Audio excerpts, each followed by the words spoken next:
Ein sehr herzliches Willkommen aus Berlin, aus der deutschen Hauptstadt. Ich bin Franziska Giffey. Ich bin Bundesministerin für Familie, Senioren, Frauen und Jugend. Ich bringe euch allen aus Berlin vom Fluss, von der Spree, von der Oberbaumbrücke, die des früheren Westen mit dem früheren Osten verbindet. Herzliche Grüße. Das ist ein Symbol der Einheit Berlins und der Einheit Deutschlands. Es wäre mir sehr lieb gewesen, wenn ich Sie alle hier persönlich hätte treffen können, aber aufgrund der Pandemie ist es nun natürlich nicht möglich. Ich heiße Sie willkommen auf diese Weise ganz herzlich, dass Sie unserer Konferenz beiwohnen zu der Gleichstellung der Geschlechter und der Istanbulkonvention, ein Jahrzehnt an Umsetzung. Das ist eine Konferenz, die wir als Gastgeber, als deutsche Präsidentschaft des Ministerausschusses des Europarates zusammen mit dem Europarat veranstalten. Wir haben zwei Teile. Am Vormittag wollen wir die Errungenschaften der Istanbulkonvention feiern und die Herausforderungen diskutieren, die jetzt vor uns stehen, um Frauen in Europa vor Gewalt zu schützen. Die Istanbulkonvention hat einen klaren Standpunkt gegen Gender-Stereotype, auch weil sie die Entwicklung von natürlichen Begabungen und Fähigkeiten von Frauen und Männern beschränken. Deswegen nehmen wir den zweiten Teil der heutigen Konferenz zum Anlass, über Strategien zu sprechen und über erfolgreiche Initiativen, um Gender-Stereotype und Sexismus zu bekämpfen. Sie hören von Experten auf diesem Feld aus den Mitgliedstaaten, die die Istanbul-Konvention ratifiziert haben, und zwar gegen alle Widrigkeiten, aber auch von NGOs, deren wichtige Arbeit zentral ist für den Erfolg der Konvention. Nun lassen Sie uns anfangen. Ich wünsche allen von uns eine gute Konferenz, einen guten Dialog in dem Kampf gegen Herzlichen Dank, Frau Ministerin, für die Grüße und das Willkommen. Wir sind alle sehr froh, Teil zu sein dieser erstaunlichen Konferenz heute. Ich bin Astrid Frohloff, ich bin Journalistin und Moderatorin. Ich führe Sie heute durch die Konferenz in dieser Videoeinrichtung. Es ist eine genauer Anlass. Vor 10 Jahren ist dieser große Schritt gemacht worden, um Gewalt gegen Frauen zu beenden. Die Istanbul-Konvention wurde zur Zeichnung eröffnet. Viel Fortschritt ist inzwischen erreicht worden, aber es gibt noch immer viele Hürden zu überwinden.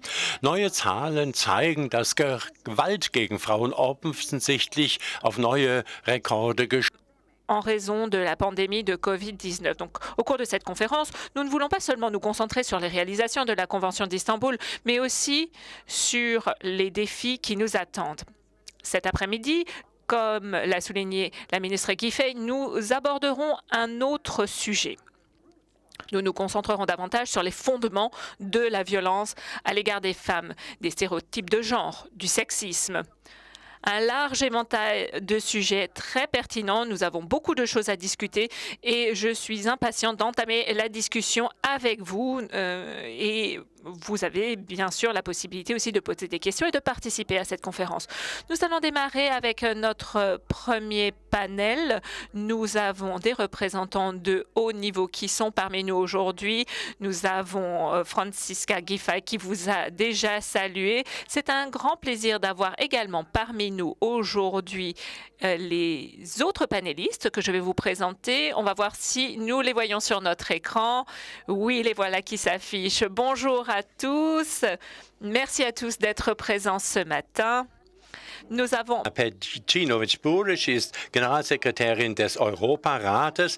Eine Ehre, Sie bei uns zu haben. Rick Dahms kommt hinzu. Er ist Präsident der Parlamentarischen Versammlung des Europasandes.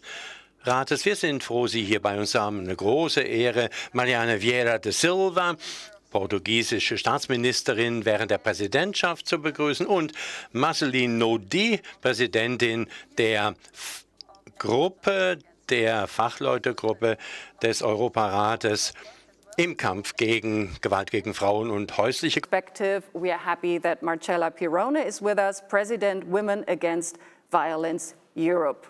So, We are looking forward to discuss with you this highly important issue. And first of all, I would like to hand over the mic now to your host again, Minister Franziska Giffey. Thank you very much, and a warm greeting again to my distinguished colleagues. Greetings to all of you from the German capital of Berlin. And thank you for joining our conference, Gender Equality and the Istanbul Convention, a Decade of Action, which we organized together with the Council of Europe. 10 years ago today, the Istanbul Convention opened for signature. Today, we want to celebrate how far we have come in the last 10 years in protecting women from violence across and all over Europe. We also want to shine a light on the difficulties we have experienced over the years, most recently with Turkey withdrawing from the Istanbul Convention. Let us start with good news. The Istanbul Convention is widely recognized as the most far-reaching legal instrument to prevent and combat violence against women. 33 states have ratified it already. All of these states have taken steps to implement national laws and policies to protect women from violence. The German government has been committed to combating violence against women and domestic violence for many years. Around 20 years ago, we introduced the Protection Against Violence Act in 2002, and we enacted the federal government's first action plan to combat violence against women in 1999. Germany was also among the first countries to sign the Istanbul Convention in 2011. But still, some more work had to be done before it finally entered into force on the 1st of February in 2018. In 2013, we implemented a national violence against women helpline, which offers around-the-clock support for women of all ages in 18 different languages on 365 days per year. And shortly after I took office in 2018, I convened a national roundtable against violence against women with representatives of the German federal, state, and local governments. As a result, we set up a national funding program for more and better shelters for women and their children, and for using the abilities we have to give advice to women who are in danger of violence and domestic violence. And we use more than 120 million euro for this national funding program in order to enhance the help infrastructure. In Germany, we have about 400 shelters and more than 600 specialized counseling and intervention centers. That is great, but it is all the more crucial to ensure women know where to find help. We have therefore started a national initiative which is called Stronger Than Violence, to raise public awareness of this issue, to help women in need, and to sensitize and enable others, such as neighbors or colleagues, to help women in their direct environment. And in order to be most visible, we cooperated with more than 20,000 supermarkets in Germany, with enterprises, with public transport during the first lockdown in spring. And when you buy a bottle of milk or a package of potatoes and you read the help number and you have it on your breakfast table, this is really concrete help in the day-to-day life, and it helped a lot that more women knew about the number and used it for help. So our message is we cannot look away when women are threatened, beaten, or even killed. Only together we are stronger than violence, and we want to show that help is just one phone call away. That is one of the reasons why I made gender equality and especially gender-based violence a priority during Germany's presidency of the Committee of Ministers of the Council of Europe. Distinguished colleagues, we need to ensure that all women and girls can lead a life free from violence. That is our job and our responsibility, to provide protection through effective legislation, through effective prosecution of offenders, and through effective prevention measures. It is therefore unacceptable that some countries are currently cutting back on their efforts in this field. We need to call on all member states to ratify the Istanbul Convention as soon as possible. And I thank every one of you for being with us today, for making an effort to further promote the Istanbul Convention and our common goal, to end violence against women. Thank you very much, and all the best, and for the good cooperation today and in the following tasks which are beyond us and before us. Well, thank you very much for your opening remarks, Ms. Giffey. Well, as you mentioned, the Council of Europe Istanbul Convention is of great importance, and it's a very strong legal instrument to combat violence against women. Therefore, it's a great pleasure for us to hear now from the Secretary General of the Council of Europe, Ms. Pejcinovic-Buric. Previously, she has been Minister for Foreign and European Affairs of the Republic of Croatia. And it's a great pleasure for us to have you today with us. So the floor is yours. Thank you. Distinguished guests, when it comes to the challenge of ending violence against women, it feels like we are living in a split-screen moment. On the one hand, these crimes have higher profile, are more openly discussed, and attract wider condemnation than ever before. And yet, on the other hand, the terrible stories keep flowing, and the facts and statistics bear witness to the scale of the challenge. Today, 1 in 3 women has been subject to violence. Studies by the European Union, the OSCE, and the UN have found horrifying rates of specific abuse, including intimate, sexual, and psychological abuse. And the COVID-19 pandemic has exposed just how easily things can become worse. I warned Council of Europe member states in March of last year that while lockdowns were necessary, they would expose women to heightened risks. Living with an abuser is a terrible thing, but being confined with one is even worse. Sure enough, we saw the number of women's phone calls for help fall during this time, while the number of silent instant messages to aid organizations shot up. And a UN Women's study has shown an increase in harassment, stalking, sexting, deepfake imagery, and other forms of online violence.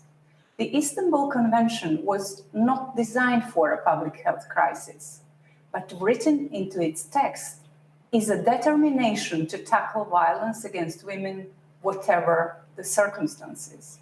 So on this, the treaty's 10th anniversary, it is right to take stock of what it has achieved, what challenges it now faces, and how these should be addressed.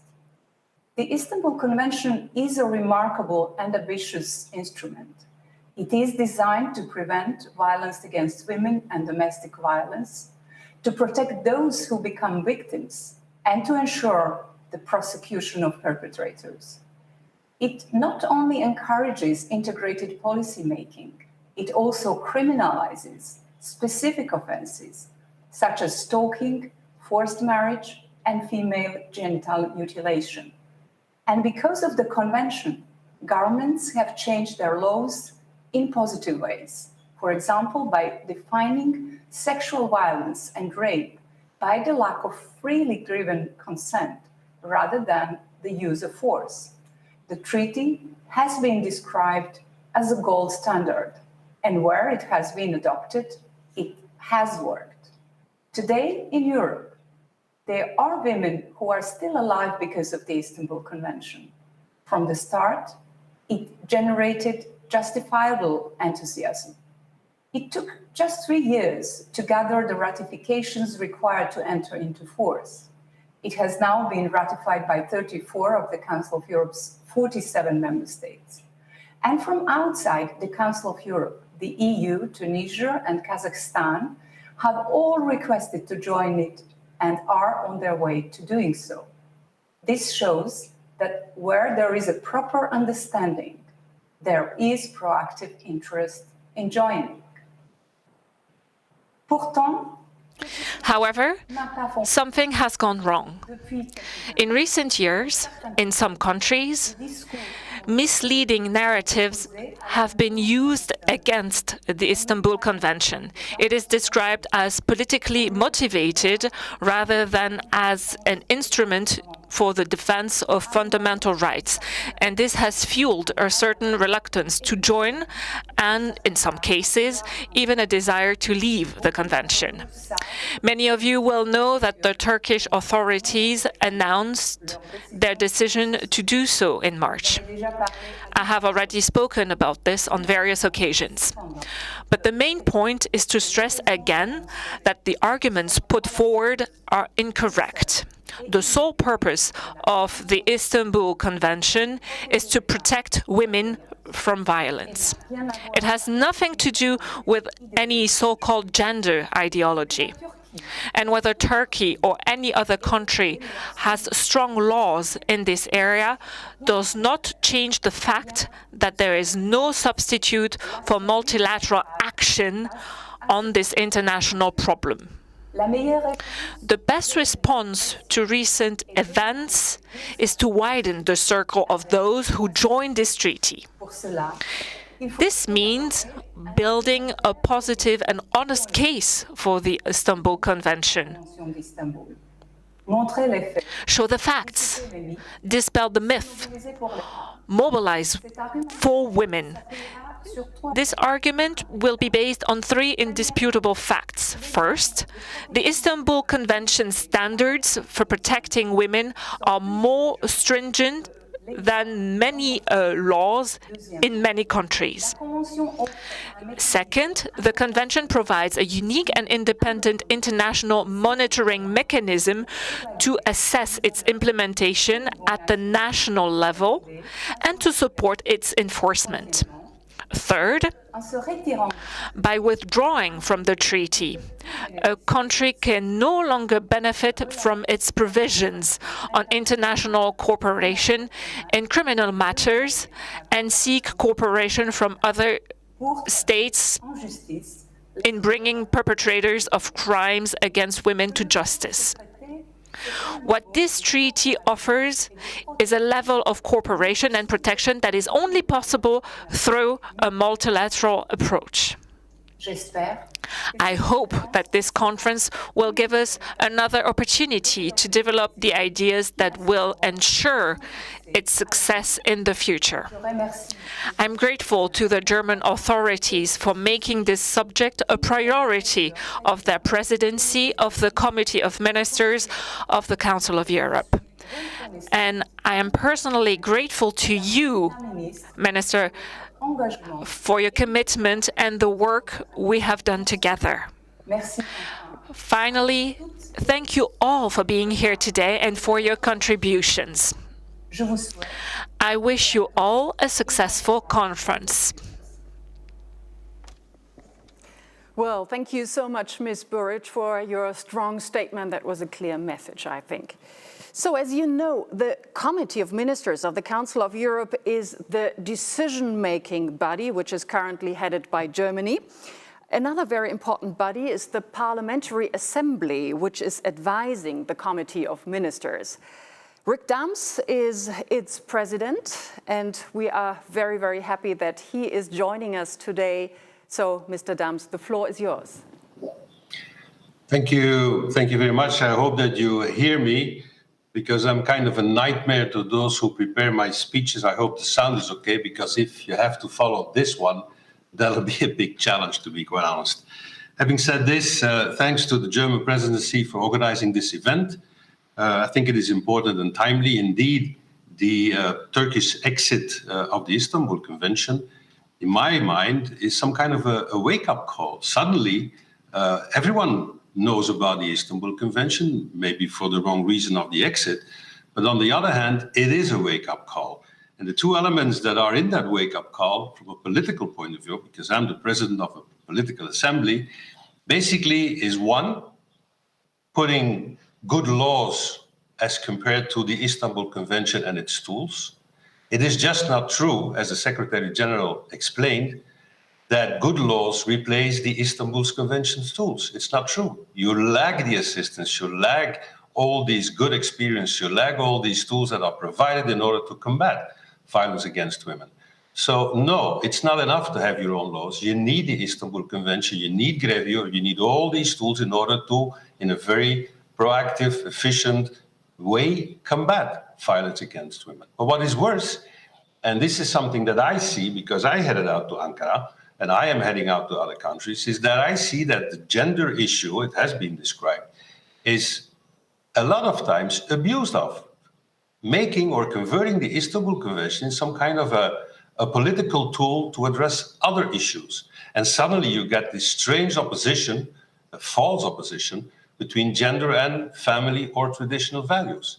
And the reluctance of a number of countries is based on this. So it's like a national domestic agenda, which is in some way infecting the Istanbul Convention and its means and its goals as such. So these are the two issues that, from my perspective, we absolutely need to tackle. And I hope that in this conference, they will be. So one, it is not true that sufficient laws are enough. No, you need the Istanbul Convention and all the tools that sit within it. And no, there is no opposition between values, be them traditional, and gender as such, because that's not the aim of the Istanbul Convention. As far, and let me be clear on that we don't head into some kind of a reasoning that within traditional or family values, would it be allowed to have a kind of a blind eye to this issue? And I'm afraid to a certain extent it is. So we need to fiercely combat it, because let's not forget, this is an enormous problem. Let me give you an example of my own home city. I live in Leuven, which is a city of broadly 100,000 inhabitants, a great university city, 50,000 students live there. You cannot imagine a more diverse nor tolerant city as such, but still, in so-called normal times, we have over 1,000 calls for domestic violence a year. And that's an understatement, largely. I cannot even imagine what it is today. Now, this is 100,000 inhabitants. Can you imagine that I just translate that into Belgium, a small country, 11 million? Well, you're talking about 100,000 a year of these incidents reported, largely understated. I cannot even imagine, dear colleagues, if now you go about and say, hey, our legal space in the Council of Europe is 830 million inhabitants. Wow. So we're talking about millions of incidents a year. And let's not forget, as we speak, women are beaten up by men. As we speak, in a number of cases, to the death. Let's not forget that. Now, what is the Parliamentary Assembly trying to do in order to help, in order to, together with all of you, to go against violence against women? Maybe try at first to set our priorities right. We already from the very start had the Istanbul Convention and the fight against violence against women as one of the main objectives. And we switched our timing. We had normally in June our session, which was dedicated to environment and human rights. We put it into September, and we are having our June session really into the Istanbul Convention issue.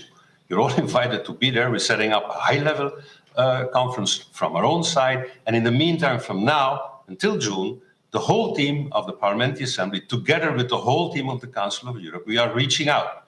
We are reaching out to the 47 countries of the Council of Europe. We've got those who signed up. We're going to say, do more. Those who signed up and ratified, take more actions. Those who didn't ratify yet, do so now. Those who didn't even sign up, why don't you sign up?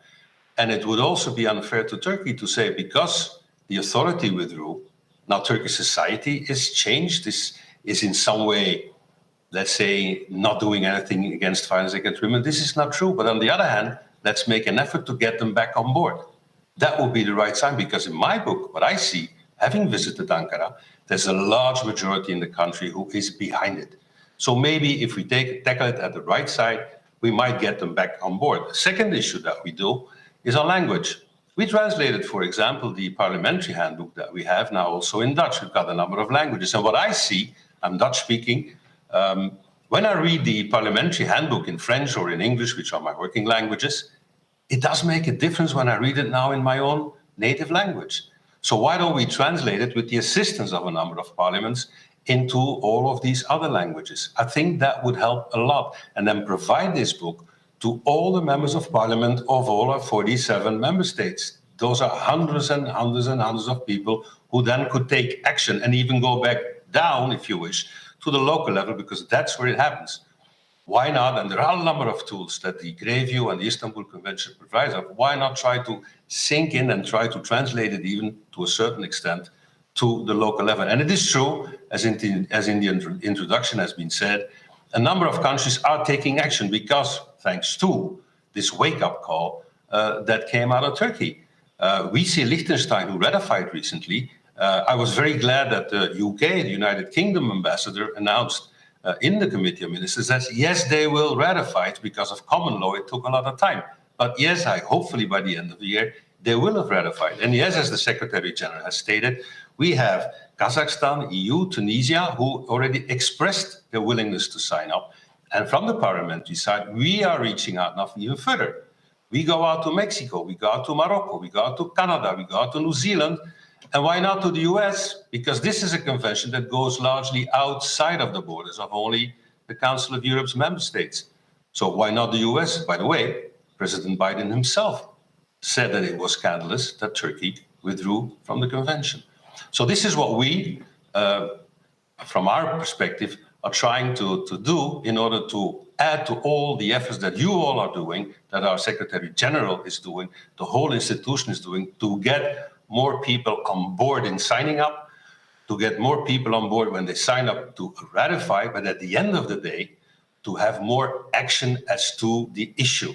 Because as I said, at this very moment, women are beaten up by men, and in a number of instances due to that. And let me, to end, share a very small personal experience that I had quite a time ago. When I was 29, I was a young mayor of a city. And the second person that came on a personal visit in my office was a lady in her 50s. And she cried and said, my husband is beating me up all the time. And I naively said, well, leave him. And then she answered, yeah, but if I leave him, I'm in the street with nothing and I can no longer protect my children. Whoa, this is, 30 years ago? If I would have had, dear colleagues, the Istanbul Convention at that time, I would have known immediately what to do. Now I had to reach out with my police forces. We indeed set up a program, what have you, because domestic violence was an issue. But if he would have had at that time tools such as exist in the Istanbul Convention, we would have taken a lot more action more timely. Now this incident has been solved. I'm not going to tell you how, but it has been solved.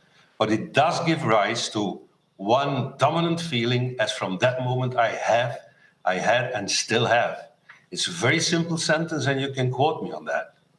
Any man who beats up a woman, in my book, is a plain, ordinary coward. And you can quote me on that. Thank you. Well, thank you very much, Mr. Dams, for your strong statement. You made your standpoint very clear, I think. Thanks for sharing your thoughts with us. So I would like to switch to Mariana Vieira da Silva, Portuguese Minister of State of the Presidency. Previously, she served as advisor to the Secretary of State, assistant to the Prime Minister, and worked in the cabinet of the Minister of Education. So it's a great pleasure to have you with us today, and we're looking forward to your contribution. Thank you very much. Good morning, dear colleagues. Good morning to you all. I am very honored to join you today. This is indeed an important occasion. 10 years ago, the Istanbul Convention opened for signature.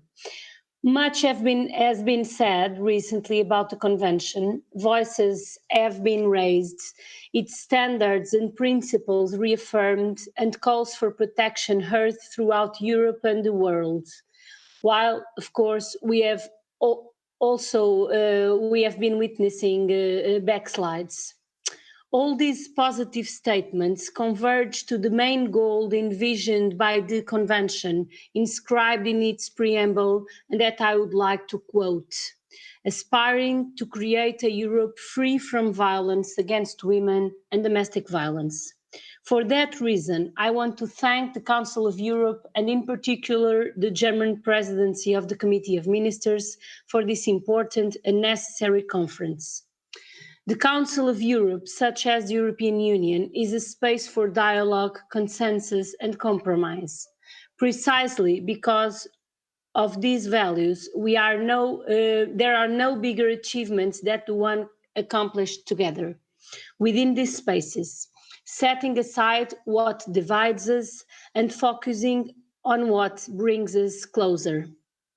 Therefore, we should recall that when we came together 10 years ago to adopt an international instrument set to prevent and combat violence against women and domestic violence, we were paving an historic path built on commitment, confidence, and hope for all women. But now that we look back on the historic path we decided to take, it looks like what seemed self-evident 10 years ago is not so clear now. Moreover, it seems that the very core of the Convention is being disregarded. This is a strong legal framework designed to protect those in situation of vulnerability, to improve our policies, and act comprehensively. Dear colleagues, Portugal was the first member state of the European Union to ratify the Convention. Since then, we have based most of our public policy responses in the standards of the Convention. And in a moment when we witness negative reactions and backslides, which are reason for concern, challenging times only aggravated by a pandemic, we are urged to do our utmost to ensure safety for women. A good example are the helplines many countries are developing and have developed based on standards of the Istanbul Convention to support and offer advice to victims of domestic violence, national-wide, round the clock and free of charge. During the confinement, these helplines were essential. As holders of the presidency of the Council of the European Union, we too are committed to mark the usefulness of this important legal framework. Not only have we also marked the 10 years of the Convention, but we have continued the initiative of a single number, Europe-wide, that redirects calls to national helplines promoted by my colleague Franziska Giffey during the German presidency of the EU. I would like to take the opportunity to commend her commitment to protecting women from violence and inform that in the same spirit of compromise, partnership and commitment, the Portuguese presidency has been actively engaged in making it a reality. As I have mentioned in the beginning, there are no bigger achievements than the ones we accomplished together. Today, I can announce that under the Portuguese presidency, we have reached the 14 minimum declarations of commitment by member states needed to trigger the next steps and make this single number a reality in the European Union. Everywhere in Europe, women should have easy access to this important tool of support. In many cases, helplines are the first and the most immediate resource when faced with a situation of violence. Dear colleagues, gender equality is a precondition for a fair society. But only when we live in a Europe with no fear, no victims, no insecurity, we will be able to say that we have delivered on the aspiration of creating a Europe free from violence, a Europe that truly protects women, a Europe that is truly equal. To get there, everyone's commitment is essential. Let us look no further. The Istanbul Convention already sets the common basis for that commitment. Thank you very much for your attention. I wish you a great conference. Thank you so much for sharing your view with us, Mr. Silva, and thank you so much for your commitment as well. Dear participants, one thing which is very important is to monitor the implementation of the Istanbul Convention in the member states, and this is done by GREVIO, the Group of Experts on Action Against Violence Against Women and Domestic Violence. Consists of 10 representatives from a wide range of professional disciplines, and we are very glad that the president of GREVIO is joining us today, Marceline Naudy, and we are looking forward now to get your perspective. Thank you. Distinguished colleagues, as Rupi Kaur has put it, I stand on the sacrifices of 1 million women before me, thinking, what can I do to make this mountain taller so the women after me can see further? The Istanbul Convention is the mountain I am honored to be standing on. It has been built by many women and men from governments, civil society, academia, and intergovernmental organization, many of whom, I'm pleased to say, are with us here today. 10 years ago, we set out to create a mountain to lift all of us up and empower women and girls to see further, to see into a future that would allow them to develop their potential without being held back by abuse, by gender stereotypes, and by laws that do not correspond to their experiences. After a process of 2 years in which I represented my government, Malta, in the CAVIO that drafted the convention, I knew we had created that mountain that would not only enable women and girls to look into a future without violence, but also men and boys and all of society. Because we can only thrive if we ensure fundamental human rights for all, without discrimination. And to do so, we must eliminate violence against women as one of the most severe violations of human rights. Today, I speak to you as the second president of GREVIO, honoring the importance not only of the Istanbul Convention itself, but also the achievements of all those who have helped bring it to life. These are, first and foremost, those governments who see its potential and who have chosen to be bound by it, and who are making steady progress towards its implementation. They are also, of course, the many, many, many members of civil society who, in their diversity, work tirelessly to further the aims of the Convention, as well as the professionals who apply its standards and the new laws and policies that it has created.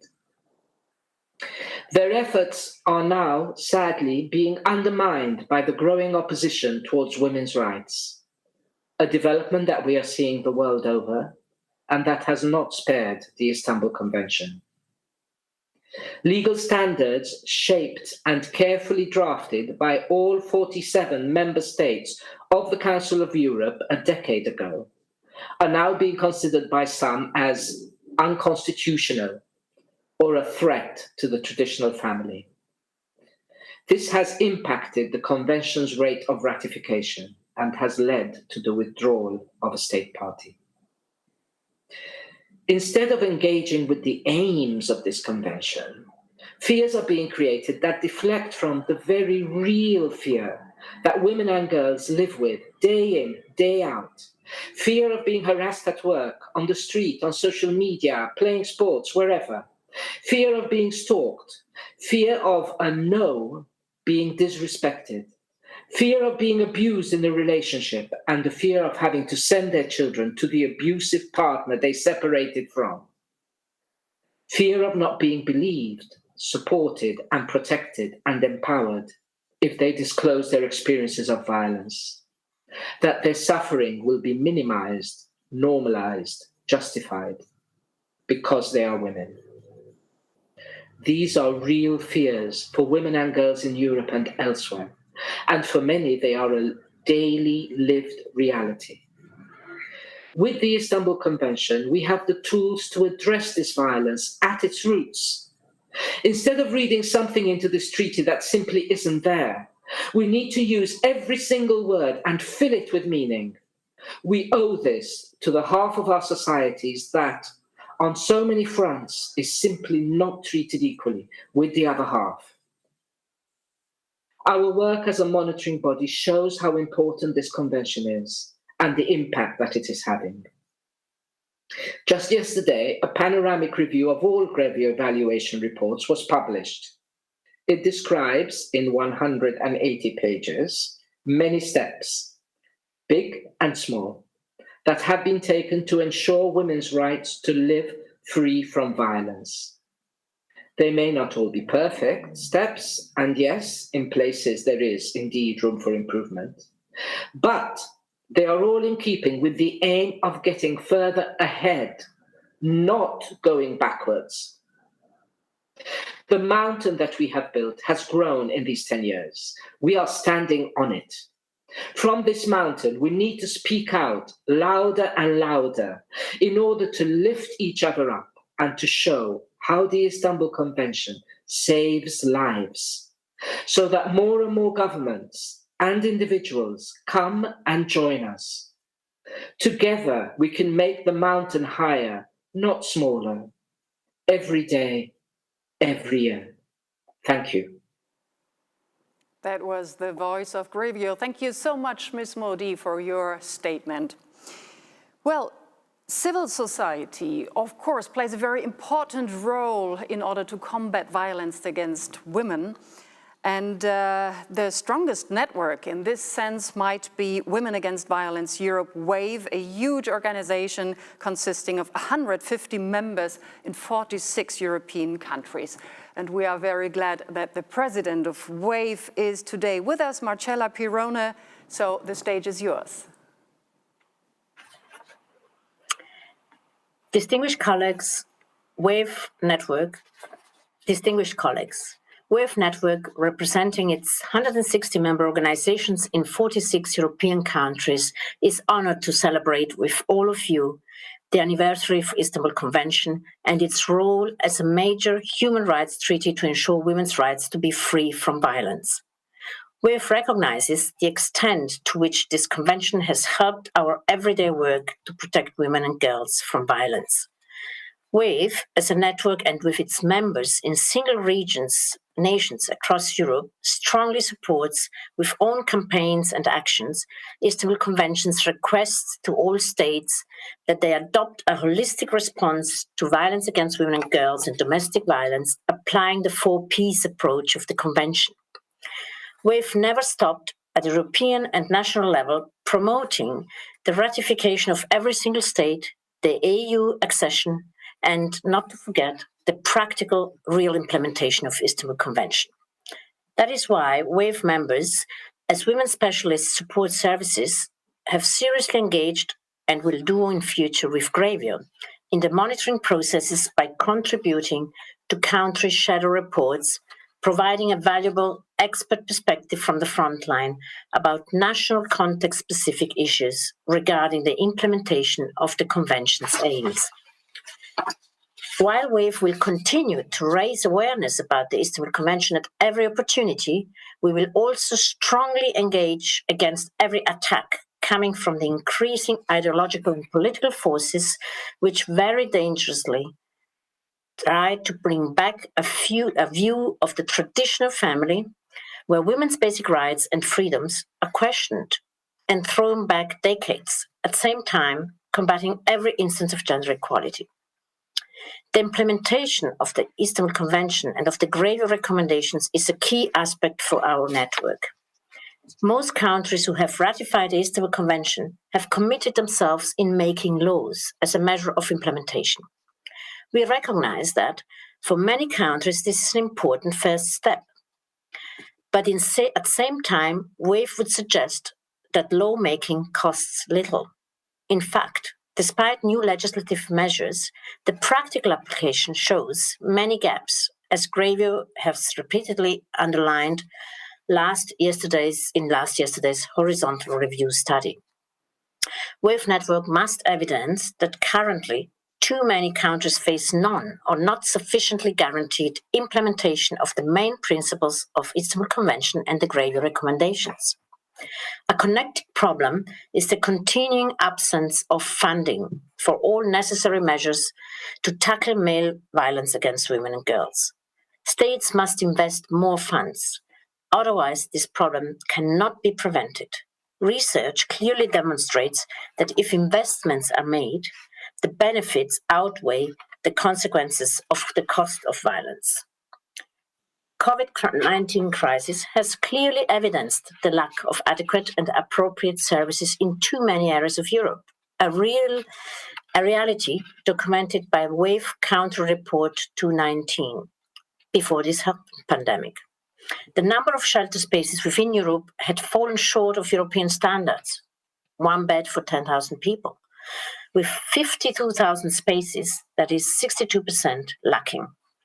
WAVE members report now that this situation has deteriorated significantly because of the ongoing COVID-19 pandemic, where already insufficient funds have been reallocated to other emergencies. I will conclude my short exposition highlighting some other issues from WAVE's perspective, experience, and from the front line, which can evidence with reference to missing and insufficient implementation of Istanbul Convention. The main issues are awareness raising and attention to the Convention's principles and values in education, including effective prevention campaigns, qualified gathering of data and research, adequate and long-term funding to women's specialized services, regular women and victim-centered training to all professionals in cooperation with experts from the women's specialist services, effective access to justice for women and girls victims of male violence, preventing all risk of secondary victimization in their difficult journey to escape violence, protection of the women's and children's right to live free from violence with adequate measures, for example, protection orders, appropriate child's custody decisions. We have in Greece for example, a very dangerous law proposals, despite Greece having about the custody regulamentations, despite Greece having ratified Istanbul Convention. And this is only an example. This list is certainly not intended to overshadow the importance of everything positive that has happened since 2014, the date of entry into force of the Istanbul Conventions for first ratifying countries. But it is to offer a perspective from the point of view of the real lives of the women who ask for our help. They deserve our common commitment and attention so that not only the Istanbul Convention is spread as widely as possible, but that its effective implementation really improves the quality of life and freedom of all women and their children. Joining Grevio's quote, "It is possible to significantly stem violence against women," WAVE will always be strongly present and join this commitment, thanking all international, national institutions and representatives of civil society cooperating with us for this challenging work. Thank you. Thank you very much, Marcella Pirone. That was a fantastic opening of our conference. I would like to thank all our distinguished speakers for their commitments and for their great contributions and remarks. All of you made very clear that binding international standards make all the difference for women's rights. So thank you very much again. Thank you for being with us today, and have a nice day and lots of success. Now, ladies and gentlemen, I have to announce a very special moment, the official signing of a declaration by Minister Franziska Giffey under the German presidency on the Committee of Ministers of the Council of Europe. Yeah, thank you very much. And my distinguished colleagues, everyone who listens today, I think that has been strong statements which give power for the next decade of action, and to start this decade of action for the ongoing years, I have decided to sign a new declaration today in my role as Presidency of the Committee of Ministers of the Council of Europe. I am taking a stand today to call on all countries, including Council of Europe and the EU member states and NGOs, to keep up the important work of promoting women's rights and protecting women from violence. And I will call on all countries to ratify the Council of Europe Convention on Preventing and Combating Violence Against Women and Domestic Violence. So I have the pleasure to sign this declaration now, and I hope it will give a strong support for everyone who is fighting and working, but we come forward in these very important issues. We have reached a lot in this decade of action which is behind us, but we have to work on hard and to make big progress again, and that's why I hope this conference will set a strong signal today for the future. And now I have the pleasure to sign this declaration.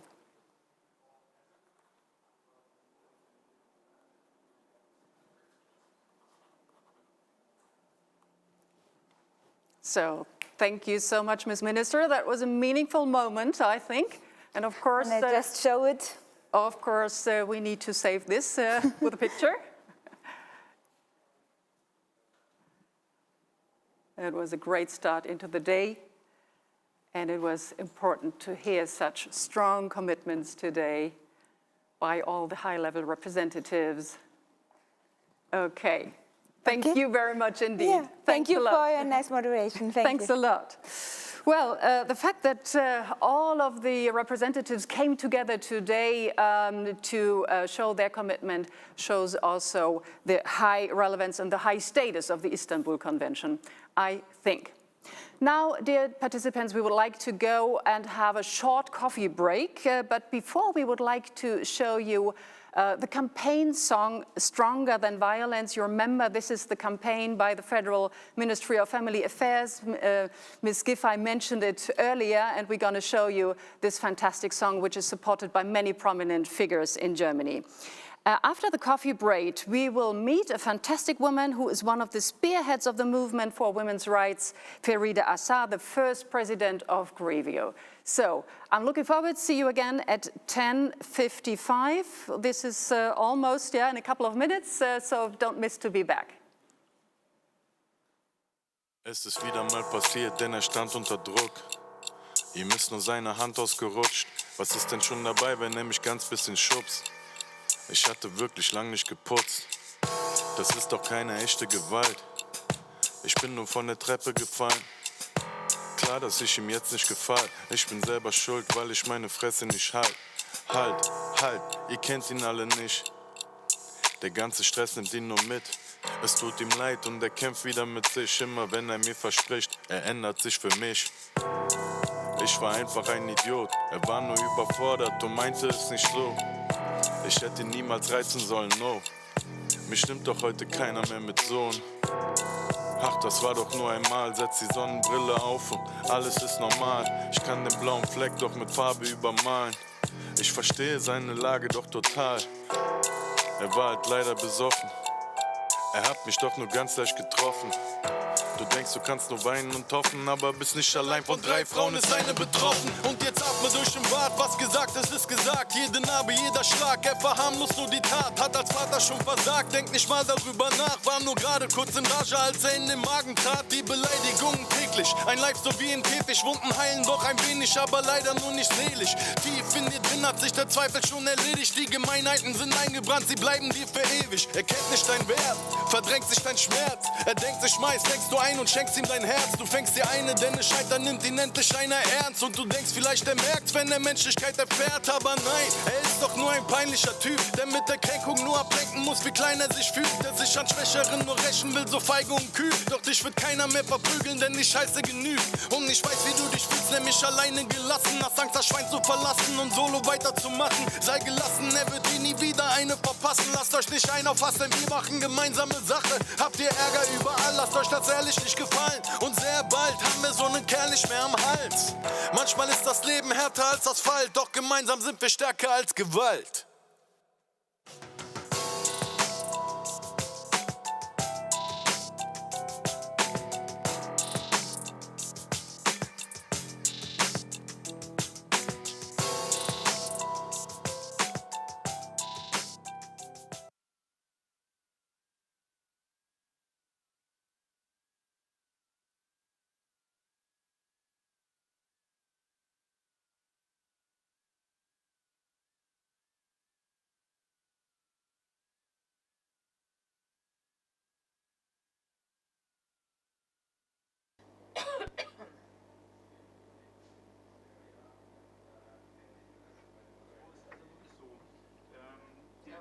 die wir haben, ist, dass Sie sich möglichst nicht so dicht an Ihren Rechner setzen, wenn Sie sprechen. Er strahlt voll ein. Also wenn ich die Kopfhörer hier hinlege, ist er fast weg.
Bienvenue à nouveau à la conférence. Nous célébrons aujourd'hui le 10e anniversaire de l'ouverture à la signature de la Convention d'Istanbul du Conseil de l'Europe.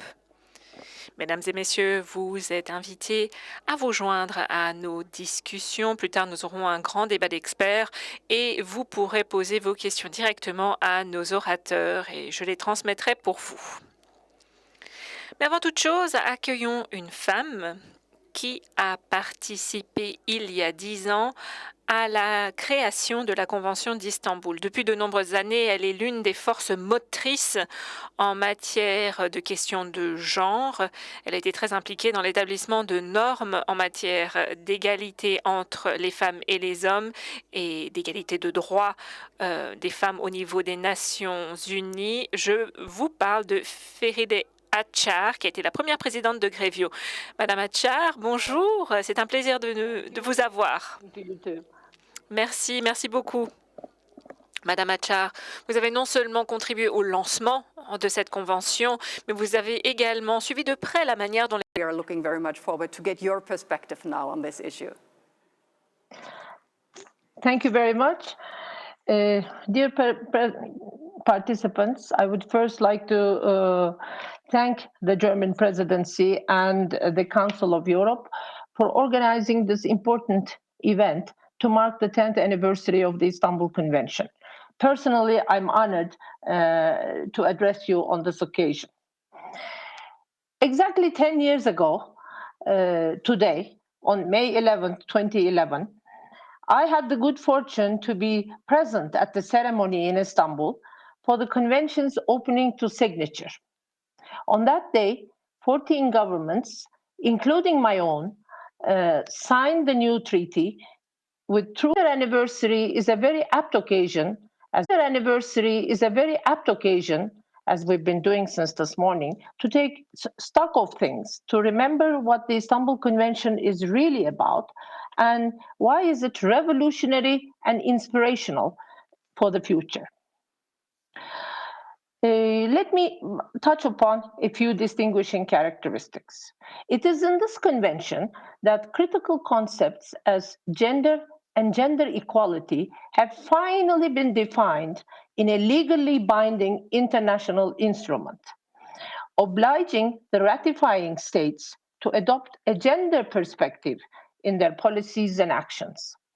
It is in this convention that member states of the Council of Europe have agreed to expressly define violence as a against women as a form of discrimination and a blatant human rights violation.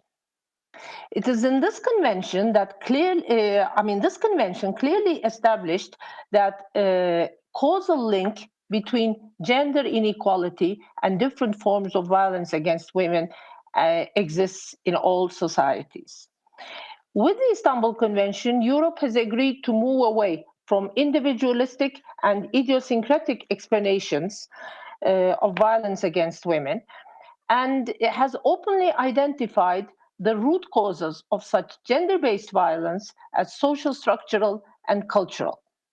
Consequently, it is with this convention that states have agreed to adopt specific and standardized prevention, protection, and prosecution measures in response to violence against women and domestic violence. With the Istanbul Convention, states have recognized the need for a holistic response to gender-based violence against women. They agreed that integrated policies and coordinated actions by different institutions and agencies are necessary to effectively respond to this kind of violence. These were not easily agreed upon principles and policies for member states of the Council of Europe. But today we already have evidence from the monitoring of the reports of 17 countries by Grevio in the last 5 years that if given a chance, the Istanbul Convention actually works. What is more, the Istanbul Convention is already impacting other regional and global standards, whereby its progressive women's human rights perspective is integrated into the work of other bodies, such as the UN CEDAW Committee and other regional organizations' works. Now, dear participants, we all know that a convention or a law can only be as good as it is implemented. That's why we need to see more initiatives around the 4 pillars of the Istanbul Convention. Effective prevention hinges on reducing gender stereotypes and prejudice so that we empower women and girls, and men and boys alike, one of the innovative requirements of the Istanbul Convention. Also, we need to have effective protection measures in place and invest in support services so that we can truly say that no woman or no girl is left alone with her experience of violence, with her worries, with her fears. The Convention promises that support services offer interventions and solutions to the women and girls who need them by well-trained professionals who empower women and girls rather than re-traumatize them. In order for the Istanbul Convention to actually work, we also need to do everything in our power to ensure that law enforcement agencies and the judiciary have the resources, the skills, and the necessary drive to investigate and prosecute cases of violence against women. And that is why we need to think of how to achieve this by keeping the bigger picture in mind, involving all relevant agencies, stakeholders, partners, creating synergies across professional groups and civil society. It is the comprehensive and multi-agency approach that makes the Istanbul Convention such a game changer for women and girls who experience violence. Thank you. Thank you very much, Ms. Achar. Well, you mentioned the 4 main pillars of the convention: prevention, protection, prosecution, and coordinated policies. And we would like to dive now a bit deeper and talk about what this means concretely. What measurements can be taken? How can the convention be implemented concretely? So first of all, let's talk about prevention. We would like to show you a video now, which gives a great example from Italy. It demonstrates wonderfully how prevention can work.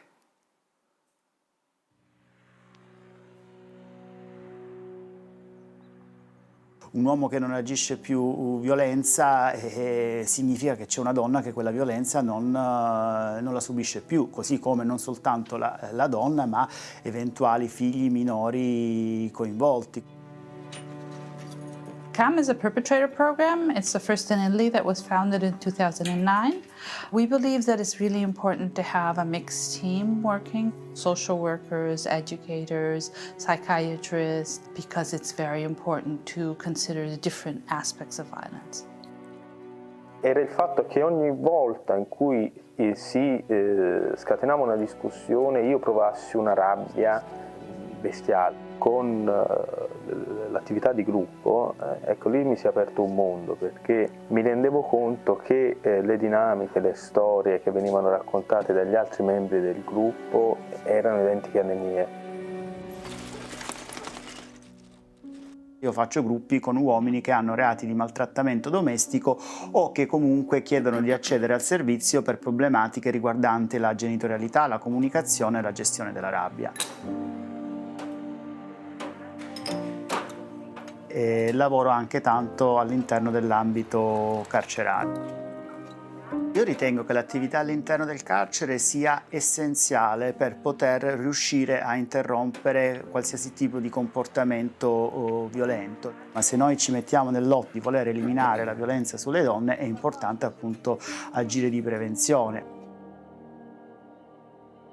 Questo lo dico anche rispetto ai bambini che assistono alla violenza, c'è la necessità che non solo si sentano protetti, ma che sentano che il genitore che è stato violento si assuma la responsabilità di ciò che è accaduto e quindi della violenza commessa e possa attivare così un processo di ricostruzione, di cambiamento e quindi anche di rirelazione con i propri figli. Abbiamo un coordinamento nazionale che è Relive, che appunto si occupa di tenere insieme e fare rete con tutti o quasi tutti i centri italiani. La Convenzione di Istanbul è molto importante per il nostro lavoro perché appunto sostanzialmente ci dà delle linee guida, delle direttive molto importanti. We have tried to have very solid guidelines in working with perpetrators, guidelines that ensure the safety of victims, guidelines that ensure how violence is considered gender-based and how perpetrator programs are within a network of other organizations, women's support services, but also other services working locally. E quindi sancire chi agisce violenza necessita di un aiuto specialistico per affrontare quello che sta agendo, credo che aiuti anche nel riconoscere la responsabilità agli autori della violenza.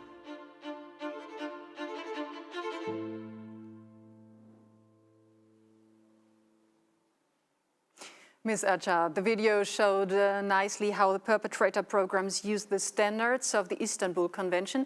Could you tell us a bit more about these standards and maybe give some examples of other prevention efforts required by the Convention? Yeah, certainly perpetrator programs are an important part of the prevention efforts, and particularly emphasizing the need for the perpetrators to take responsibility for their actions is very, very crucial. So is the cooperation with women's support services so that the victim's safety can be simultaneously ensured. But this is only one aspect of prevention. The Convention approaches prevention from a wider perspective and underlines what needs to be done before violence is actually committed. It recognizes that prevention of violence against women requires overall gender equality in society, which means that transforming existing social norms and cultural attitudes that define and regulate gender roles is the first step of prevention. Also, widespread awareness raising through the education system, through the mass media, public campaigns, Sensitization and training of such professionals as doctors, teachers, judges, prosecutors, and the security forces, of course, is required by the convention in order to prevent violence and to strengthen efforts of prevention. The convention asks that the state collaborate with civil society. This is very, very important, particularly women's organizations and the business community, to ensure good results in prevention. Let's talk about another main pillar of the convention, which is protection. What measurements can be taken to help protect women from violence? We're going to show you another video showing how to find the right instruments in order to protect women. And this is a very touching best practice case from France.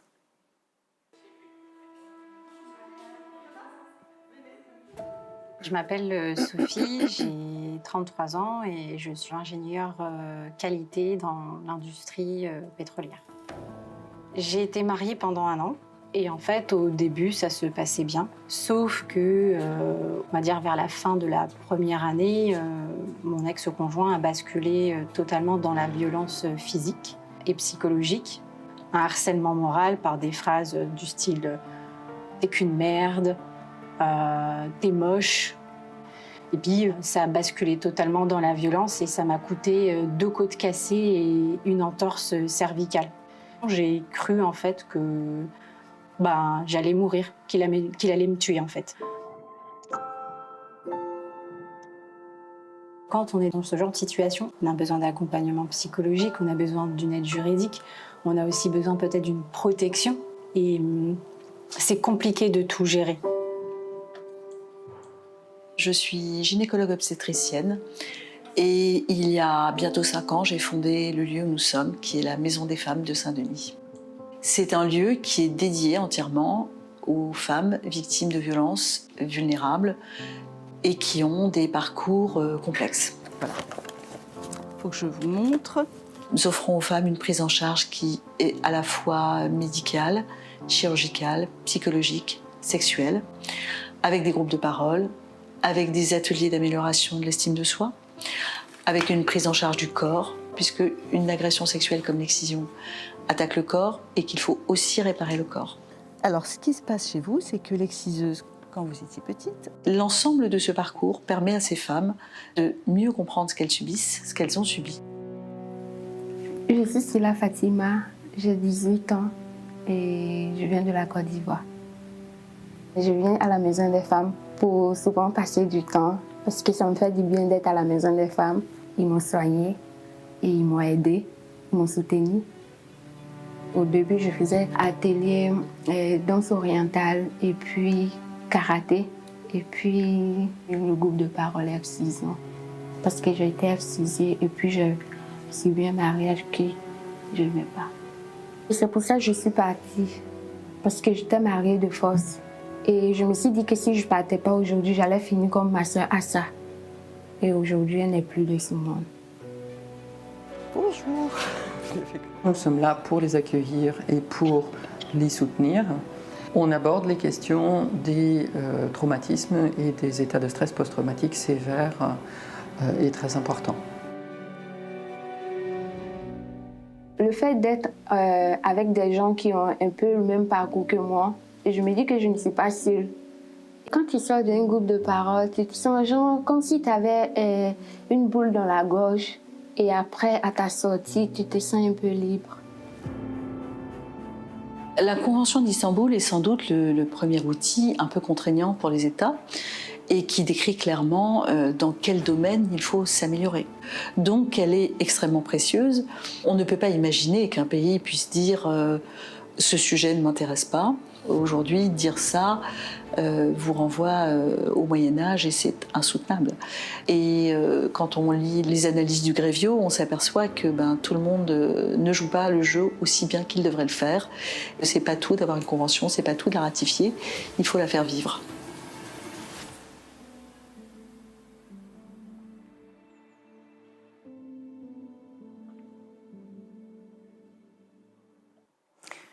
Ms. Achag, could you tell us why is it so important to offer women-only support services under the Istanbul Convention? And thank you again. This support for victims is an essential, a very general obligation of the convention, of course, and it can be provided by different institutions. It can be there can be generalized support and specialist support services that need to be available to victims in all countries. The convention obliges states to ensure that general support services are available in all parts of the country to all victims, regardless of the kind of violence they have faced, be it physical violence, sexual violence, or other types of violence that are listed in the convention. And of course, there is also the requirement to provide adequate shelters for victims. Now, in this video, we see a very good example of such a service. This is a shelter for women run by women, providing support for victims of different kinds of violence. These shelters are needed for victims' protection from further abuse, as evidence suggests that abuse and violence tend to continue unless we break the victim's cycle of being alone and feeling helpless. We know that many victims do not or cannot go to the police or to the courts because they are embarrassed, they feel helpless, and they are simply afraid.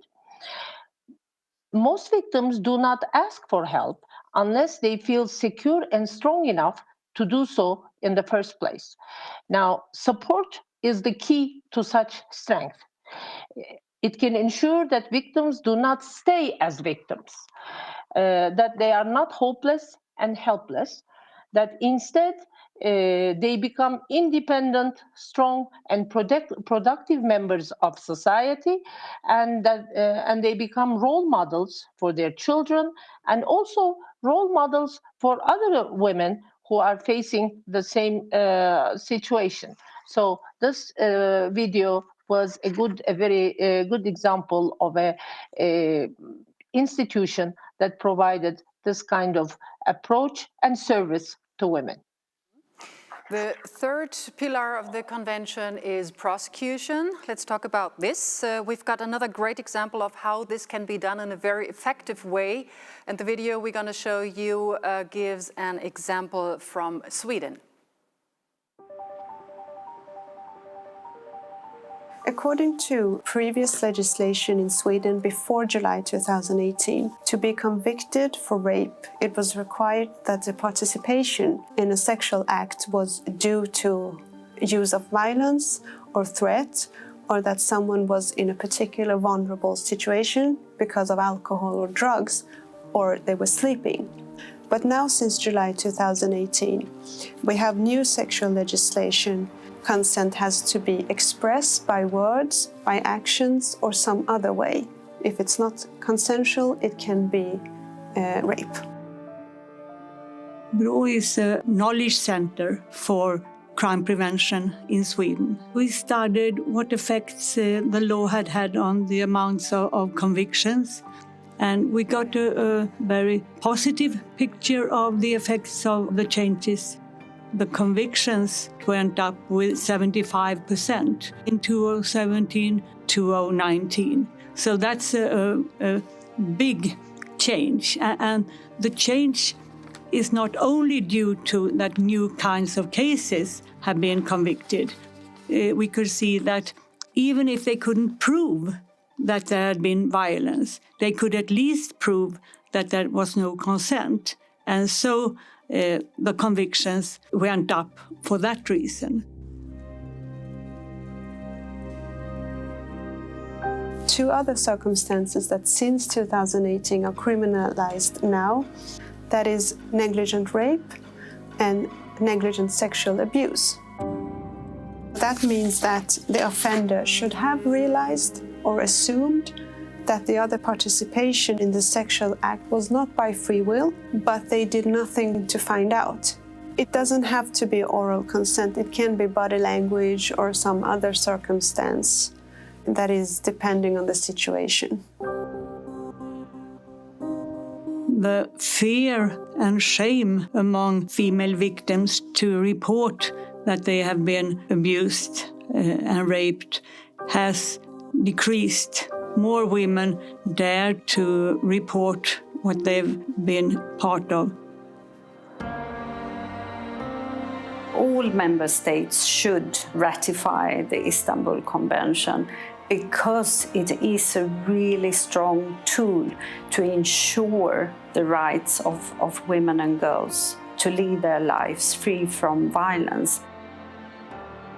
The legislation we have in Sweden is also very well aligned with Article 36 of the Istanbul Convention, in which it is stated that sex has to be consensual. It is very important to have a focus on crimes against women and prioritize these questions in the legislation. And in that work, I think that the Istanbul Convention can be a great inspiration. It's a bit early to say whether it is a big change in society so far, but I do think the law will have a normative effect in the long run. The important issue is whether he made sure that it was consensual. So it is a swift, and hopefully it will help shaping our minds and ideas and our behavior.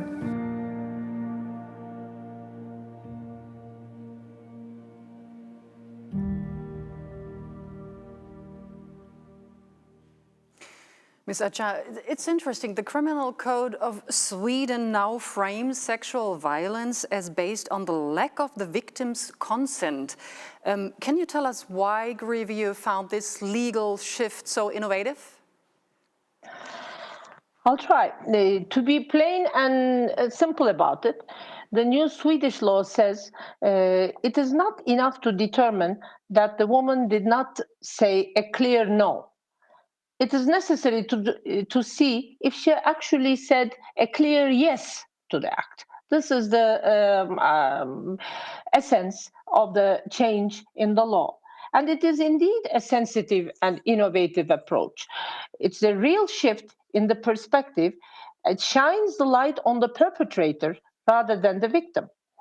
As such, it is a more diligent way of protecting victims' rights, and it sends a clear message which is empowering to women by assigning them an active role. This is a requirement of the Istanbul Convention. Of course, it's in line with the recommendations, with the provisions of the Istanbul Convention. And it is good that we are seeing change brought about, as in the Swedish case, but also in other countries on this issue. Changing legislation in the sensitive area also means a large public debate is often held, which is also something very good, because the convention wants to achieve this kind of debate where stereotypes are called into question and acquired beliefs about women and men and are once again reviewed, and prejudice is challenged. And this is, I think, another way how this law can be inspirational. Yes, thank you. Well, we have also seen that protection of women needs coordinated policies, and this is the fourth pillar of the Istanbul Convention. And before we will talk more, let's have a look at our last video. Here comes an example from Albania showing the relevance of cooperations. Unë kam 17 vite që me martua, të fejojnë të martohen gjithë në një morë caktuar. Edhe po, se si ishte burri nuk e njihja. Thjesht e kisha parë kështu e njihja, por më tepër nuk dija gjë. Edhe ka filluar pastaj më një dhunë fizike, psikologjike. Ai justifikonte veten sepse ishte punë, sepse kështu është stresuar. Edhe gjithçka unë bëja ishte gabim, gjithçka unë thoja ishte gabim.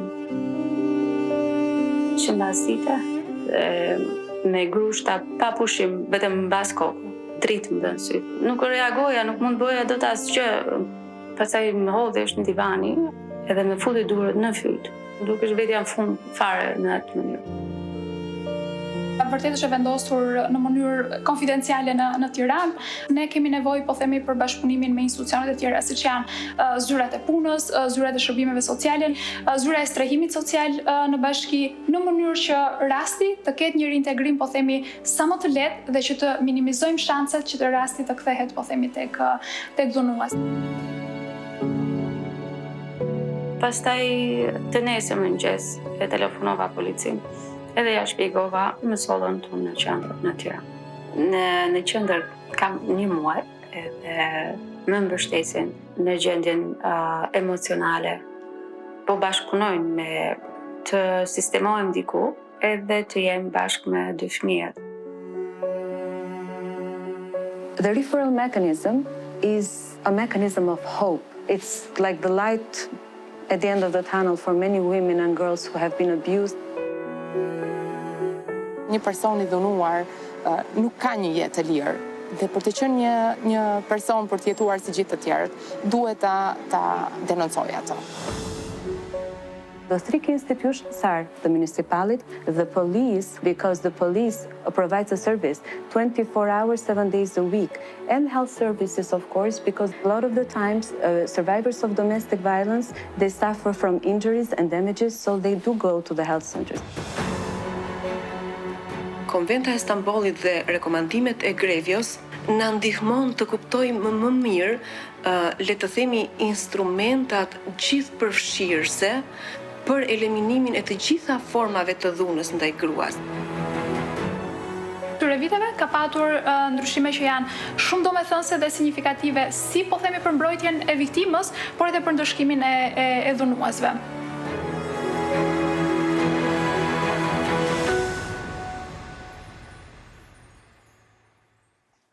So this video shows how important it is for victims that professionals cooperate with each other. Ms. Acar, could you tell us why this mechanism in Albania is considered as promising by Grevio? I'll try. Actually, this is about the 4th pillar of the Istanbul Convention, which is the most innovative part of the convention, I think. Although it is also the least well understood and most understated kind of provision of the Istanbul Convention. Now, the convention says that you can only have effective results if and when these 4 pillars of prevention, protection, prosecution, and integrated policy function in a holistic system. In other words, a country needs a working, accessible, multidisciplinary referral system functioning all over its territory so that cases can be responded to and victims can receive timely support and perpetrators are prosecuted, of course. This means that it is needed to have strong cooperation and collaboration among different agencies, such as the security forces, the health sector, and civil society, and others. In the video that we have just seen, it was shown that police, well, as the initial point of contact of the victim, was instrumental in directing her to a shelter, in this case, in a different city. Similar functions can and should be performed by health centers, health professionals, education institutions, and community centers, because these are places that are likely to be entry points where victims can be identified, and they can be protected, supported, and empowered in order to respond to the violations of their rights. So this is a very clear and good example of what needs to be done in every instance. Thank you. So much for helping us to get a better understanding of the essence of the Istanbul Convention. So one final question to conclude. What would you like to take the audience away from this session? Thank you. On the 10th anniversary of the adoption of the Istanbul Convention, I think Europe is at a critical crossroad to either truly embracing gender equality goals, such as the Istanbul Convention, and making them a reality, or giving in to arguments that legitimize gender discrimination and violence against women, thereby severing the very roots of human rights. It is in that context that I'm particularly distressed, to be honest, about my own country, Turkey's recent decision to withdraw from the Istanbul Convention. Traumatic news, indeed, for women in Turkey who fear lack of protection and loss of rights. But I'm an optimist. I believe Europe will take the high road on this. The seemingly victorious oppositions to the Istanbul Convention in some of our countries are, I believe, ephemeral realities. They will not be allowed to have the last word on this matter. Those who have worked tirelessly for more democratic and egalitarian societies will not stand for the erosion of those ideals by patriarchal, authoritarian, or misogynist forces. I hope that all governments who are party to the Istanbul Convention will implement it with renewed commitment and urgency. And I call upon those who have not yet ratified it to do so, not only to better protect women and girls, but also to reiterate their own commitment to democracy, human rights, and rule of law, the founding principles of the Council of Europe. Thank you. Well, thank you so much, Ms. Arshar, for sharing your knowledge and your insights and thoughts with us. That was highly interesting. Thanks for being with us today. Well, dear participants, I got a side note for you. If you want to learn more about the topics we just spoke, we've got a great documentary we're going to show you here on this website right after the conference. So at this point, I would like to introduce to you Nils Muchniek from Amnesty International, Director for the Europe Regional Office. And let's see if he is now online connected with me. Nils Muchniek, here he is. Hello, how are you? Hello, hello. Nice talking to you. You will lead through the panel discussion coming up now, and you will raise an interesting question. How do we consider the Istanbul Convention? Is it gold standard? Is it a useful tool? Or is it a dangerous ideology? I'm looking forward very much to get into this discussion. And you, dear participants, you are invited to put your questions now directly to the speakers of this panel discussion. Just use the Slido tool you find on the website. And now I'm handing over to Nils Muchniek. Thank you very much, Excellencies, conference participants, dear friends. Welcome to the panel on the Istanbul Convention, gold standard, useful tool, or dangerous ideology. My name is Nils Muchniek. Although I am with Amnesty International now, I suspect that I was invited also because I was the Council of Europe's Commissioner for Human Rights from 2012 to 2018 and devoted much energy to popularizing the Istanbul Convention and urging member states to ratify and implement it. Before I introduce our panel, let me make a few introductory remarks. For Amnesty International, the answer is clear. The Istanbul Convention is a very useful tool. We have observed a huge impact across Europe over the last 10 years, especially in our Let's Talk About Yes campaign on access to justice for sexual violence. We see a number of examples of countries, Iceland, Sweden, as we saw in the film, Greece, Croatia, Malta, and Denmark, which changed their legal definitions of rape from being force-based to being consent-based. And a number of other countries are discussing similar reforms. And the Istanbul Convention paved the way for these changes. But recently, we've seen a very strong backlash against the Istanbul Convention that is undermining women's rights and gender equality. The Istanbul Convention has become a boogeyman of sorts for macho patriarchy. I was shocked as Commissioner for Human Rights to encounter so much disinformation, to encounter the lack of rational debate, to see people reading things into the Istanbul Convention that are not there. I always repeated that a threat to the family comes not from the convention, but from those who engage in violence. Now, what are the symptoms of this backlash? Some have already been mentioned. Turkey withdrawing from the Istanbul Convention, claiming that it normalizes homosexuality. Poland debating a bill to withdraw from the convention and tried to create an alternative family values convention. The Hungarian parliament adopting a declaration urging its government not to ratify the convention. And all of this in the context of a pandemic when violence and even murder of women in the home is at record levels.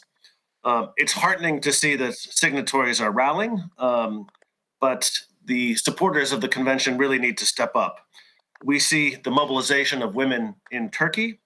We see it, an excellent declaration by the states parties. We saw it in yesterday's move by Liechtenstein to accede to the convention, but we need more.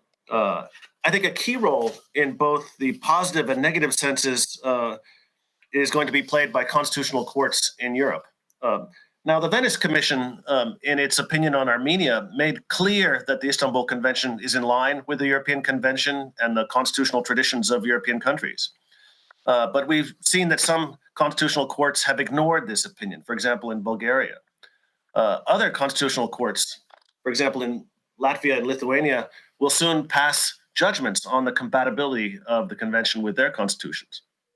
We need to regain momentum to broaden the circle of ratifying states and to debunk the myths and disinformation. We need to reclaim the narrative from the detractors of the convention. And we have an excellent panel to address these issues. First of all, we have Dubravka Simonovic, the UN Special Representative on Violence Against Women. We have Nina Nordstrom, the permanent representative of Finland to the Council of Europe and president of the Committee of Parties to the Istanbul Convention. We have Neil Datta, the secretary of the European Parliamentary Forum for Sexual and Reproductive Rights. And we have Beka Zamashvili, the Deputy Minister of Justice of Georgia. Welcome, dear panelists. I have some tailor-made questions for each of you, but I hope that we will also be able to engage in a bit of an interactive discussion. And I also want to reiterate the invitation to our audience to pose questions as well. And these will be transmitted to me, and then I will direct them to the panelists in question. Let me start with Dubravka Simonovic. The Istanbul Convention is a European legal instrument, but it drew from international standards on violence against women. Can you put the Istanbul Convention into a global context for us? Do other regions have comparable instruments, or are we unique in this realm? Thank you. Thank you very much for this question. And let me go immediately to my answer, placing the Istanbul Convention in a global context from my perspective as United Nations Special Rapporteur on Violence Against Women, its causes and consequences, but also using some reflections related to elaboration of the Istanbul Convention from the time when we assessed the need for the Istanbul Convention. I was chair of the Council of Europe task force that was established from 2006 to 2008 in order to evaluate the need for new European Convention on Violence Against Women. And later on, I was co-chairing CAHVIO committee that elaborated the Istanbul Convention. But now with my experience as a UN Special Rapporteur on Violence Against Women, its causes and consequences, operating at the global level and recommending measures for elimination of violence against women, I would like to place Istanbul Convention at the center of all those human rights instruments related to women's rights and violence against women, especially in this area on combating and preventing violence against women, because it is a very comprehensive, detailed and legally binding instrument that is providing very precise definitions, that is providing very precise roadmap with respect to prevention, protection, prosecution, and coordination of all those activities needed to prevent violence against women. And of course, Istanbul Convention is not alone in this international framework, because Istanbul Convention used a lot what was achieved before at the United Nations level and level of other regions. So here we have to mention the Convention on the Elimination of All Forms of Discrimination Against Women, CEDAW Convention, but also Declaration on the Elimination of Violence Against Women, Beijing Platform for Action. And from regional instruments, we also have Belém do Pará Convention, adopted at Inter-American system. We also have Maputo Protocol, adopted at the level of African states. And we have to see the place of Istanbul Convention in this international setting.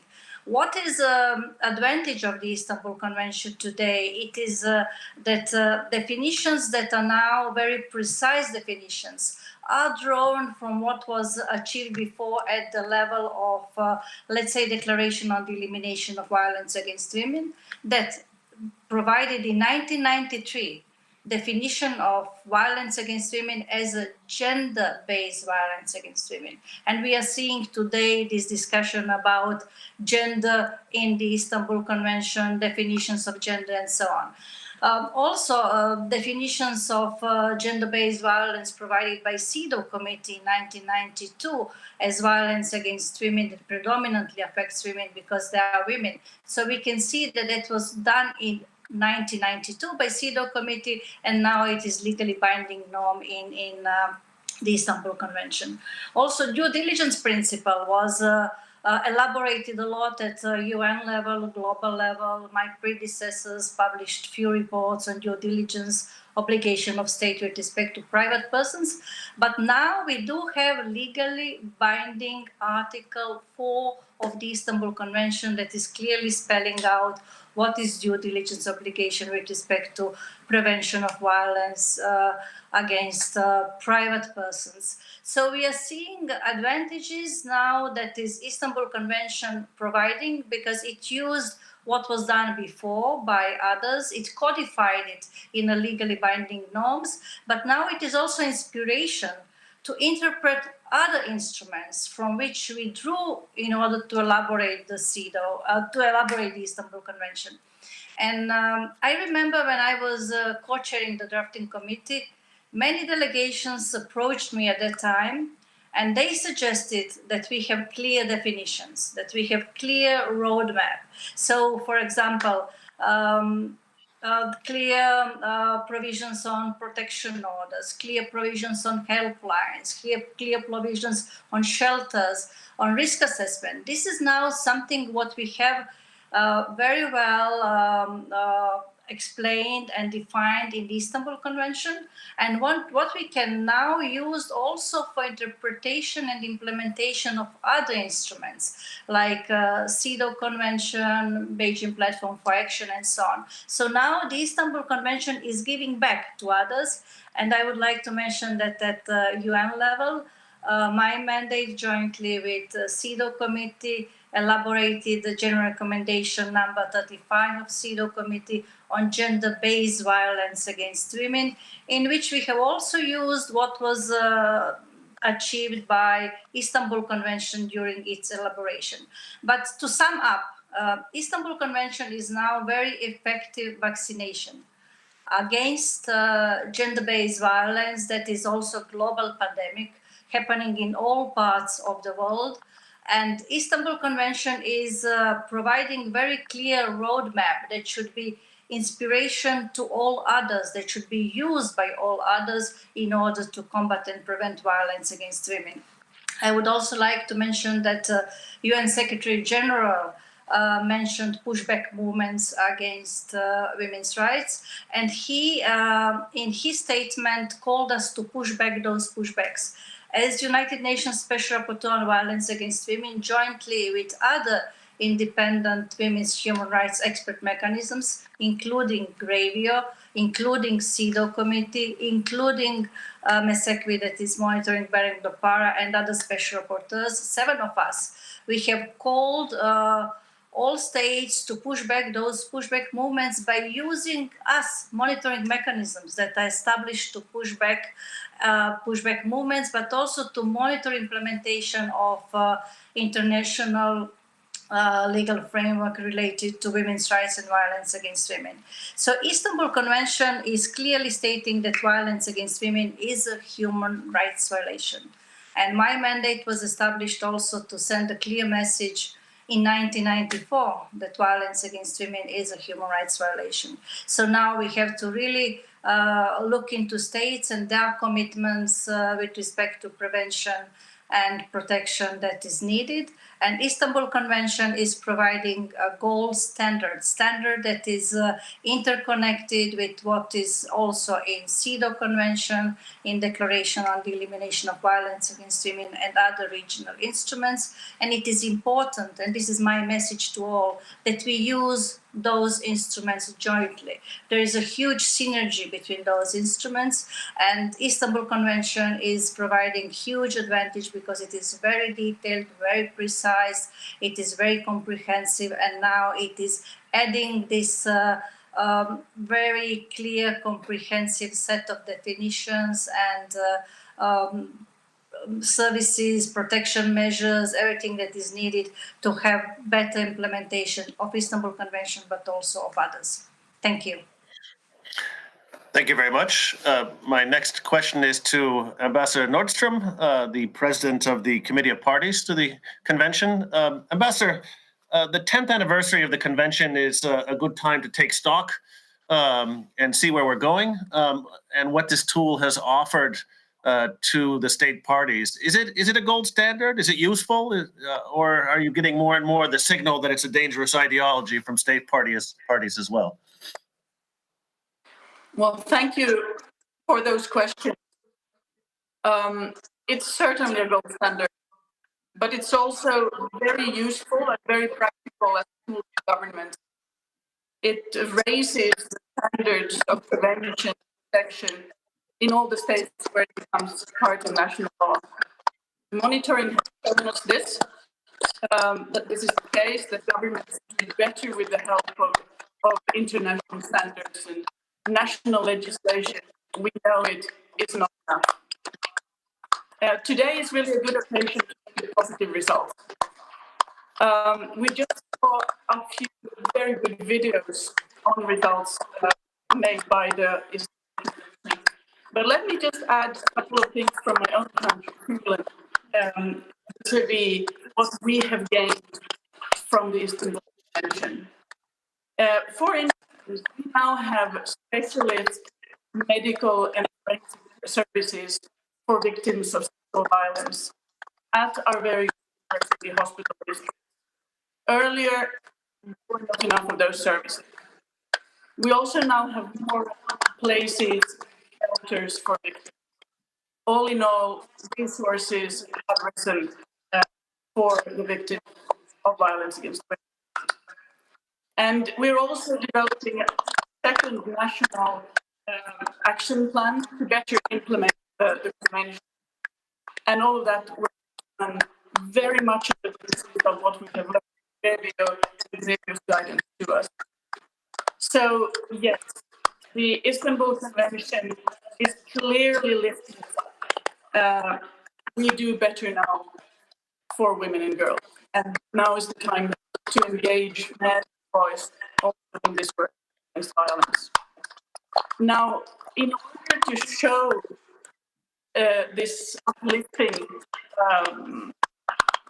effect of the convention, the states parties to the Istanbul Convention, the Committee of States Parties, just made a declaration. Made a declaration in anticipation of the 10th anniversary of the convention, and in it, the states parties express that violence is a serious human rights violation. It looks forward to the next 10 years, and it gives 10 principles around the full implementation of the convention. Let me just mention from those the importance of monitoring. Ambassador, Ambassador, can I stop you there for a minute? Your connection is a bit problematic, and I think that the technicians will get in touch with you to make sure it's back, and we'll get back to you in a minute.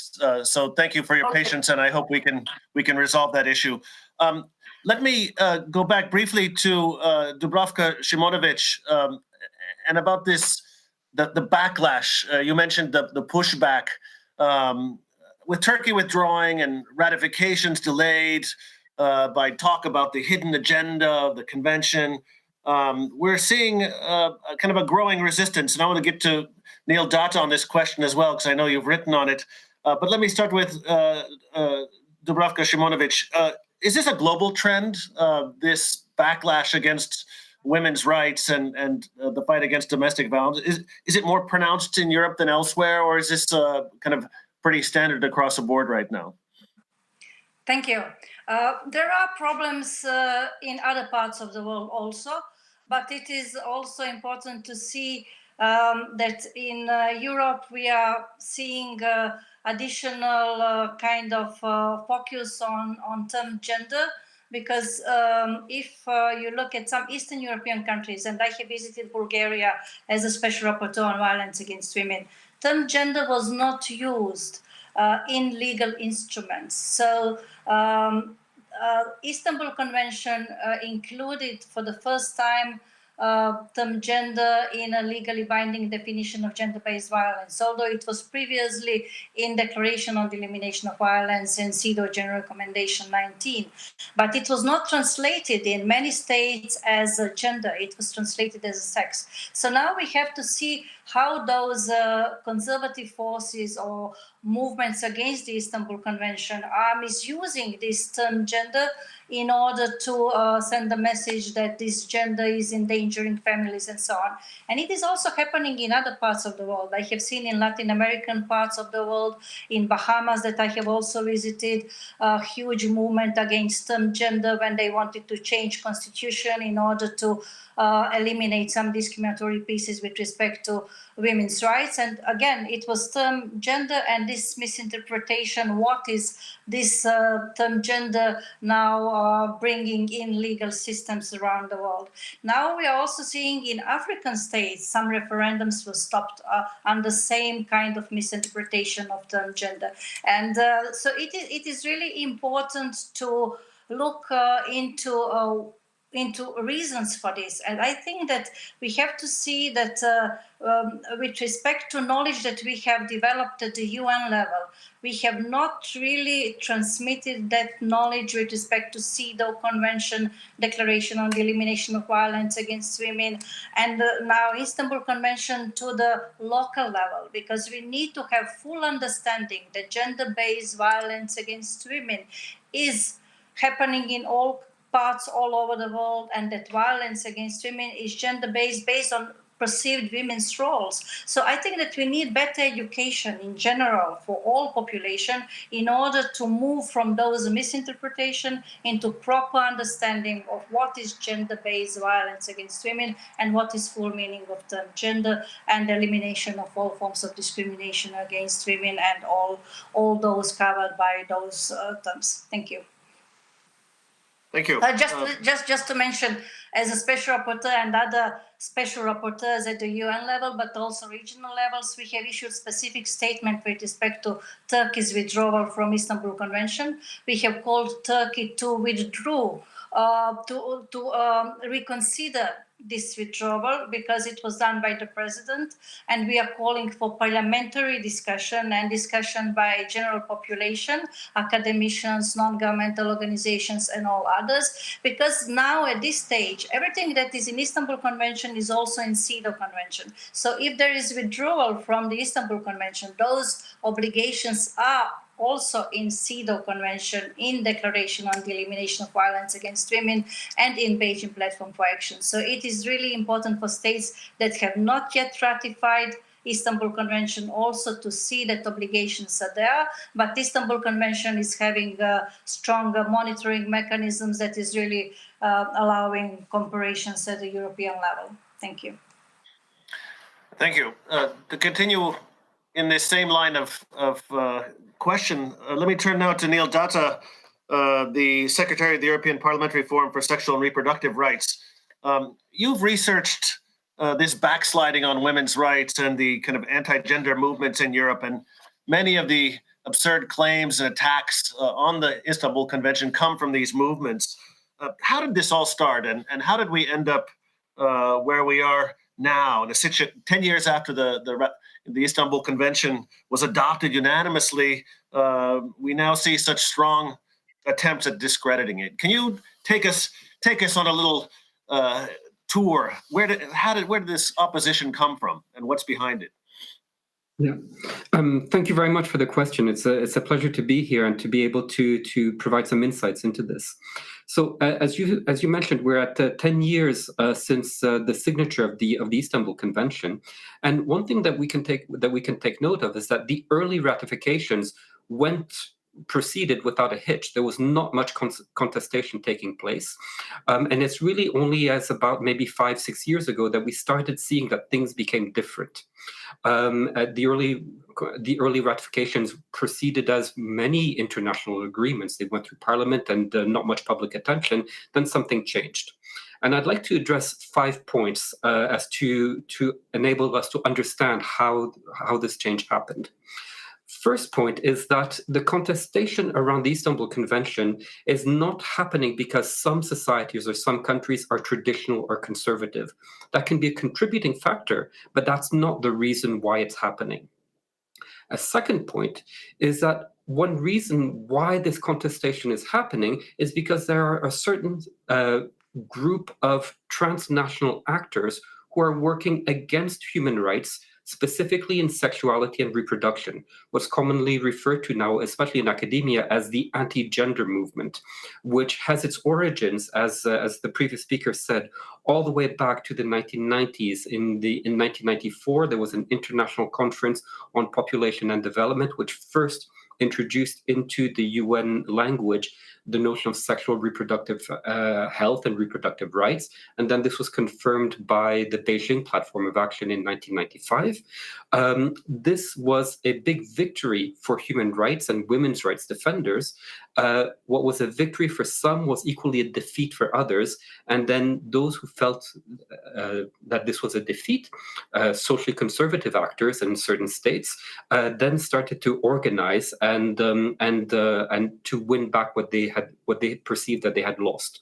Now, this anti-gender movement has been active in Europe, especially was it started in the early 2000s. It's been rather well organized since 2013 and has gained a great deal of strength since 2016.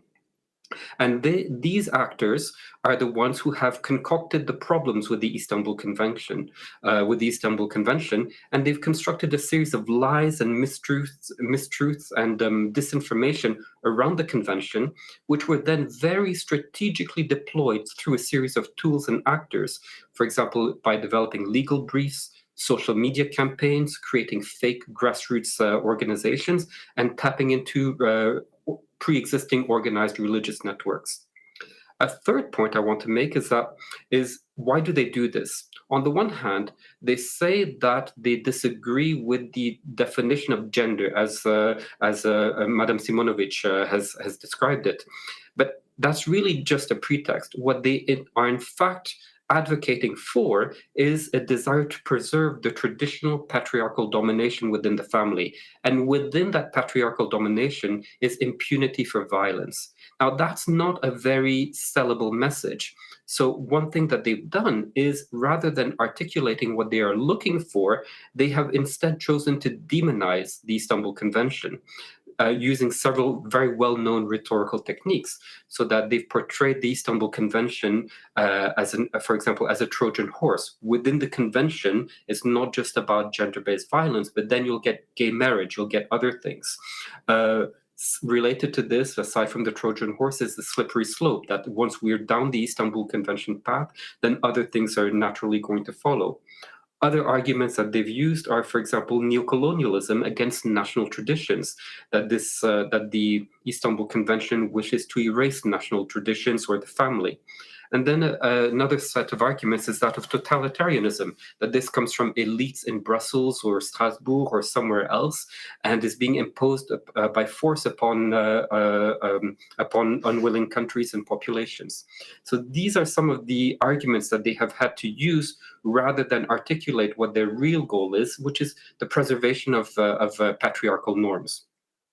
A fourth point that I want to make is that with this in mind, then we can understand that the contestation around the Istanbul Convention comes from the top down, and it is not a grassroots movement. Rather, it would be what some describe as an astroturfing phenomenon.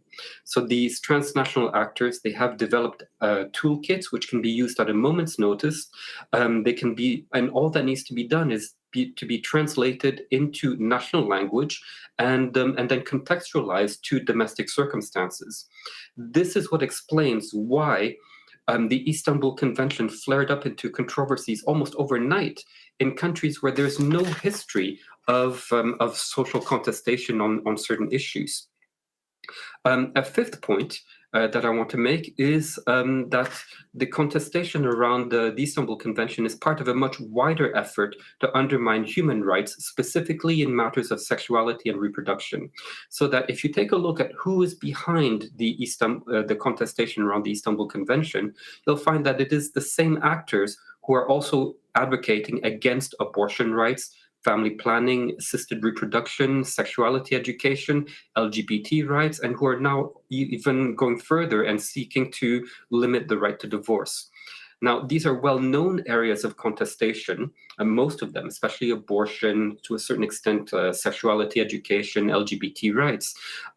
What is new, the innovation here is that now gender-based violence is a new front on the same anti-gender agenda. Now, this is an innovation of the past couple of years now, but it is the same actors who are contesting the Istanbul Convention, and then even in countries which have ratified it, they continue to contest existing gender-based violence provisions. And maybe I'll just conclude this first part with a small anecdote. If you then take into account the 5 points I've just made, we can see that why the contestation so far has been successful, and we need to find ways of limiting that. Just an anecdote I wish to share is that I was at a similar conference organized by the Finnish presidency of the European Union back in 2018, and I was asked to present about the backlash to the Istanbul Convention. And what struck me was that so many of the actors involved in supporting, promoting, advancing, and implementing the Istanbul Convention, they were nice people who ran shelters, and that's what they know what they're doing. They were totally unprepared for being politicized and for this whole contestation to happen. And so them being unprepared, they were not able to offer a good resistance.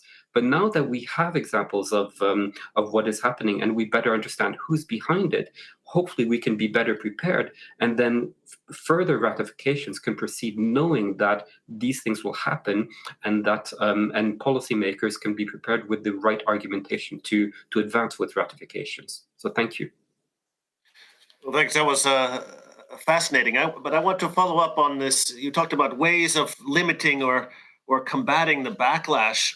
Can you talk about what strategies work to address these deliberate misconceptions about violence against women and about the Istanbul Convention?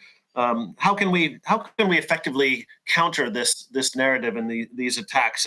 And maybe you also want to mention briefly the real life consequences of these attacks for people in the field working in this area against violence against women. Yeah, thanks for that. So first, in terms of the consequences, I think those are some that you've listed yourself in your opening, where states will fail to ratify the convention. Some actors will take proactive measures to prevent any future ratification or signature. There can be failure to implement. There can be withdrawals from the convention. Also, even after the convention is signed and ratified and implemented, there will continue to be calls for defunding gender-based violence issues or programs or etc. So funding can become polarized, and the whole issue itself can become polarized. And this can then lead to politicians not being as brave or courageous as they should be on this issue, because they will see that a certain issue is controversial. So it's costly to get involved in that. Worse yet, some politicians may think that because a certain issue is controversial, that we need to find a new consensus, and that new consensus will then mean watering down the provisions in the Istanbul Convention. And so that's a real risk that there is. I think also another thing to keep in mind is that targeting the Istanbul Convention and trying to kill the Istanbul Convention, that's only the first step. As you pointed out yourself, the next step is replacing the Istanbul Convention with what some have already elaborated as being a Charter for Family Rights. And if we take a look at what would be in this Charter for Family Rights, which at the moment is simply at the level of civil society, it's not states advocating for it yet, but it would basically be enshrining into national law patriarchal norms which justify impunity for violence within the family, limit sexual and reproductive health and rights, including abortion, family planning, etc., perhaps even divorce, and then also limit LGBT rights. Now, maybe three things that we can do, just maybe three takeaways that I can suggest. Is first, we all need to be aware that the contestation can and probably will happen regardless of whatever country is considering the Istanbul Convention, even in those countries where there has been social pacification on many of these contested sexual and reproductive health issues. And specifically, we need to be aware of this because the anti-gender actors are strongest when they can attack in ambush. When the local decision makers are not prepared for this, that's when they are at their strongest. And so being aware of this and then vaccinating decision makers, saying this is a convention on gender-based violence, it looks consensual and it should be, but there will be these groups that will come in and they will try to politicize it. A second point is to firmly believe in the Istanbul Convention. It is the gold standard, it is the useful tool, it is much more than that. And what this means is that in believing in the Istanbul Convention, this also means that we should not believe in the disinformation that is being said about the Istanbul Convention. They have no more validity than COVID conspiracy theories or flat earth theories. They really don't deserve more attention than that. Rather, the effort should be to focus on what can decision makers do to explain the convention to their electorate, to their people, in a way that translates the technical jargon of an international treaty into something understandable by a lay public. A third point is to not fall into the trap of responding to the disinformation and the misrepresentation of the Istanbul Convention. When this allows the detractors to frame the discussion and draw from the actual content of the Istanbul Convention, and one should not be in such a defensive position. So I think those would be the three takeaways I can offer. Thank you very much. I understand that Ambassador Nordstrom is back with us. I do not see you on my screen. There you are. Excellent. So I want to give you the chance to go back and explain to us from, I'm very pleased that you overcame your technical difficulties, the added value of the convention and the pros and cons. How do you sell the convention to skeptical state parties? Isn't it uncomfortable to be monitored by Grevio? Isn't it a lot of money to invest in the various services needed? How do you sell the convention to skeptics? Thank you. Do you hear me now? Yes. Wonderful. And so sorry about these problems. You asked about downsides, and I just can't think of any type of downside to preventing deaths and preventing suffering. The convention is not only a human rights issue, it's also a matter of keeping our societies safe and stable and showing our fundamental values, really. Monitoring has helped us do much better than we have before. Reporting, visits, peer review between governments, learning from each other. It has all been very beneficial to women and women victims. And well, from the point of view of our committee of states parties to the convention, I can say that governments have really appreciated the support and the advice, the external perspective that they get from Grevio. So that's all very positive. And what I wanted to say before was that we just came out with a declaration in anticipation of the 10 years of the convention. And in that, we point out that this is really a human rights issue. It's a women's rights issue. And the declaration underlines the need for rules-based international system in support of women's rights as well. And of course, it's very regrettable that Turkey has said that it will denounce the convention.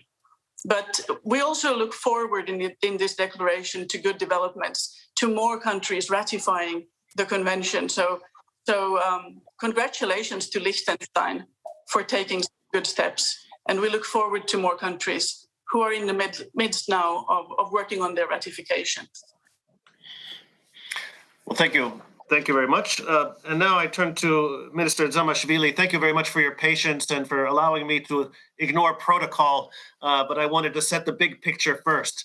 Now, you were the Deputy Minister of Justice in Georgia, a country I love very much and I visited many times. And I think when I was on an official visit there, I actually met with the head of the Georgian church, who was quite influential. And I would suggest submit that Georgia has a very strong social conservative movement, but yet Georgia ratified the Istanbul Convention a few years back already. How did this come about? How did you manage to navigate the opposition? And what strategies did you and your colleagues employ to achieve ratification of the convention? Thank you. First of all, good afternoon to everybody, and my warm regards to all the participants and distinguished speakers. Frankly, ratification and firstly the signing of Istanbul Convention was part of Georgia's policy to introduce human rights-based approach in Georgia, and also gender-sensitive approach, which was started even before we signed Istanbul Convention. And the first step was the activities that started in 2013. This was related elaborating the first ever national human rights strategy in Georgia, whereby we had a very strong focus on ensuring gender equality and combating all forms of violence. And this document was adopted by the parliament in 2014. And at the same time, we also introduced anti-discrimination law of Georgia, which also had very strong focus on ensuring gender equality, amongst others. And frankly, before we entered into the phase to sign Istanbul Convention, we already had gone through these steps to combat stereotypes regarding gender equality and stuff like we engaged into these discussions, representatives of all religion in Georgia, minorities, NGOs, and all state agencies and experts. And it was not definitely the easy task to do, but what we tried to manage was that we needed to explain to all and first of all to general public that introducing gender equality and violence-free environment, it was in the interest of the society, first of all. And this was coupled with public outreach campaigns. We decided to go to the regions and explain to the society from the first hand and provide them first-hand information what we are planning to introduce. And at the end of the day, we managed to adopt the human rights strategy and anti-discrimination law. There were definitely difficulties, but we managed to do that. And the next logical step was starting working on Istanbul Convention, which was logical continuation of this process. And frankly, when we started to work on Istanbul Convention and firstly to sign it, quite a lot of work has been already done, because the first stereotypes had been already changed slightly, and it was easier now to introduce the convention, the particular focus of which was to combat violence. And of course, by the time, the awareness of Georgian society was not at high level regarding the domestic violence and in general violence against women. But one of the triggering factors was also the very high number of domestic violence cases by the time. And also media played a very good role in that regard, because each and every case was aired and there was wide coverage. So that society somehow, we managed to consolidate the support from society that we needed all together to combat all forms of violence, and especially domestic violence and violence against women. And this helped Georgian government to declare zero tolerance against those types of violence. And once we started the ratification procedures, we had another round of outreach activities in the regions. And finally, all this gave us very good platform to be well prepared to introduce legislative changes. And frankly, comparing to the anti-discrimination law, the process with respect to ratification of Istanbul Convention was not as hard as we had with respect to anti-discrimination law, because, as I said, the stereotypes had been already changed once we started this process. And at the end of the day, now we had these documents that I think are interrelated and strengthen each other: the national human rights strategy, anti-discrimination law, and enable national legislation which implements Istanbul Convention into Georgia. So if I were to draw the lessons from the Georgian case, maybe I summarize: do your homework, get the political leadership on board, do serious outreach work to the public, place the Istanbul Convention in the broader context of reducing violence in society, and place the Istanbul Convention in a broader context of wanting to promote human rights. Would that summarize it in your view? I think that perfectly summarizes the work that we have done and that I introduced you now. Well, thank you. That's very interesting. Let me go back to Ambassador Nordstrom for a second. I want to go back to something that I mentioned in my introductory remarks, the fact that constitutional courts are becoming a battleground for kind of the constitutionality of the Istanbul Convention. Why do you think this is even happening? A convention put forth by the Council of Europe surely must be in line with the constitutional traditions of the member states. What do you make of these challenges or the involvement of constitutional courts in these discussions? Thank you. Well, to me, it's certainly unthinkable that a Council of Europe convention would be unconstitutional in any of its member states. We're all united by the same values, and our states have very freely and unanimously adopted this convention. But thankfully, we have the Venice Commission. As you know, it consists of world-leading constitutional law experts. And as you already mentioned, it has already assessed the constitutional implications of the ratification of the Istanbul Convention in relation to Armenia. And the Commission found that there are absolutely no provisions in the convention that would be unconstitutional. The Venice Commission says that some terms used in the convention, such as gender or gender identity, may not exist in the legal order of all Council of Europe member states, but the convention does not require these countries to introduce these terms into their legal order.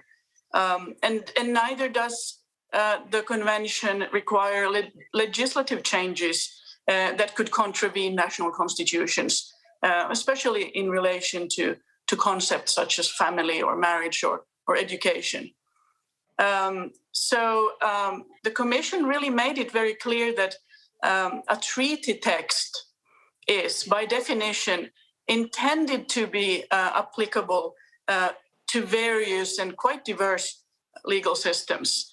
And when you draft such a treaty, and that's something we see here all the time, the negotiators do put in fairly general terminology, broad formulations, exactly in order to be able to apply this convention in different countries. And of course, the Istanbul Convention is no exception to that principle. And I think it's important that the Venice Commission pointed out that the Istanbul Convention builds on other human rights treaties that focus on violence against women and domestic violence, and that it really provided something unique, which is a very good, very robust monitoring mechanism. So in conclusion, I think it's safe to say there should not be any constitutionality problems. Well, I hope the Lithuanian and Latvian constitutional courts hear you, and the Polish constitutional court as well. Now we have some time for questions. By my clock, we have about 18 or 19 minutes for questions from the audience. I have 2 already that have been sent in, and I will address them to those who I think are most kind of concerned, but if anybody from the panel wants to jump in and add something, please feel free. The first has to do with CEDAW, the Convention on the Elimination of Discrimination Against Women. And the question is, why do we see people arguing that somehow CEDAW is weaker in legal obligations compared to the Istanbul Convention? This argument is often used against the Istanbul Convention as being too strong. Maybe Dubravka Simonovic, you can speak to this, and if somebody else wants to jump in afterwards, feel free. You want to start? Yes, CEDAW was adopted in 1979. So at that time, CEDAW Convention at that time did not have specific provision on violence against women. But today it's very clear that CEDAW is covering violence against women as a form of discrimination against women and human rights violation, and that was done through interpretation of the CEDAW committee. But it is a soft law that is now giving all those interpretations that are needed to address violence against women under the CEDAW Convention. So also jurisprudence by the CEDAW committee under the optional protocol is now confirming that CEDAW Convention is fully covering violence against women, and basically those provisions that are in the Istanbul Convention with respect to shelters, with respect to definition of rape, with respect to all things that are needed for prevention, protection, prosecution, and so on. But still it is in a set of soft law recommendations done by CEDAW committee. And here I would like to mention General Recommendation 19 on violence against women, but also a new one, General Recommendation on violence against women as a gender-based violence number 35 that was done recently after the Istanbul Convention in order to upgrade what was done by CEDAW before and to have clear explanations what are norms under the CEDAW Convention. So CEDAW is strong, but the problem is that we are living in a global world in which violence against women is not high at the UN and regional agendas. And for that reason, CEDAW should be also better promoted. And I'm calling for inclusion of violence against women as a standing agenda item for each session of the UN Commission on the Status of Women. We need to have a clear examination of what is in CEDAW and what is in other regional instruments, Belém do Pará, Maputo Protocol, Istanbul Convention, what monitoring mechanisms are finding, and what are good results. And we have to match this with data. Data is extremely important. I'm calling all states to establish a femicide watch or national bodies that will have clear data on gender-related killings of women, because we are seeing that out of all persons killed in the context of intimate partner killings, more than 80% of victims are women. So this is concern that is happening in all parts of the world, and for that reason we need to uphold what is in CEDAW, what is in Declaration on the Elimination of Violence Against Women, and what is in Istanbul Convention jointly. So we should not separate those instruments, we should use them jointly together as a strong instruments. And for CEDAW, it should be further strengthened maybe in the future by optional protocol to CEDAW that could be elaborated on violence against women. So we are having different possibilities in this area, but it is important to see that we do have instruments that should be implemented. Thank you. Anybody else want to jump in on that? CEDAW versus Istanbul Convention? Okay, if not, I have several other questions. One seems particularly geared towards Mr. Datta, but I would love to hear others as well. It has to do with how to engage in conversation with those who oppose the convention, how to avoid talking next to each other in separate bubbles instead of with each other. And a related issue is what can be done to deny the false claims and how opposition could be organized against these false claims. Mr. Datta, would you care to start, and then anybody else wants to jump in can jump in afterwards? Yes, thank you for those. And in terms of those who oppose the convention and how to engage in a dialogue or conversation with them, I think one has to first make an assessment of who the potential interlocutor is. If it is one of these groups that I mentioned, which are from the anti-gender movement, I would say that there's probably very little reason to engage in dialogue with them, because the dialogue will not accomplish anything. Okay, and I think rather one would be better served spending efforts to convince whoever is their target of their communication, and trying to convince lay people or politicians, whoever holds decision-making capacity about the Istanbul Convention, rather than the protagonists who are activating against the Istanbul Convention, because there will never be compromise, or there will never be a fruitful dialogue there, but rather to take a look at who is it that they are targeting.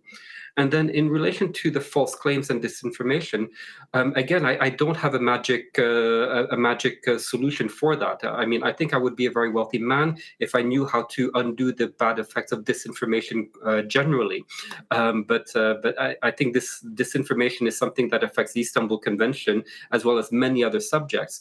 And I think really the example of Georgia and also there are some other examples. Croatia comes to mind, where on the one hand, making sure that the ground is well prepared, that the Istanbul Convention is situated within a wider human rights context, but then also preparing the right people for the contestation that will come about. You cannot prevent the contestation from happening, but it's a bit like with the magician's trick. If you in advance explain how a magician performs a trick, you know how it's done, and then when the trick is performed, it loses half of its magic. It's still a trick, it's still there, but because you know intellectually how it happened, then you can protect yourself from it. And it's a bit the same thing with the controversies around the Istanbul Convention. If you know that they're coming, if you know where they're going to come from and what arguments they're going to be using, then the target audiences, instead of being swayed by them, they'll say, okay, now it's happening. Ambassador Nordstrom, I saw that you wanted. What's your take on how do we fight magical thinking? Thank you. I think that within those governments who are pondering whether or not to ratify the convention, there is a real need for the stories of others who have gone before. So to hear facts about what things have improved, how numbers are affected, to see stories of real people, that actually makes a difference. So facts are what matter. And of course, parliaments and parliamentarians are key in this issue, and engaging in discussions with politicians is the best thing I can think of. Thank you. Minister, or Dubravka Simonovic, would you like to would you like to engage on this question as well? How do we convince the skeptics? How do we talk with them? Go ahead, Minister. Yes, please. Well, it's very difficult how to respond to this issue. I think each state has to find its own tool how to manage to combat with the skepticism and stereotypes. But I can share you the Georgia's own experience, what has been changed after ratification of the convention, because simply ratification of the convention or introducing the legislative amendments does not mean anything if it's not translated into practice, and it does not change the real life of those who are in the focus of these documents, right? Frankly, this is my personal observation, and I believe observation of many others, that what has been changed in Georgia, this is the perception and attitude towards violence in Georgia, and domestic violence at the first hand, because now we can observe that everyone, even living in the rural areas, the potential victims and the victims are well aware how to protect themselves. And also it's very important that the offenders themselves have faith that violence is no longer tolerated. And I think this is the most important change in terms of ensuring the prevention and criminal justice response. And this very strict criminal policy also played a role.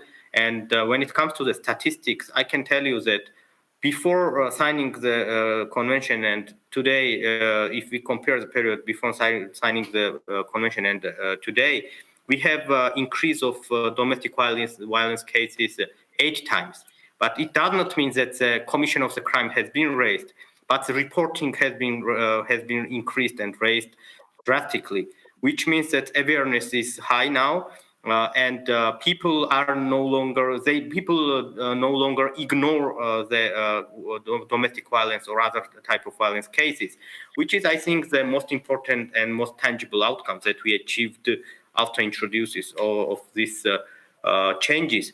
And of course, as long as the Ministry of Justice is also representing states before the international courts, during the recent years, we also received the cases before Strasbourg Court or UN committees like CEDAW committee or CRC committee, the cases related to domestic violence, which means that awareness is also raised in civil society and in the legal field.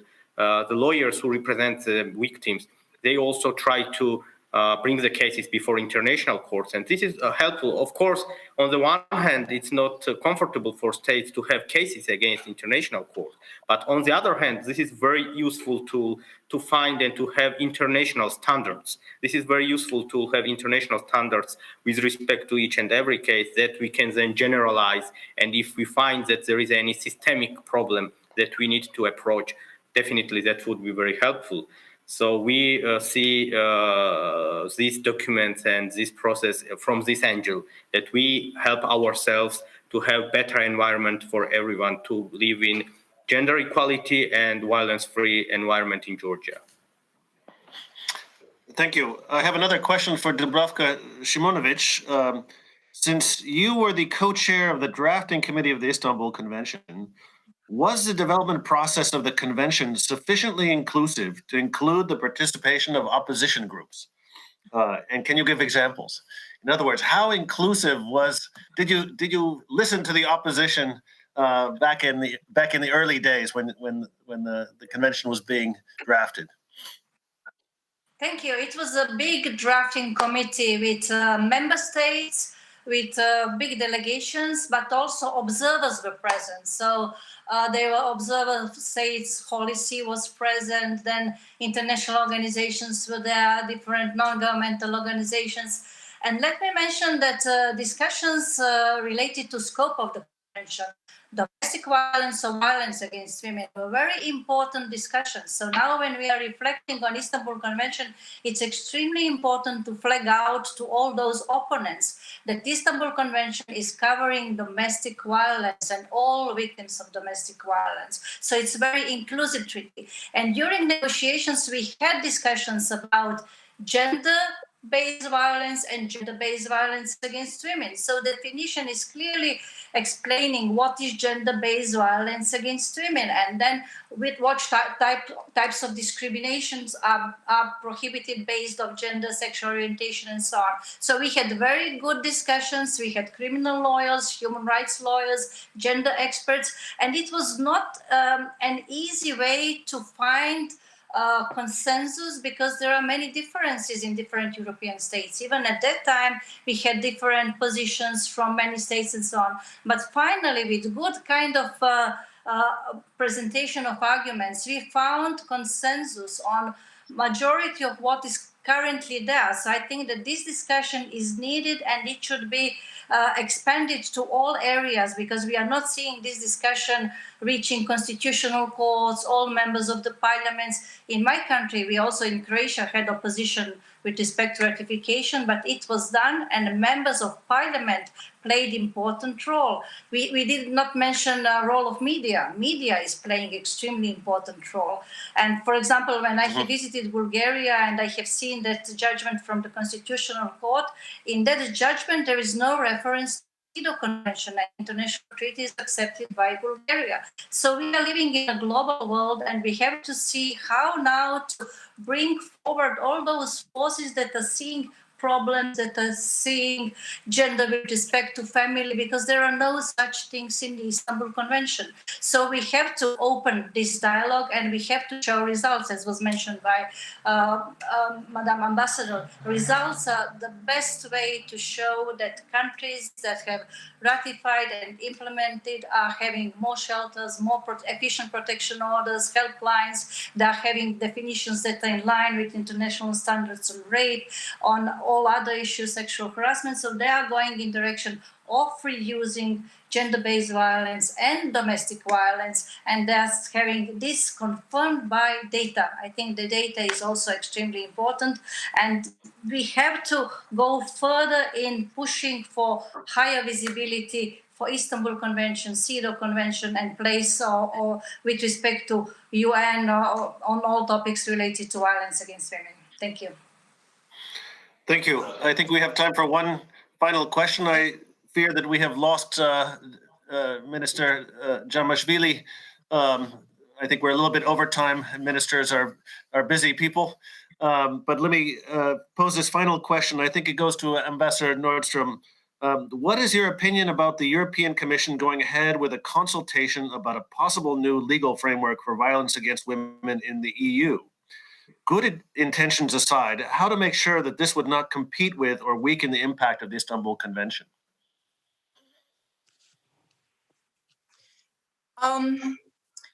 Well, it has to be, of course, a good process where different voices are heard and where there is proper and solid work done so that what the EU does well reflects the Istanbul Convention. But all in all, I think it's excellent, it's good.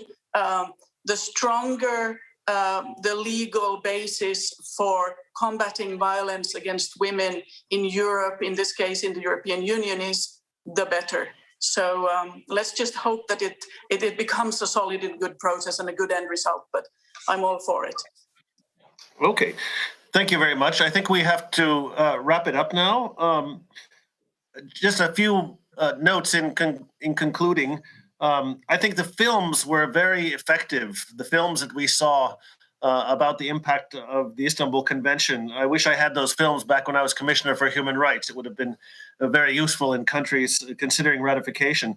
I think we also have 10 years of experience, and we have kind of the stock taking. And now I think the data, the information, the analysis of the good that the convention has brought to the signatories is now much more available.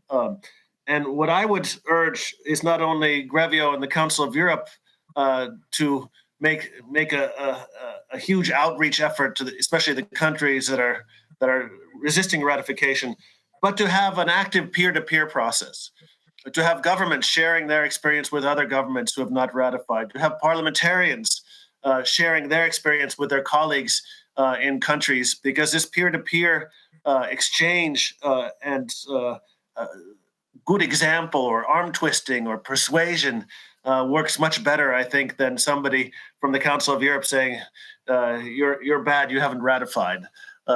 So I'm hoping on that note that we can have an active peer-to-peer and use this experience that has been gained to move forward and protect women against violence and to push for the convention to be universally ratified and implemented. With that, I close this. Thank you very much to the panelists. Thank you to the audience for the excellent questions. And I pass the floor back to the organizers. Well, thank you very much to all panelists for this brilliant discussion. Thank you very much for sharing your insights and your knowledges with us. And thanks to Niels Mojniak for his very eloquent and focused moderation of this panel. So, ladies and gentlemen, it's time now for a lunch break. Don't miss to join us again at 2 p.m. German time. We will have to discuss much more. We will continue with our second big topic today. We will talk about combating gender stereotypes and sexism. During lunch break, you can get more inspiration by 2 videos. One is about the campaign by the Federal Ministry of Family Affairs. We mentioned earlier the campaign to raise awareness. And a second video aims at promoting a recently developed methodology for NGO campaigning on the Istanbul Convention. It was developed jointly by the Council of Europe, UN Women, and WAVE Network. So see you again at 2 p.m.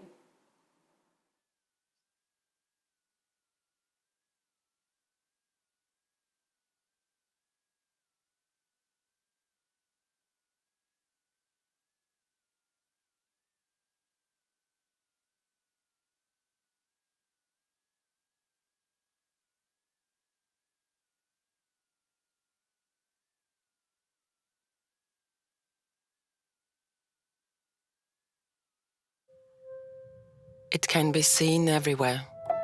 At home, at work, on the underground, online. Because in Germany, 1 in 3 women will experience physical or psychological violence in their lifetime. Everyone could know at least one woman affected. The Federal Ministry for Family Affairs, Senior Citizens, Women and Youth is on a new path to motivate people to take a stand against all forms of violence. Gewalt an Frauen geht uns alle an. Our aim was to bring this topic into the public discourse and to offer hands-on support to women affected. To succeed, we needed to be ambitious. First, we partnered with relevant national experts, founded an initiative, and started a platform. Then, we created an attention-grabbing campaign to raise awareness among the press and the public, and made our cause a personal issue for everyone. We asked people, "What's your number?" and confronted them with the number of women they know that could have experienced violence. We projected the numbers on buildings in prominent places and allowed users to sync their Facebook data to see the amount of their friends affected. All major German aid organizations got involved. Then the pandemic started. The whole country went into lockdown, increasing the risk of violence at home. We reacted quickly with our Not Safe at Home campaign, designed to empower neighbors, friends, and family to help those experiencing violence. The message: you can do something. We mobilized the public and created thousands of new partnerships with supermarkets and malls, nationwide. It was time to raise sensitivity for all the different types of violence, not only in the real world, but also online. Because cybermobbing, hate speech, and cyberstalking are growing threats, affecting all of us beyond the digital space. Our campaign demonstrated how to act against digital violence, empowering users to react immediately when facing violence online. Influencers and celebrities joined the successful campaign at a panel discussion, raising further public discourse for the topic. Stronger than violence is an essential part of our contribution to implement the Istanbul Convention. Violence against women affects us all, but together we are stronger than violence.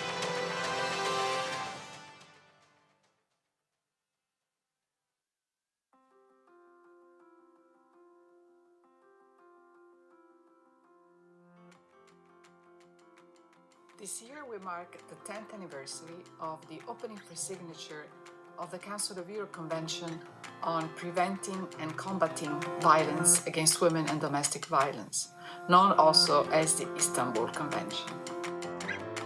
The Istanbul Convention wants governments to make combating violence against women a statewide priority, involving government agencies, parliamentarians, NGOs, the private sector, and the media. All of us, including men and boys, have a role to play in ending violence against women. Our collective efforts come at a point when concerted international action and national commitments to end violence against women are more important than ever. The respect for women's safety and empowerment is at the core of the Istanbul Convention, which goes hand in hand with achieving gender equality. It's time to move forward in making the Istanbul Convention a well-known tool. We need to counter misinformation about it and use it to turn women's rights into a reality. Violence against women affects 1 in 3 women throughout Europe. Incidents of violence against women and femicides have increased significantly since the outbreak of the COVID-19 pandemic. The Istanbul Convention is and remains the most comprehensive legal framework to address the severe human rights violation, focusing on both protecting victims and prosecuting offenders. The 10th anniversary of the Istanbul Convention is an occasion for civil society organizations, the Council of Europe, UN Women and Women Against Violence Europe, to join forces and explain the core objectives and added values of the Istanbul Convention. We will be piloting a methodology for advocacy and communication campaigns in 3 countries, the Czech Republic, Poland, and Latvia. After piloting, the methodology and campaigning tools will be available to civil society organizations in Europe and beyond. Stay tuned about the upcoming campaigns and learn about the Istanbul Convention and how it can advance the right of women to be free from violence.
It can be seen everywhere. At home, at work, on the underground, online. Because in Germany, 1 in 3 women will experience physical or psychological violence in their lifetime. Everyone could know at least one woman affected. The Federal Ministry for Family Affairs, Senior Citizens, Women and Youth is on a new path to motivate people to take a stand against all forms of violence. Gewalt an Frauen geht uns alle an. Our aim was to bring this topic into the public discourse and to offer hands-on support to women affected. To succeed, we needed to be ambitious. First, we partnered with relevant national experts, founded an initiative, and started a platform. Then, we created an attention-grabbing campaign to raise awareness among the press and the public, and made our cause a personal issue for everyone. We asked people, "What's your number?" and confronted them with the number of women they know that could have experienced violence. We projected the numbers on buildings in prominent places and allowed users to sync their Facebook data to see the amount of their friends affected. All major German aid organizations got involved. Then, the pandemic started. The whole country went into lockdown, increasing the risk of violence at home. We reacted quickly with our Not Safe at Home campaign, designed to empower neighbors, friends, and family to help those experiencing violence. The message: you can do something. We mobilized the public and created thousands of new partnerships with supermarkets and malls, nationwide. It was time to raise sensitivity for all the different types of violence, not only in the real world, but also online. Because cybermobbing, hate speech, and cyberstalking are growing threats, affecting all of us beyond the digital space. Our campaign demonstrated how to act against digital violence, empowering users to react immediately when facing violence online. Influencers and celebrities joined the successful campaign at a panel discussion, raising further public discourse for the topic. Stronger than violence is an essential part of our contribution to implement the Istanbul Convention. Violence against women affects us all, but together, we are stronger than violence.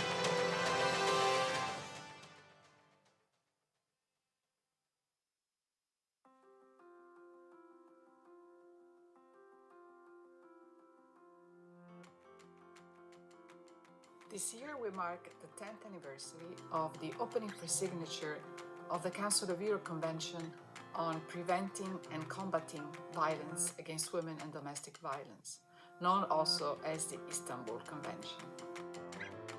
The Istanbul Convention wants governments to make combating violence against women a statewide priority, involving government agencies, parliamentarians, NGOs, the private sector, and the media.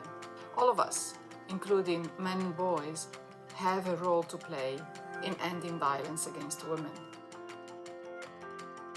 Our collective efforts come at a point when concerted international action and national commitments to end violence against women are more important than ever. The respect for women's safety and empowerment is at the core of the Istanbul Convention, which goes hand in hand with achieving gender equality. It's time to move forward in making the Istanbul Convention a well-known tool. We need to counter misinformation about it and use it to turn women's rights into a reality. Violence against women affects 1 in 3 women throughout Europe. Incidents of violence against women and femicides have increased significantly since the outbreak of the COVID-19 pandemic. The Istanbul Convention is and remains the most comprehensive legal framework to address the severe human rights violation, focusing on both protecting victims and prosecuting offenders. The 10th anniversary of the Istanbul Convention is an occasion for civil society organizations, the Council of Europe, UN Women and Women Against Violence Europe, to join forces and explain the core objectives and added values of the Istanbul Convention. We will be piloting a methodology for advocacy and communication campaigns in 3 countries: the Czech Republic, Poland, and Latvia. After piloting, the methodology and campaigning tools will be available to civil society organizations in Europe and beyond. Stay tuned about the upcoming campaigns and learn about the Istanbul Convention and how it can advance the right of women to be free from violence.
Willkommen zurück nach unserer Mittagspause. Wir freuen uns, dass Sie wieder bei uns sind bei der Konferenz. Nachdem wir heute Morgen über die Istanbulkonvention und was noch getan werden muss, um Gewalt an Frauen zu verhindern, möchten wir jetzt über eine spezifische Sache sprechen. Wir möchten darüber sprechen, wie wir die Gründe für Gewalt an Frauen bekämpfen können. Und wir möchten sprechen darüber, wie man Geschlechtsstereotype und Sexismus bekämpfen kann. Wir freuen uns auf eine sehr fruchtvolle Diskussion und auch hier können Sie wieder Fragen stellen. Nutzen Sie das Slido-Tool, fragen Sie Ihre Fragen und wir geben die Fragen dann weiter an die Panelistinnen. Sie fragen sich vielleicht, warum ist es wichtig, in diesem Kontext über Sexismus zu sprechen? Da geben wir Ihnen die Antwort gerne in einem kurzen Video und dann geht es direkt in die Diskussion. Sexism exists everywhere. It exists in the way we speak, the words we write, the images we create, and the way we act. It impacts women differently, and to a greater extent than men. It's around us from childhood, with boys encouraged to run, jump, and be active, and girls socialized into passive, pleasing, ladylike behavior. It hits out at us from bus stop advertising, magazine covers, toys, computer games, or pictures posted on the wall at work. It's there in the home, where women still perform far more unpaid work than men. It's in the workplace, where women are ignored and silenced, passed over for promotion, penalized for having a family. It exists each time a victim of sexual violence is told in a court that she was asking for it. It's present each time a sportswoman is portrayed as a wife and mother, or asked to conform to a girly, sexy stereotype, and her sports achievements are downplayed. It's there when girls drop out of sport because they're told they don't have the right body. It exists when men who look after their children are ridiculed. It exists every time politicians who are women are silenced by jokes or comments about their appearance. It spreads its poison through social media, with women and girls silenced and degraded through vicious, sexualized attacks. Sexism is not just an attack on women, it's an attack on everyone. It leads to societies that are not safe for everyone to thrive, with no space for diverse voices, talents, or leadership. At worst, it creates a climate that leads to violence and murder. That's why the Council of Europe has come up with the world's first legal text addressing sexism in all its forms. We're taking a stand against sexism. Will you?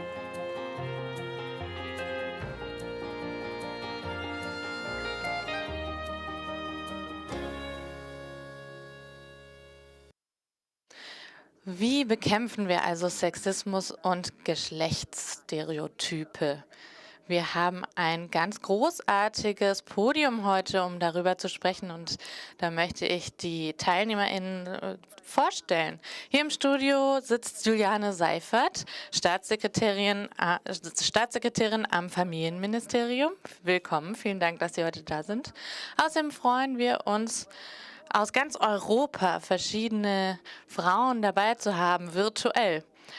Andrea Lorenzo Marquez, sie ist Vorsitzende der Gleichstellungskommission des Europarat. Toll, dass Sie heute dabei sind. Auf der Linken. Super. Alle sind da, super, das hat geklappt. Emily Iolotis, Ministerin für Justiz und Ordnung aus Zypern. Guten Nachmittag. Elisabeth Moreno, delegierte Ministerin für Gleichstellung, Diversität und Chancengleichheit beim Premierminister von Frankreich. Guten Nachmittag. Und außerdem Joanna Maycock, Generalsekretärin der Europäischen Frauenlobby. Guten Nachmittag. Und als letzte Alexandra Timmer, Associate Professor an der Utrecht Universität in den Niederlanden. Ganz toll, dass Sie heute alle hier sind, und ich freue mich sehr auf unsere Diskussion. Ich habe ja bereits das Publikum eingeladen, Fragen zu stellen, wenn Sie möchten, über Slido, und wir geben die weiter an das Panel später. Erst einmal möchten wir über die Debatte sprechen und loslegen mit Frau Marquez. Sie sind Vorsitzende der Gleichstellungskommission des Europarats, ein Organ, das die Empfehlungen zur Verhinderung und Bekämpfung von Sexismus entworfen hat. Warum ist es Ihrer Meinung nach so wichtig, dieses Thema anzusprechen? Thank you so much. Vielen Dank. Good afternoon to Guten Nachmittag an alle und alle, die uns zuhören und zuschauen heute. In der Tat haben wir sehr viel darüber gesprochen heute Morgen, über die Istanbulkonvention.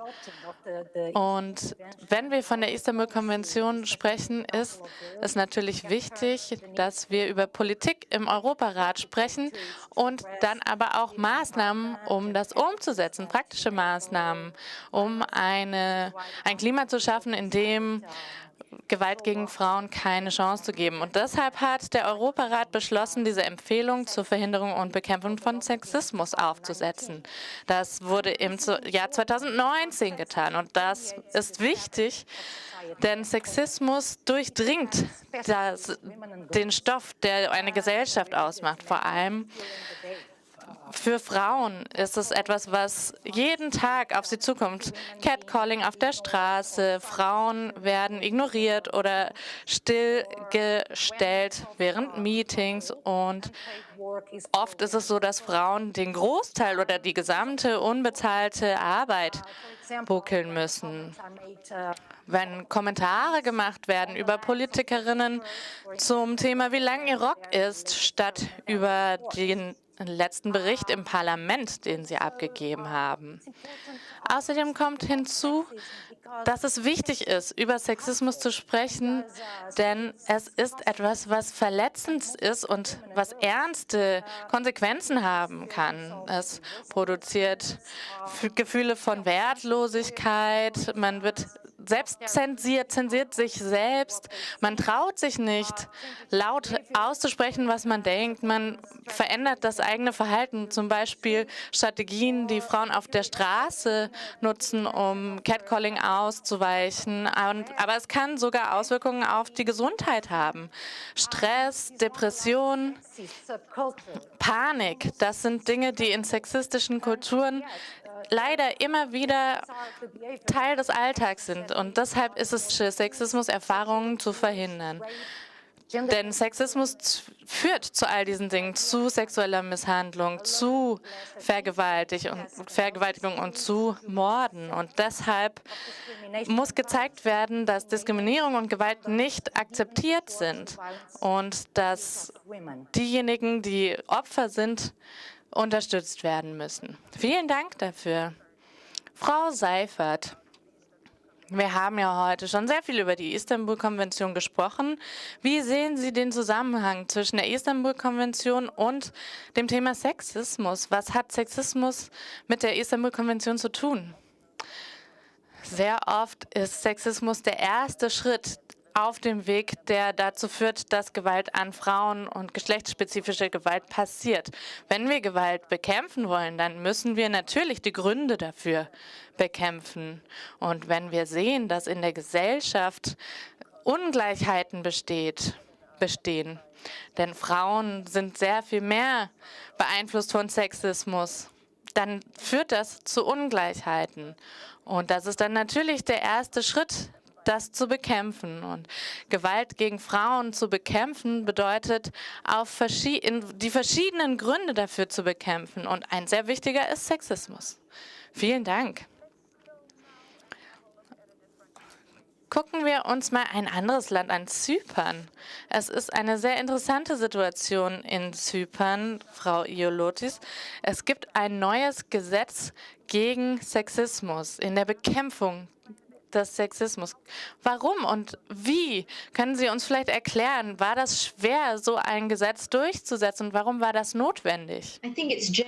Ich denke, es ist allgemein akzeptiert, dass in der heutigen Zeit, vor allem in der Zeit der Pandemie und dem Lockdown und ähnlichen, den Einschränkungen auf der ganzen Welt, dass die Ungleichheit der Geschlechter immer mehr steigt und dass dadurch auch Gewalt gegen Frauen steigt. Und da brauchte es in großer Notwendigkeit Maßnahmen, um das zu bekämpfen. 2019 hat das Ministerkomitee die Konvention angenommen und die Empfehlung aus dem Jahr 2019 kämpft gegen Sexismus im öffentlichen, aber auch im privaten Raum. Und die Rechtsprechung ist hier wirklich wichtig, um Sexismus zu bekämpfen. Anzuerkennen, dass Sexismus sehr weit verbreitet ist in allen Ebenen der Gesellschaft und in allen Institutionen und dass Geschlechtsstereotype existieren, ist ein wichtiger Schritt. Und eine Gruppe von Frauen hier bei uns im Parlament hat einen weiteren Schritt genommen, um Sexismus und Online-Sexismus zu bekämpfen. Es gab große Beratungen, wir haben Online-Services genutzt, wir haben Menschenrechtsorgane angesprochen, hat uns geholfen und so haben wir die Gesetzesvorlage durchgebracht im Dezember 2020. Und es war wirklich wichtig, denn das hat sich ja auch überschnitten mit der Empfehlung zur Verhinderung und Bekämpfung von Sexismus des Europarats. Es ist auch wichtig zu wissen, dass diese Empfehlung auch ins Griechische übersetzt wurde und wurde auch gefördert und sehr groß verteilt im gesamten Land, auch hier in Zypern. Und wir haben dann mit NGOs zusammengearbeitet, mit der Zivilbevölkerung und mit den Gemeinden. Es ist so wichtig, Sexismus zu bekämpfen, denn diejenigen, die Sexismus Sexismus ausüben, müssen vor Gericht gestellt werden. Denn Sexismus aushalten zu müssen, ist furchtbar. Und da wird man auf eine Art und Weise für minder befunden von dem Täter oder der Täterin. Und das sollte alle politischen Ebenen betreffen. Denn das ist ja auch eine öffentliche Debatte, die hier stattfindet, dass das Bewusstsein gesteigert wird. Und man braucht einfach die richtigen Bedingungen, denke ich, um so ein Gesetz und eine Kultur von Gleichheit durchsetzen zu können für alle Menschen. Und deswegen ist unsere Arbeit natürlich darin, Frauen zu empowern, für Frauen das Leben angenehmer zu machen. Denn gerade Frauen sind unter den verwundbaren Gruppen in unserer Gesellschaft. Denn sie sind einfach ganz oft die Opfer von Sexismus. Gleichzeitig ist Bildung natürlich wichtig. Es müssen Fachleute ausgebildet werden und es muss Bewusstsein geschaffen werden in allen Bereichen. Man muss Bewusstsein dafür schaffen, gerade auch schon bei jungen Kindern, dass Sexismus nicht in Ordnung ist und dass diese Probleme angegangen werden muss. Und deswegen denken wir, dass es vom Kindesalter bereits beigebracht werden muss. Vielen Dank. Gehen wir von Zypern nach Frankreich und schauen uns mal an, wie die Situation dort aussieht. Frau Moreno, die Gesetzgebung in Frankreich sieht vor, dass seit 2015 im Arbeitsbereich Sexismus bereits bekämpft wird und seit 2018 ist auch Sexismus auf der Straße strafbar. Könnten Sie uns den Kontext dieser Rechtsprechung und den Einfluss erklären? Ja, und ich möchte zunächst sagen, dass ich mich sehr freue, hier bei Ihnen zu sein, um diese wichtigen Fragen mit Ihnen zu diskutieren.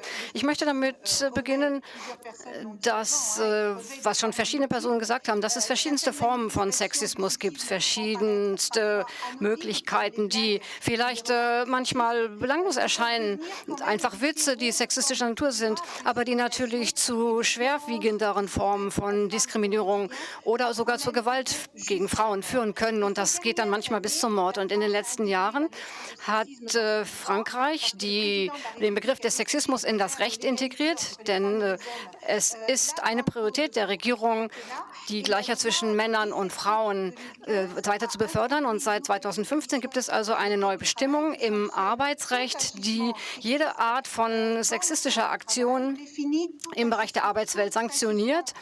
Jede Art von Aktion, die auf das Geschlecht einer Person sich bezieht und die darauf abzielt, vielleicht die Würde des Menschen herabzusetzen oder die in irgendeiner Form degradierend, erniedrigend, eine Form eines Angriffs oder sogar feindlich ist. Das heißt, das sind alles Dinge, mit denen Frauen regelmäßig konfrontiert sind. Und dann ist ein weiteres Gesetz im Jahr 2018 verabschiedet worden, wodurch ebenfalls der Kampf gegen sexuelle Gewalt und sexistische Angriffe bekämpft werden soll. Und das ist ein Begriff, der nennt sich outrage sexiste, nämlich auch geschlechtsbezogene Beleidigungen. Das heißt, verschiedenste Begriffe sexueller Art, die erniedrigend wirken können, die als flagrant délit bekannt werden, werden penalisiert. Das heißt, es ist zum Beispiel ein Délit flagrant auf der Straße, wenn jemand sexuell angesprochen wird, beleidigt wird. Wir haben bis zum 31. Dezember 2019 1124 Verstöße gegen dieses neue Gesetz registrieren können. Das heißt, seit 2 Jahren sieht man, dass das ein wesentlicher Fortschritt ist, denn es ist damit möglich, juristisch gegen dieses Phänomen des Sexismus vorzugehen. Das war vorher nicht möglich, weil dieser Begriff im Recht nicht existierte. Und jetzt haben wir besondere Bestimmungen im Hinblick auf Sexismus, die es uns erlauben, die Unternehmen, die Bürger, die Arbeitnehmer zu sensibilisieren. Natürlich auf der Straße, am Arbeitsplatz, aber überall im öffentlichen Raum ist dieser Begriff wichtig. Und ich glaube, das ist der einzige Weg, über die normale sexistische Bemerkung hinaus weitergehend tätig zu werden und dazu beizutragen, dass wir eine wesentlich gerechtere und gleichere Gesellschaft haben werden. Vielen Dank. Ja, wir haben über die Situation in verschiedenen Ländern gesprochen und gesehen, wie mit Sexismus umgegangen wird. Was wir heute Morgen auch gehört haben, ist, wie wichtig Nichtregierungsorganisationen, NGOs sind. Deshalb möchte ich Frau Maycock fragen. Die Europäische Frauenlobby arbeitet stark im Kampf gegen Gewalt gegen Frauen. Wie wichtig ist es für NGOs wie Ihre, auch mit Sexismus umzugehen? Vielen Dank für die Frage und vielen Dank, dass Sie einer Frauenorganisation eine Stimme geben. Das ist wirklich ein tolles Event heute und wir haben ganz wunderbare Beispiele heute schon gesehen. Es ist natürlich wichtig, dass NGOs Teil der Kampagne sind, um die Istanbul-Konvention weiter zu fördern und umzusetzen. Denn ich denke, das ist ein sehr allumfassendes Rechtsmittel, was Gewalt gegen Frauen angeht. Wir haben den positiven Einfluss der Istanbul-Konvention schon gesehen, aber es gibt nach wie vor Herausforderungen und das haben wir in unserem Bericht schon herausgestellt, dass Sexismus natürlich ein Problem und auch eine Verletzung von Menschenrechten darstellen kann. Natürlich passiert sowas in allen Bereichen des Lebens und deshalb müssen Chancengleichheit und Empowerment für Frauen und Mädchen in allen Mitgliedstaaten auf die Fahne geschrieben werden. Die Möglichkeit, eine Karriere zu haben, Bildung zu haben, digitale Möglichkeiten, gehört alles zu einem Leben und möglichst einem Leben ohne Angst. Und Sexismus ist die Basis von Diskriminierung gegen Frauen und Gewalt gegen Frauen. Sexismus hat einen großen Einfluss gerade auf Minderheiten von Frauen. Frauen mit Behinderung, Frauen of Color, all diese Stimmen, die ganz oft zum Schweigen gebracht werden. Und wir haben das auch in der Pandemie gesehen, wie tief verwurzelt die Geschlechterstereotype sind und dass Frauen jetzt diejenigen sind, die den Preis zahlen, die schlecht bezahlte Arbeit, die unbezahlte Care-Arbeit machen und die Opfer von Gewalt werden. Deshalb möchte die Europäische Frauenlobby jede Herausforderung nehmen, wie sie kommt. Aber wir möchten das gesamte patriarchale System in unserer Gesellschaft zersprengen. Und da gehört natürlich Sexismus dazu. Und da muss man einen systematischen Ansatz haben, um ein feministisches Europa fördern zu können. Wir müssen hier alle Aspekte von Sexismus auf allen Levels identifizieren und deren Gründe bekämpfen. Es geht dann natürlich da zum Beispiel um bestimmte Keywords, zum Beispiel Sexarbeiterinnen, Vergewaltigungskultur und alles Mögliche. Und das sind alles Dinge, in denen Frauen nicht respektiert werden, obwohl das geschehen sollte. Und ich denke, wir haben in unserer Gesellschaft eine Situation, in der Frauen mit am Tisch sitzen wollen, in der Frauen respektiert werden wollen. Und da hat die Kommissionspräsidentin von der Leyen gesprochen darüber, dass Frauen immer noch viel zu tun haben, um gleich angesehen zu werden. Aber solange Sexismus weiterhin existiert, können wir männliche Gewalt gegen Frauen und Mädchen nicht beenden. Und während der Pandemie ist es noch schwerer. Und so können wir keine Gesellschaft frei von Sexismus und Diskriminierung haben. Deshalb ist es als Frauenorganisation ein besonders wichtiges Thema für uns. Vielen Dank. Alexandra Timmer, Sie sind Rechtsexpertin. Sie arbeiten auf dem Bericht der Gleichstellung. Ich würde gerne wissen, was für Gemeinsamkeiten und Unterschiedlichkeiten sehen Sie in den verschiedenen Ansätzen, wie die europäischen Länder Sexismus angehen. Vielen Dank für die Einladung. Thank you for inviting. Vielen herzlichen Dank. Können Sie mich hören? Ja, wir hören Sie. There are considerable differences. Es gibt große Unterschiede zwischen den nationalen Rechtsprechungen der europäischen Länder. Sprechen wir mal über Verbote zum Beispiel. Also ich werde kurz analysieren, in welcher Art und Weise Sexismus verboten wird an verschiedenen Ländern. Und ich basiere meine Antworten auf Studien zu Gleichstellung und Diskriminierung gegen Frauen, das gerade von der Europäischen Kommission verfasst wird. Die Frage des Verbots ist direkt eine Frage von Rechtssprache. Natürlich müssen wir damit anfangen, dass die Empfehlungen zur Verhinderung und Bekämpfung von Sexismus eine erste rechtliche Definition von Sexismus gegeben haben.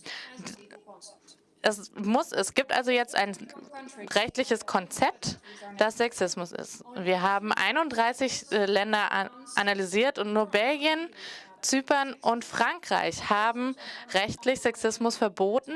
Es gibt Gesetzentwürfe in den Niederlanden und Spanien.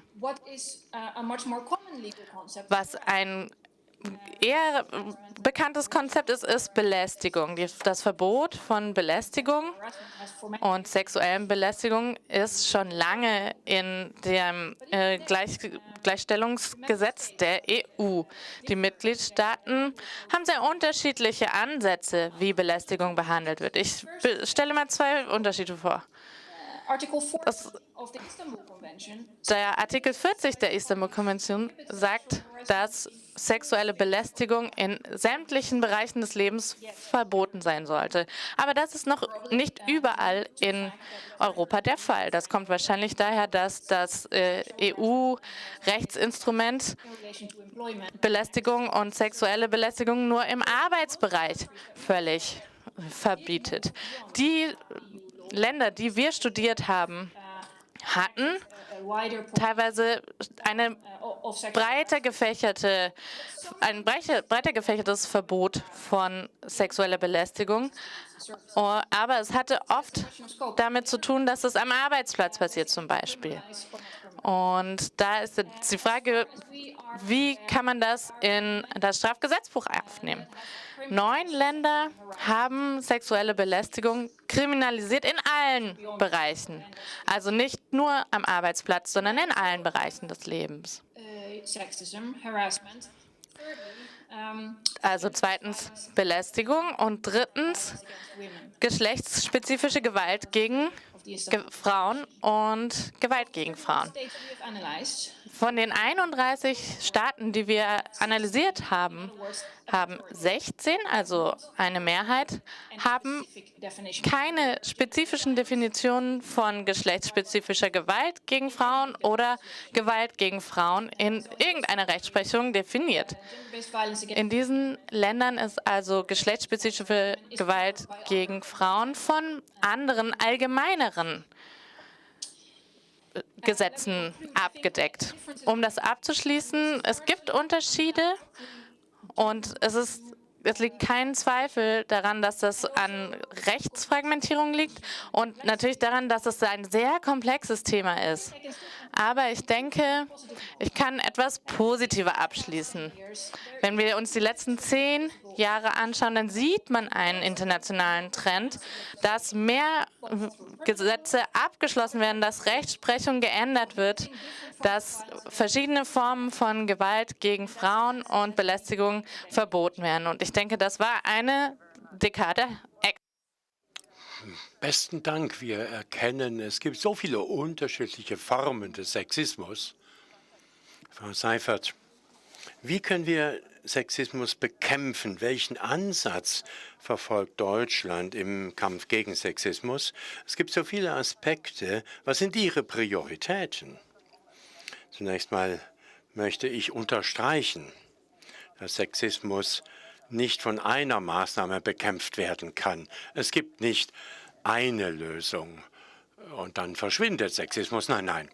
Viele Dinge und eine umfassende Strategie sind erforderlich zur Bekämpfung.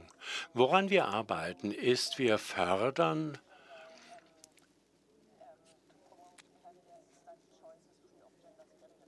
Wahlen frei, Entscheidungen frei von Gender-Stereotypen. In der Berufswahl zum Beispiel Frauen und Männer oder Mädchen und Jungen, wenn sie gefragt werden, was für einen Beruf willst du ergreifen, dann haben wir oft, dass die Jungen wollen, Kraftfahrzeugschlosser werden und die Mädchen wollen Krankenschwester werden oder bestimmte weibliche oder männliche Berufe auf Hochschulebene studieren. Woran wir arbeiten, wir befördern Boys and Girls Day, Zweites wichtiges Thema ist, wir wollen die bezahlte und unbezahlte Arbeit gleichmäßig verteilen. Das ist ein großer Grund für die Ungleichheit, für den Sexismus, die ungleiche Verteilung der unbezahlten Arbeit. Die Männer haben viel mehr bezahlte Arbeit, die Frauen viel mehr unbezahlte Arbeit, zum Beispiel durch den Haushalt, durch die Aufzucht von Kindern, die Fürsorge. Und wenn wir sehen natürlich, dass man in der Öffentlichkeit Sexismus klar ist, wo steht das für, wie bekämpft man es. Wenn das nicht ist, haben wir ein Problem natürlich. Aber schließlich geht es auch darum, die Politik kann nicht Sexismus abschaffen, kann das nicht alleine tun. Die Menschen draußen müssen in der ganzen Gesellschaft tätig werden. Sie müssen Partner suchen aus der Kultur, aus der Wirtschaft. Partner aus den Gewerkschaften, aus der Politik müssen da einbezogen werden. Das tun wir. Wir stehen im permanenten Dialog mit allen Gruppen der Gesellschaft, in der Politik, am Arbeitsplatz und so weiter, um Partner zu finden und natürlich ein Bündnis zu schmieden, um Sexismus zu bekämpfen. Dankeschön. Wir haben inzwischen Fragen bekommen. Danke, dass Sie die eingesandt haben. Eine Frage, eine zentrale Frage möchte ich noch mal weitergeben. Wie können wir Sexismus verhindern, wenn die Populärkultur so gesättigt ist mit Genderstereotypen? Popkultur soll heißen, zum Beispiel Medien, Fernsehsendungen. Frau Marquez, vielleicht könnten Sie die Frage ansprechen und vielleicht einige der konkreten Maßnahmen in den Empfehlungen des Europarates vorstellen. Oh, thank you, thank you. Besten Dank für die Frage. Wenn ich die Frage richtig verstanden habe, wie verhindern wir, wie beugen wir Sexismus vor, wie können wir ihn bekämpfen? Alles sollte in der Bildung stattfinden. Die Bildung ist die breite Grundlage für die Vorbereitung von Jungen und Mädchen auf das aktive Leben und für die Beteiligung in allen Bereichen der Gesellschaft. Die Abschaffung von Genderstereotypen und Abschaffung des Sexismus aus verschiedenen Institutionen muss Priorität in der schulischen Bildung und Ausbildung sein, sodass Jungen und Mädchen ihre Fähigkeiten kennen und in ihrer Beteiligung auf allen Ebenen frei von Sexismus, frei von Diskriminierung und frei von Gewalt. Das muss erreicht werden. Das Bildungssystem in unseren Ländern sollte von diesen Werten, von diesen Prinzipien regiert werden im Kampf gegen Genderstereotype und Sexismus, die weiterhin alles bilden, die Curricula, das Zusammenleben zwischen Menschen wird dadurch genormt und die Schulen sollten die Kinder motivieren und sollten die Lehrer ausbilden, die Lehrerinnen, wo Straftaten vorkommen, diese öffentlich zu machen. Das Curriculum sollte überarbeitet werden in Bezug auf genderspezifische Themen und Themen, die die Gesellschaft betreffen, auch in Geschichte, auch in Naturwissenschaften. Jungen und Mädchen sollten da sich öffnen, sollten die Chancen bekommen, sich auszudrücken und Entscheidungen für ihr Leben zu treffen. Sie sollten nicht in Gender befangen sein, sagen wir mal. Schauen Sie sich Spielzeug an, das Sie sich vorbereiten. Sie sollten das selber wählen, das Familienmodell, das Sie für sich sehen wollen. Es gibt eine starke Verpflichtung, dass wir schauen, dass wir ein Europa haben, das frei von Sexismus ist. Dankeschön.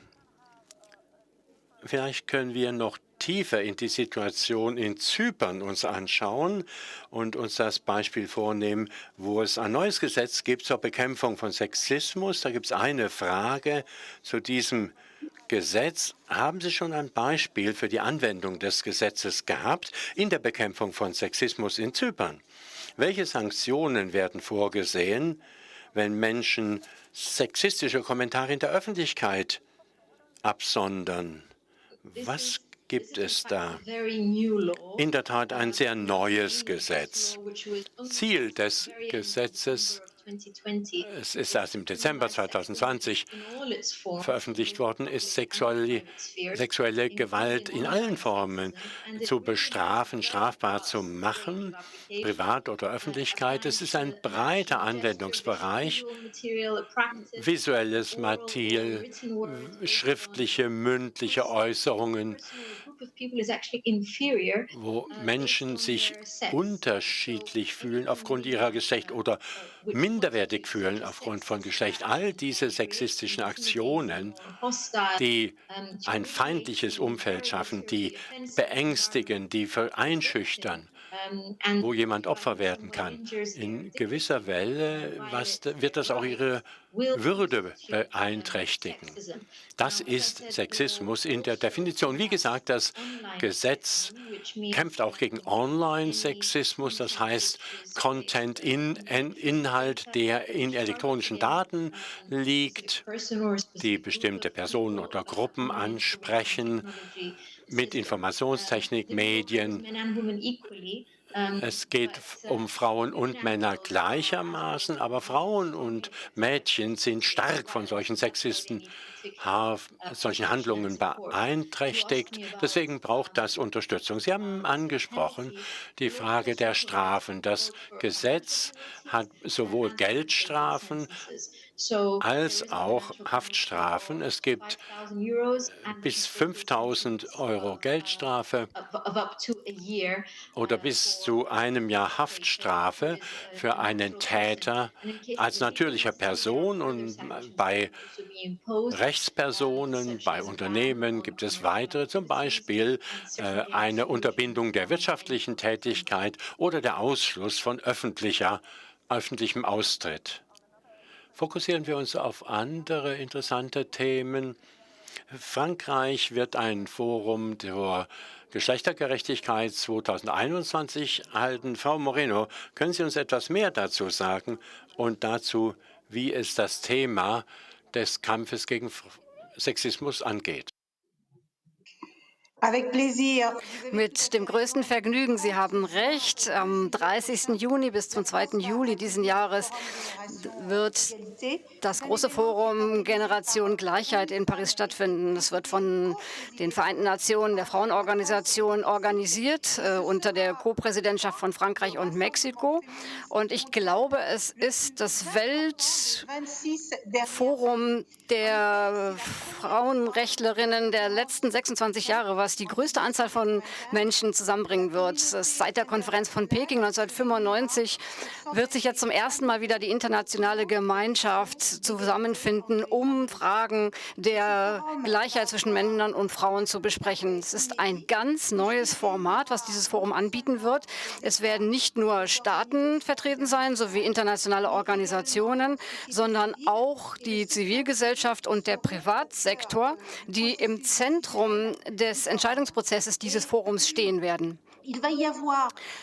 Wir werden 6 Aktionsbündnisse haben, die nach Themen gegliedert sind. Eines wird sich auf Gewalt entsprechend genderspezifischer Kriterien konzentrieren. Dann wird es den Bildungsbereich geben, den Gesundheitsbereich, den Kulturbereich und Sport, die ebenfalls als Aktionsbündnisse vertreten sein werden. Und es wird eine Gelegenheit sein, sich daran zu erinnern, dass die Gleichheit zwischen Männern und Frauen ein übergreifendes Thema ist und dass der Kampf gegen Sexismus und die Stereotype sowie Gewalt in allen Bereichen, in allen Sphären der Gesellschaft geführt werden muss. Dieses Forum Generation Gleichheit wird ebenfalls eine Möglichkeit sein, ganz konkrete Engagements einzugehen, um gegen Sexismus und Gewalt gegenüber Frauen zu kämpfen. Wir möchten hinausgehen über die Absichtserklärungen, die es sonst gibt, sondern die Partizipation an diesem Forum wird dadurch bedingt sein, dass man sich direkt engagieren muss, finanziell, rechtlich oder programmatisch, was den Kampf gegen Gewalt an Frauen angeht. Jedes Aktionsbündnis wird ganz konkrete Ziele formulieren für die Periode 2020 bis 2025, die während dieser gesamten Periode ständig evaluiert werden. Das heißt, unsere feministische Diplomatie ist eine Diplomatie, die auf Freiwilligkeit basiert. Das heißt, wir wissen, dass wir zusammenarbeiten müssen auf nationaler Ebene, aber auch auf internationaler Ebene. Die Probleme, die Frauen in der Welt jeden Tag erleben, sind überall gleich und jeden Tag müssen wir zusammenarbeiten. Dann sind wir davon überzeugt, dass wir gegen diese Dinge angehen können.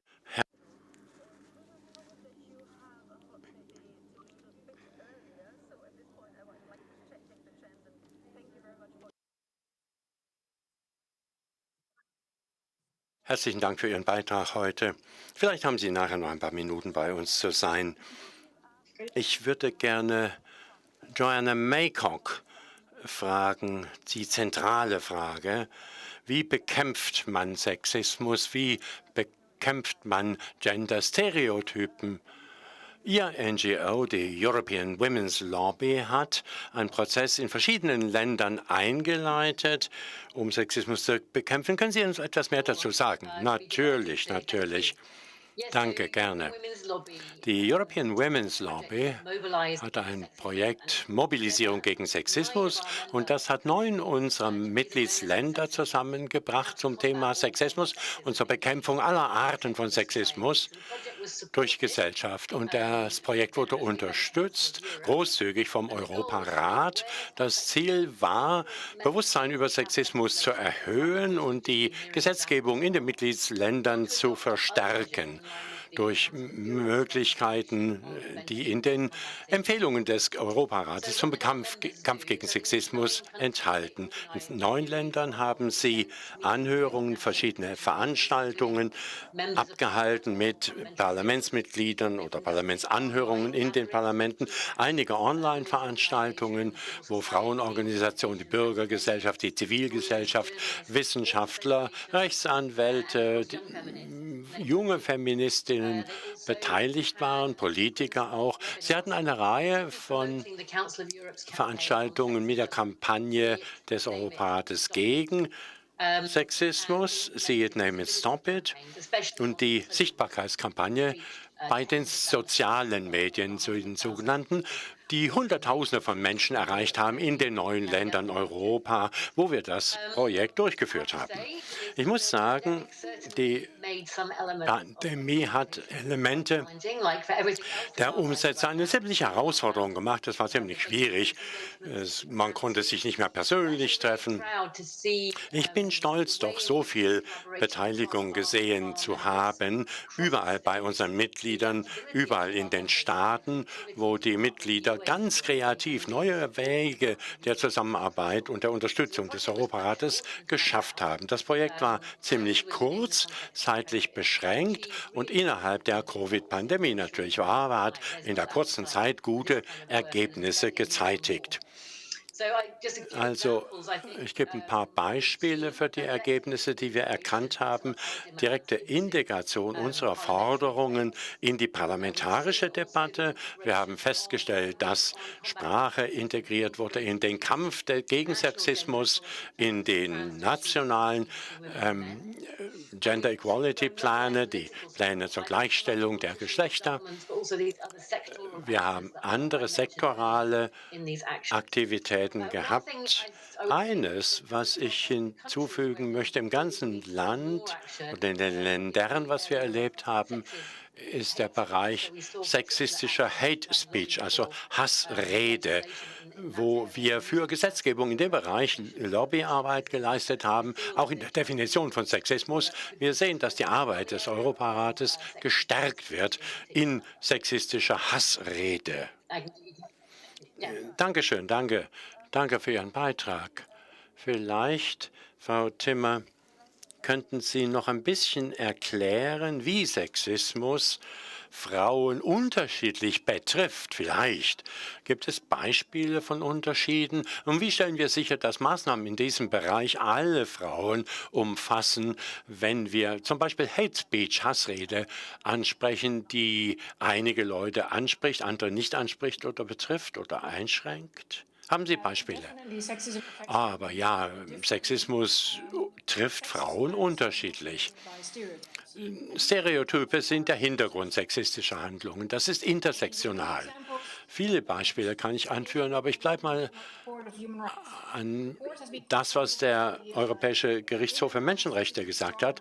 Frauen sind nicht stark genug, um bestimmte Jobs zu machen. Muslime, Frauen sind unterdrückt. Schwule Eltern sind keine guten Eltern, all diese Vorurteile. Frauen sind Parasiten der Gesellschaft. Das ist schlimmste Hate Speech und diese Stereotypen sind Grund sexistischer Handlungen. Und es ist ganz wichtig, da an die Wurzel zu gehen und festzustellen, wo die herkommen. Das CEDAW-Komitee hat zu Artikel 5 gearbeitet und hat das herausgearbeitet. Ich möchte gerne, was Frau Seifert sagte, kommentieren. Aktionen gegen Sexismus müssen an unterschiedlichen Punkten beginnen. Es gibt die Wurzeln, aber auch die Umgebungen, wo Sexismus stattfindet. Der Europarat hat eine Empfehlung veröffentlicht und der Annex dazu erklärt das sehr schön.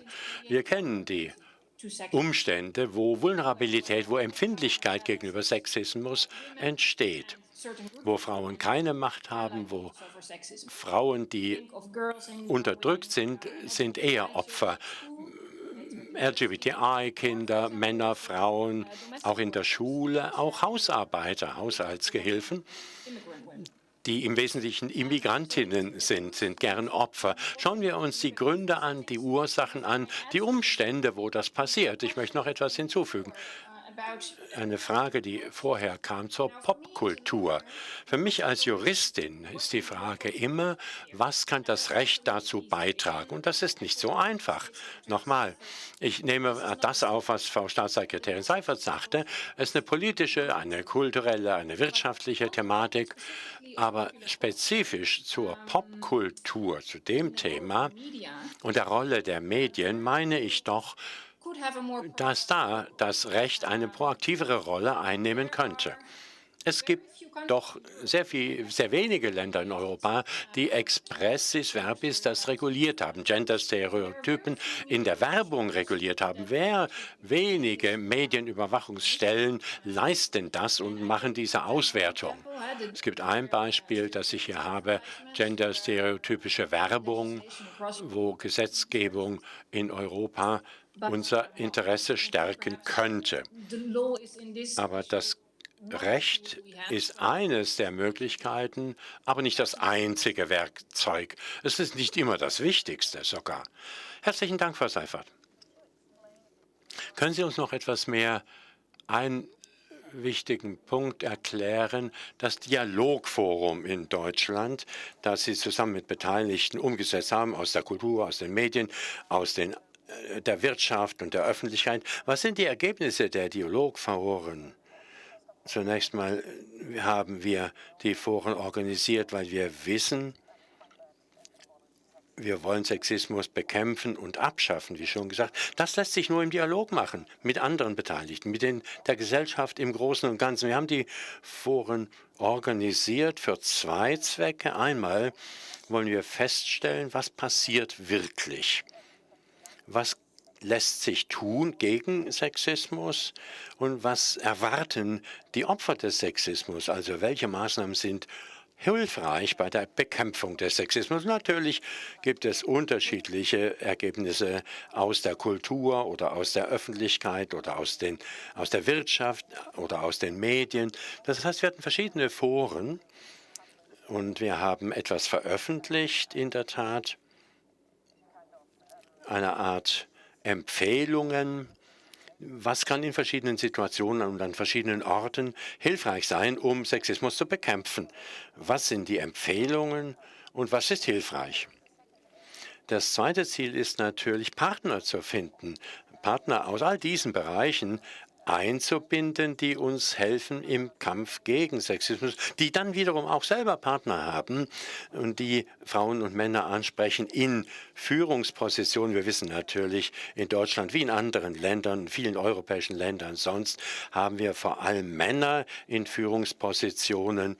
Wir arbeiten auch daran, das Verhältnis zu verändern natürlich, aber selbst viele Männer interessieren sich dafür, gesellschaftliche Gleichstellung von Frau und Mann zu haben. Es gibt in vielen Institutionen noch Ungerechtigkeiten. Wir befördern Partnerschaften und wir sind sehr optimistisch, dass nicht früher oder später, aber eher früher, bald, wir den nächsten Schritt gehen können in dem Zusammenhang. Wir sprachen früher von Hassrede und die Auswirkung von Hassrede auf Frauen, Hassrede. Und da ist eine Frage hierzu. Was glauben Sie, ist es erforderlich, auch digitale Gewalt gegen Frauen zu bekämpfen? Und wie ist das dann auch möglich? Joanna, möchten Sie diese spezifische Frage beantworten? Zur digitalen Sphäre. Wie können wir Frauen vor Sexismus in diesem Bereich schützen? Durchaus Gewalt, männliche Gewalt gegen Frauen und Mädchen nennen wir ein Kontinuum. Da gibt es viele Formen der Gewaltausübung. In vielen Sphären des Lebens natürlich, auch online. Wir müssen uns Sorgen machen über die wachsende Evidenz und die Auswirkung von Online-Gewalt gegen Frauen und Mädchen. Wir haben daran schon seit Jahren gearbeitet. Wir arbeiten daran, um zu sehen, wie kategorisieren wir das und festzustellen, was müssen wir tun, um digitale Gewalt gegen Frauen und Mädchen zu bekämpfen. Das hat verschiedene Formen. Es gibt unterschiedliche Dinge, die man machen muss, um die Analyse zu aktualisieren. Wir brauchen umfassende Gesetzgebung, die alle Arten der Gewalt gegen Frauen und Mädchen abdeckt, auch die Online-Gewalt. Wir erwarten Handlungen seitens der großen Giganten der sozialen Medien, Sexismus zu verbieten in ihren eigenen Plattformen, was letztlich nicht immer der Fall ist bei diesen großen Medien. Innerhalb unseres Projekts fordern wir, sagen wir, das heißt, Frauen sollen eine volle Stimme im Online-Bereich haben und nicht der Gewalt ausgesetzt werden.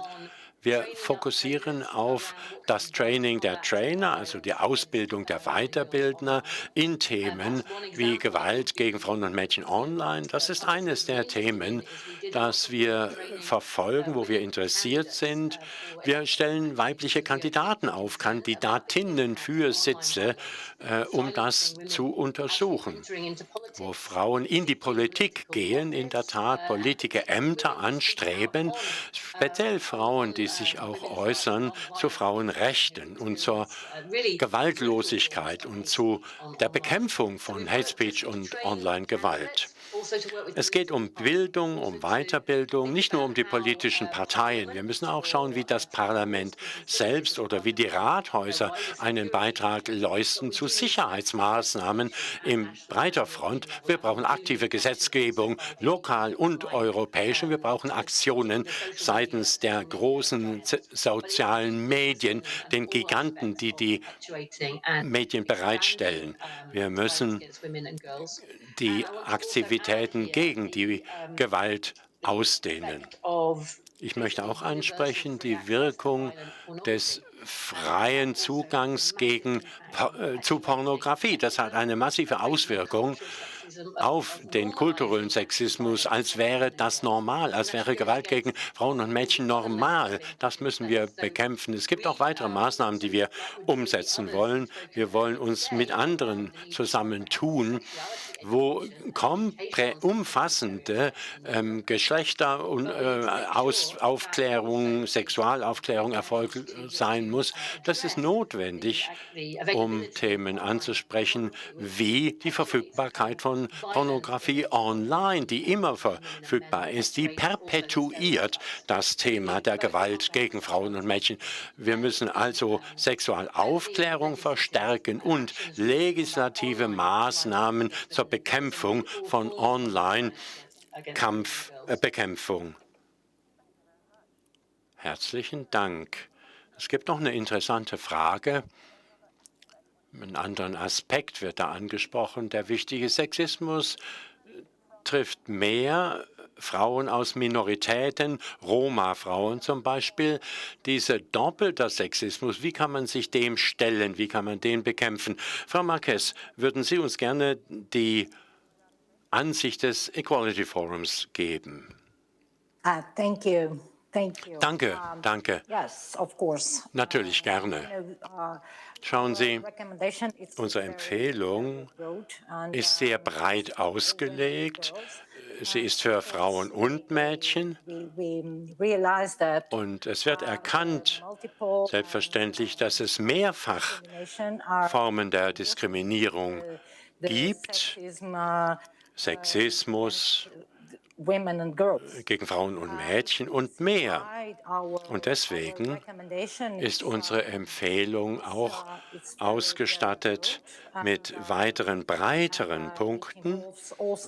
Dazu gehören alle Maßnahmen, die ergriffen werden müssen gegen Gewalt, im Besonderen Gewalt, auch von Frauen und Mädchen aus Minderheiten. Das heißt, es ist eine Form, die Empfehlung umfasst alle Akteure in der Kommunikation mit den Sektoren Kultur, Bildung und erfordert die Beteiligung einer breiten, mehrfachen und diversen Stakeholderschaft, auch in der Bekämpfung von sexistischen Ereignissen. Dankeschön. Es ist wirklich schwer, dieses Thema aufzudröseln. Frau Timmer, glauben Sie, es gibt Prioritäten in deren Zielstellung, um Sexismus abzuschaffen? Und schon, durchaus.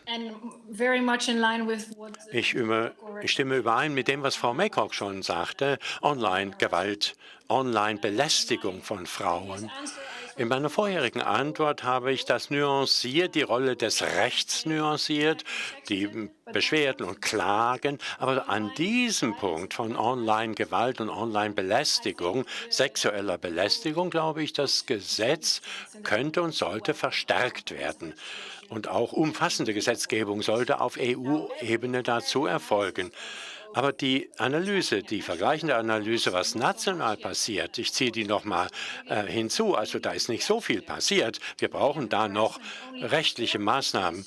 Was Belästigung angeht, nur 4 der 31 Länder, die wir studiert haben, haben online-sexuelle Belästigung zu einer Straftat gemacht. Ich will nicht sagen, das Strafrecht ist letztlich der einzige Zugang, aber bei online-sexueller Belästigung, die randomisiert ist viel breitere Strafbarkeit die richtige Antwort.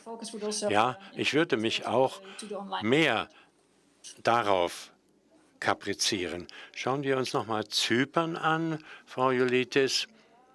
Planen Sie weitere Maßnahmen, nachdem Sie ein neues Gesetz eingeführt haben. Was für Änderungen erwarten Sie für die Zukunft in Zypern? Welche Auswirkungen wird das neue Gesetz haben? Natürlich erwarten wir Veränderungen.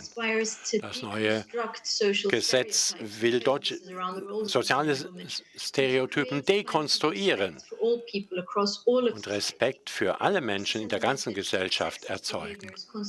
Sexistisches Verhalten muss bestraft werden, um künftige Täter abzuschrecken. Das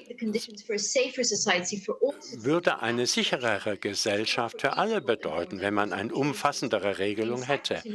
In Zypern haben wir in den letzten Jahren viele wichtige Schritte in die Richtung getan. Wir haben gezielte Maßnahmen eingesetzt in sehr koordinierter und systematischer Weise. In den letzten Jahren hat die Forschung auch Ergebnisse gezeitigt gegen diese illegalen und alle Bereiche der öffentlichen Leistungen sind angesprochen worden, wo es um breiten Sexismus geht, praktische Möglichkeiten, das zu dekonstruieren.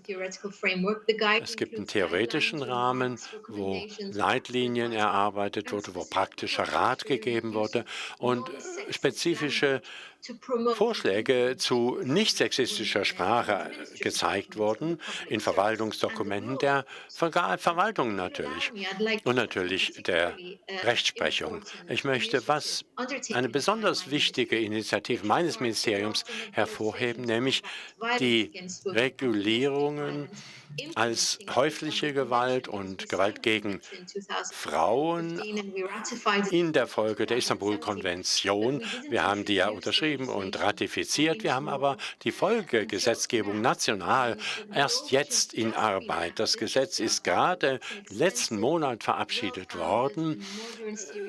Da gibt es eine Serie von verbotenen Aktionen. Das ist die Grundlage für einen Schutz, einen praktischen Schutz der Frauen bei genderbasierter Gewalt. Es geht auch um Ausbildung, um Bewusstseinsbildung, um Fortbildung in all den sozialen Diensten und in den Schulen. Das befördert Gleichberechtigung und schafft Stereotype, Misskonzeptionen ab. Im Wesentlichen muss das Schweigen beendet werden und öffentlich einen Aufschrei erzeugt werden, sodass die Täter auch bestraft werden. Wir haben in Zypern jetzt eine neue Bewegung.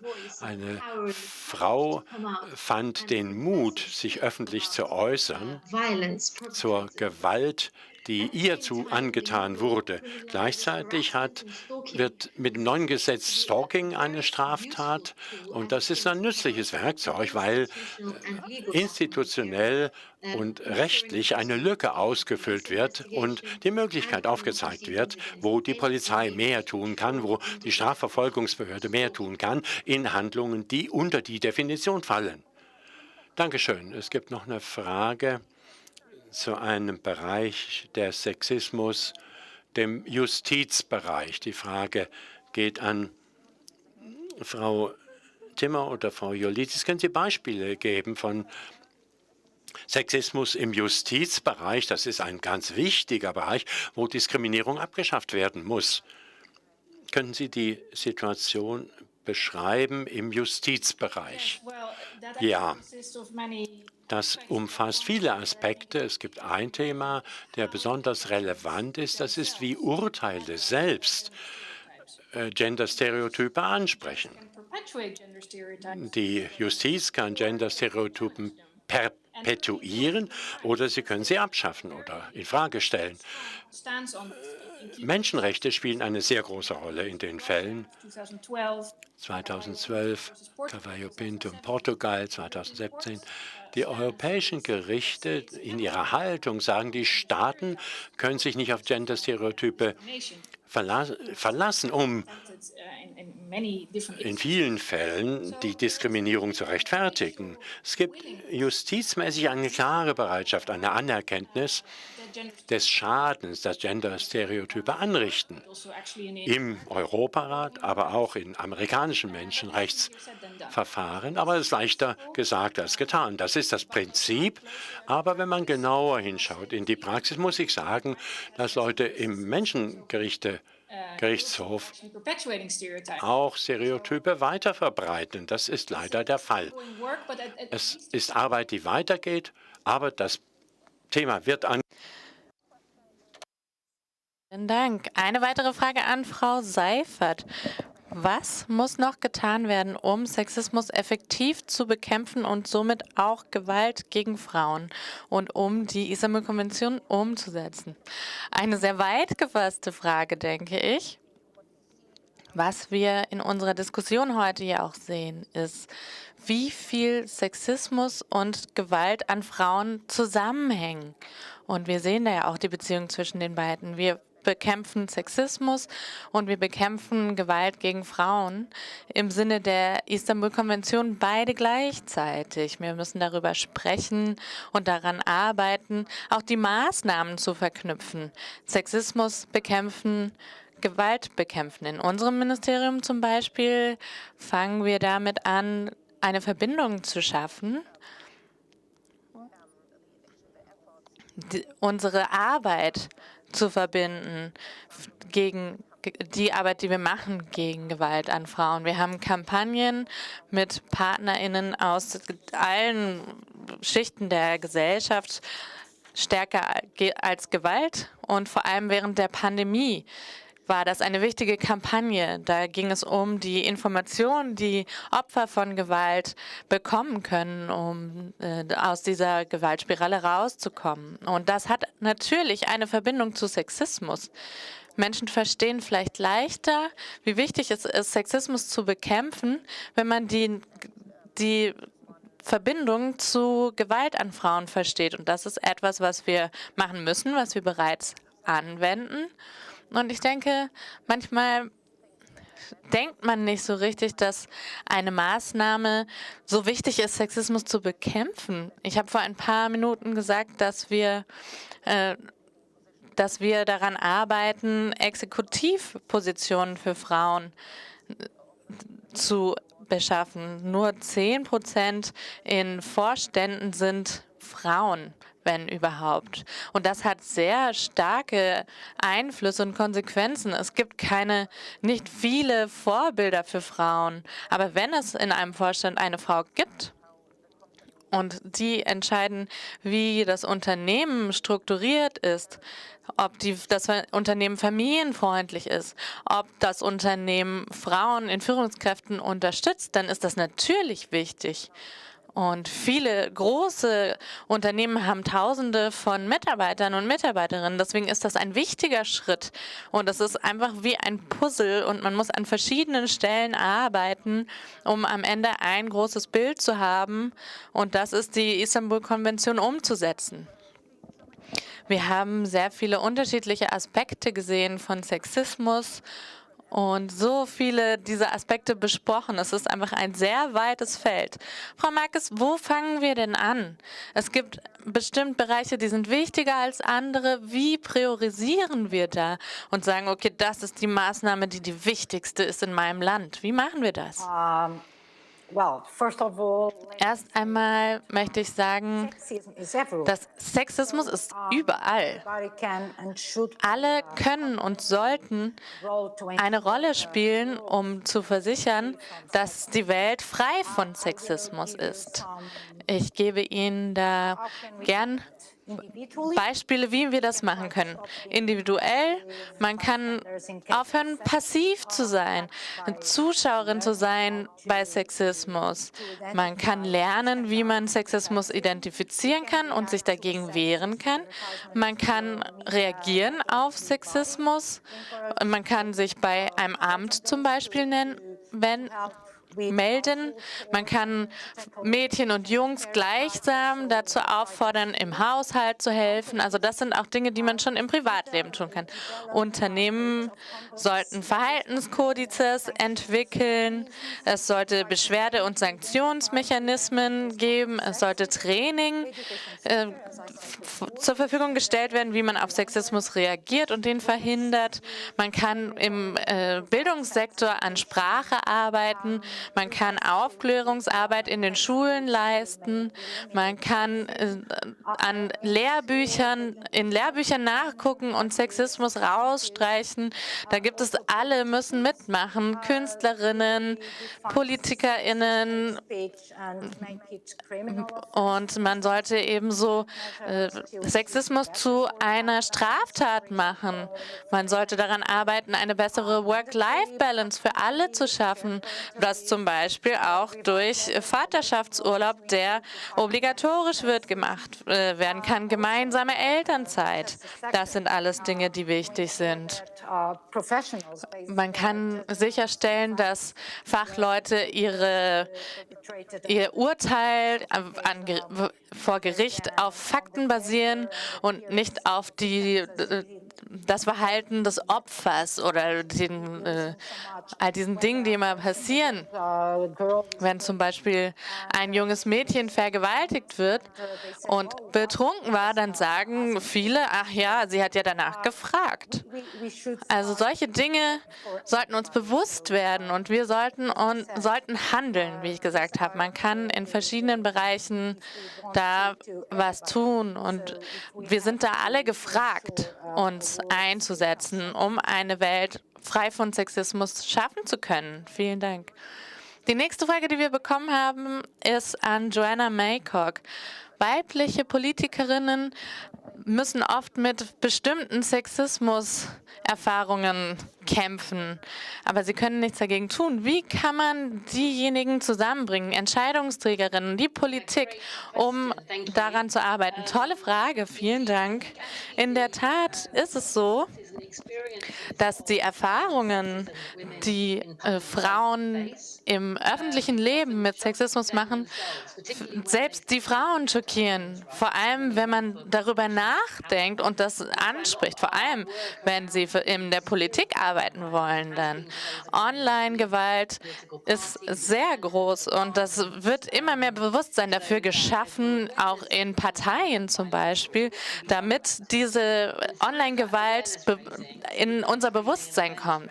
Es gibt natürlich Training in verschiedenen Bereichen des Lebens. Es gibt Partnerschaften, die man eingehen kann mit Organisationen.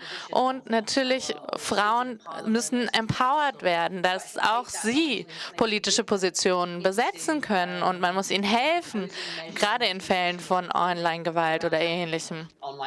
Und da muss auch Finanzierung stattfinden, um all diese Phänomene zu bekämpfen. Sexismus, Online-Gewalt und Ähnliches. Und das muss im gesamten politischen Spektrum passieren. Denn gerade Frauen, die in der Öffentlichkeit stehen, müssen auch zusammenarbeiten, um Frauenrechte voranzubringen.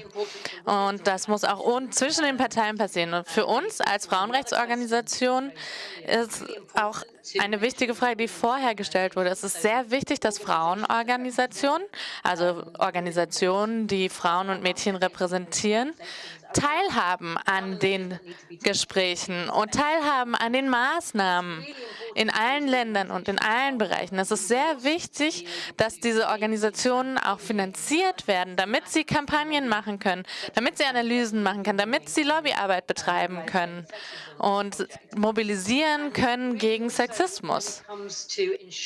Und es ist auch wichtig, wenn wir sicherzustellen, dass wir wirklich Sexismus bekämpfen, dann müssen wir auch Minderheiten mitdenken. Und das ist sehr wichtig. Frauen aus Minderheiten müssen auch eine Stimme erhalten. Denn das ist leider sehr oft so, dass marginalisierte Gruppen der Gesellschaft nicht nur Sexismus aufgrund des Geschlechts, weil sie Frauen sind, erfahren, sondern dass sie auch noch weiter aufgrund ihrer Minderheit stillgemacht werden. Und deshalb zum Beispiel, wie arbeiten wir mit Roma Frauenorganisationen zusammen, um diese Sexismus- und Diskriminierungserfahrungen öffentlich zu machen. Und das muss man immer im Kopf behalten, dass auch diese Frauen eine Stimme bekommen sollten und wir deren Stimmen hören sollten. Und natürlich sind hier auch Frauen, die an der Macht sind, angesprochen, die auch Verwaltungsmacht haben, Richterinnen oder öffentliche Behörden. Es ist sehr wichtig,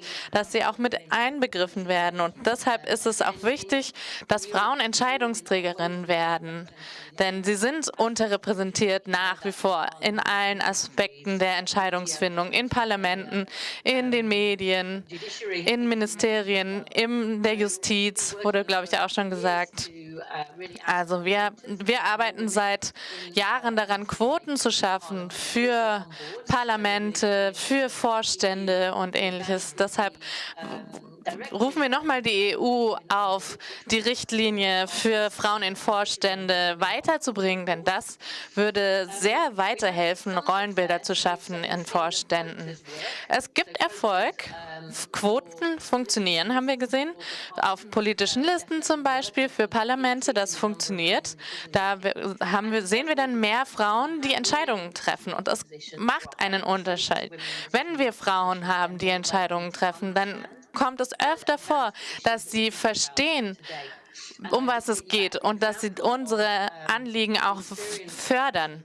Und wenn wir zum Beispiel Frau von der Leyen sehen, als sie in Ankara war und sie keinen Sessel zugewiesen bekam, also nicht auf demselben Level wie die Männer im Raum saß. Und sie hat diesen Sexismus erlebt und konnte darüber sprechen in der Öffentlichkeit. Und das war ein sehr, sehr mächtiges Gespräch. Diejenigen, die auf höchstem Niveau Entscheidungen treffen, trotzdem noch so behandelt werden und Sexismus erleben müssen. Und deshalb ist es wichtig, da eine Partnerschaft zu haben zwischen Frauenorganisationen und politischen Positionen, damit diese zusammenarbeiten, auch mit den Parlamenten. Ja, wir haben fast keine Zeit mehr, aber ich habe noch eine letzte Frage. Und da würde ich gerne Ministerin Giffey fragen. Das hat mit den Auswirkungen der Pandemie zu tun. Glauben Sie, dass während der Covid-19-Pandemie Sexismus und Gewalt an Frauen stärker geworden ist? Und warum? Und wie können wir da lernen, damit besser umzugehen in der Zukunft? Ich denke, das hat auf jeden Fall zugenommen. Und ich denke das nicht nur, ich weiß es. In Zypern haben wir die Statistiken, um das zu beweisen, dass Gewalt an Frauen und Mädchen sehr gestiegen ist in der Pandemie. Ich glaube, die Tatsache, dass Menschen auf einem kleinen Raum eingegrenzt sind, eingeschlossen und dass ihre persönlichen Freiheiten eingegrenzt sind, ist natürlich etwas, was dann einem schon vorherbestehendes Problem noch fördert. Und deshalb haben wir da schwerwiegendere Situationen in der Pandemie gesehen. Frauen und auch Frauen aus Minderheiten, da haben wir ja schon drüber gesprochen, haben noch größere Probleme, Zugang zu Hilfe zu bekommen. Wir haben da natürlich versucht, Lösungen zu finden. Wir entwerfen gerade eine App, die diesen Monat noch rausgebracht werden, die heißt Hope. Und die soll Frauen Schutz geben in einem eigenen Haus. Und für alle ist ja das eigene Haus kein Schutzort. Und deshalb soll jede Frau mit dem Drücken eines Knopfes direkt Hilfe bekommen können. Und das ist eine Situation, in der wir sind, die nicht sehr befriedigend ist, denn Frauen und Kinder sind hier ausgesetzt, vor allem gerade wenn schon vorher Probleme bestanden und Gewalt bestand, dann ist das natürlich eine noch gravierendere Situation, in der wir uns hier befanden. Gewalt kann nie toleriert werden und Gewalt kann zu Morden führen und das sind wirklich Dinge, die wir sehr verurteilen auf höchster Ebene und deswegen müssen wir da, wie gesagt wurde, die die Verbindung zwischen Frauenorganisationen, zwischen Europa, zwischen den nationalen Regierungen zusammenbringen, um Gewalt an Frauen zu bekämpfen. Und um Ihre Frage zu beantworten, ja, wir haben mehr Gewalt an Frauen und Sexismus während der Pandemie gesehen. Und wir haben aber auch mehr getan, um Frauen zu helfen, die diese Hilfe benötigen, die Opfer von Gewalt sind. Und ich betone das nochmal, wir müssen trotzdem immer noch mehr tun. Wir müssen die Ursachen für Sexismus bekämpfen. Wir müssen eine Gleichstellungskultur fördern. Und das muss schon ganz früh passieren. Das muss schon im Kindergarten. Müssen Kinder darauf hingewiesen werden, dass Diversity was Schönes ist und dass alle Geschlechter gleichgestellt sind. Vielen Dank, Ministerin, und vielen Dank an alle Sprecherinnen, dass Sie heute hier waren und diese sehr fruchtbare Konversation mit uns hatten zu diesem sehr, sehr wichtigen Thema. Und um nochmal kurz zusammenzufassen, Sexismus ist überall. Sexismus hat sehr viele Aspekte, aber wir können sehr viel dagegen tun. Wir alle können sehr viel dagegen tun. Vielen Dank, dass Sie heute bei dieser Diskussion teilgenommen haben. Wir machen jetzt eine kurze Kaffeepause und wenn Sie mehr über das Gender Equality Forum, das Gleichstellungsforum, das Frau Moreno erwähnt hat, lernen möchten, dann können Sie das tun, indem Sie das Video während der Kaffeepause anschauen. Wir sind um 15:30 Uhr zurück und wir werden dann die bekannte Schriftstellerin und Frauenrechtsaktivistin Elif Shafak hören. Wir sehen uns später.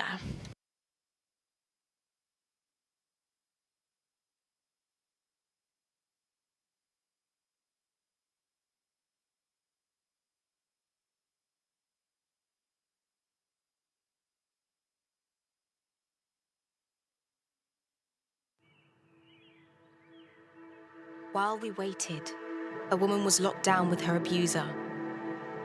While we waited, a girl was forced out of school. While we waited, a mother fed her children, not herself. In the year the world stopped, Women's rights were reversed, undoing years of progress. Just like that. As the world begins to turn again, we must begin to act. For the 1 in 3 women who have experienced violence in their lifetime.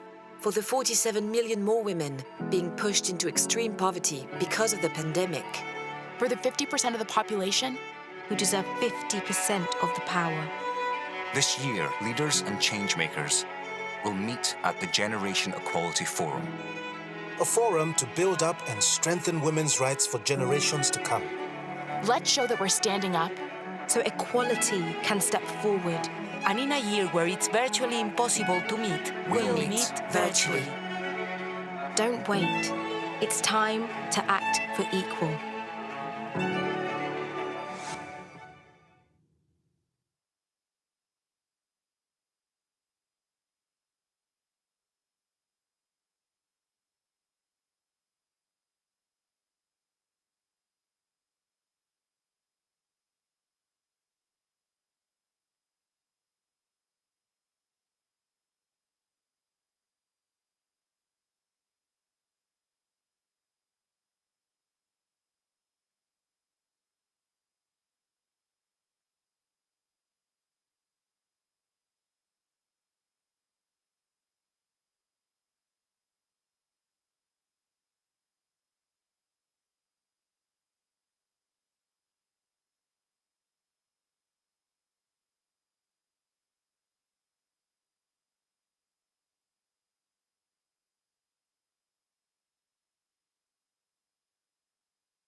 So, da sind wir wieder zusammen bei unserer inspirierenden Konferenz und die wird jetzt noch begeisternder.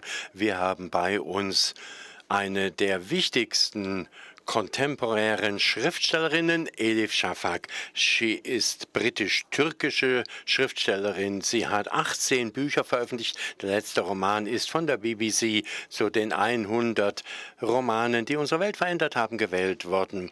Sie hat an verschiedenen Universitäten in den USA und Großbritannien gelehrt. Sie ist eine Befürworterin der Frauenrechte. Sie ist unsere Keynote-Speakerin heute. Willkommen, Elif Shafak. Wunderbar, Sie hier zu haben. Ich übergebe das Mikrofon an Sie. Das ist sicher so, dass hier eine riesige Menge wäre, wenn das eine persönliche Teilnahme ermöglicht. Herzlichen Dank für die nette Einführung. Es ist sehr spannend, hier bei Ihnen zu sein. Was die Istanbul-Konvention ausmacht, das trifft es mich genauso. Ich selbst bin von zwei Frauen, von meiner Mutter und Großmutter, erzogen worden in einer männlich dominierten Welt. Ich habe die Schwierigkeiten, Herausforderungen erlebt, durch die sie durchgegangen sind. Also, das ist eine emotionale Frage für mich, die ich der Frage gegenüber habe. Ich bin Geschichtenerzählerin und ich schaue nicht nur zum Geschehen und auch dem Verschweigen. Ich ging zur Schule in der Türkei und ich konnte zu Schülern verschiedener Altersgruppen sprechen und Schülerinnen, 7-, 8-, 9-jährige Kinder. Es ist erstaunlich festzustellen, wie viel Vertrauen, wie viel Fantasie und Vorstellungskraft sie haben.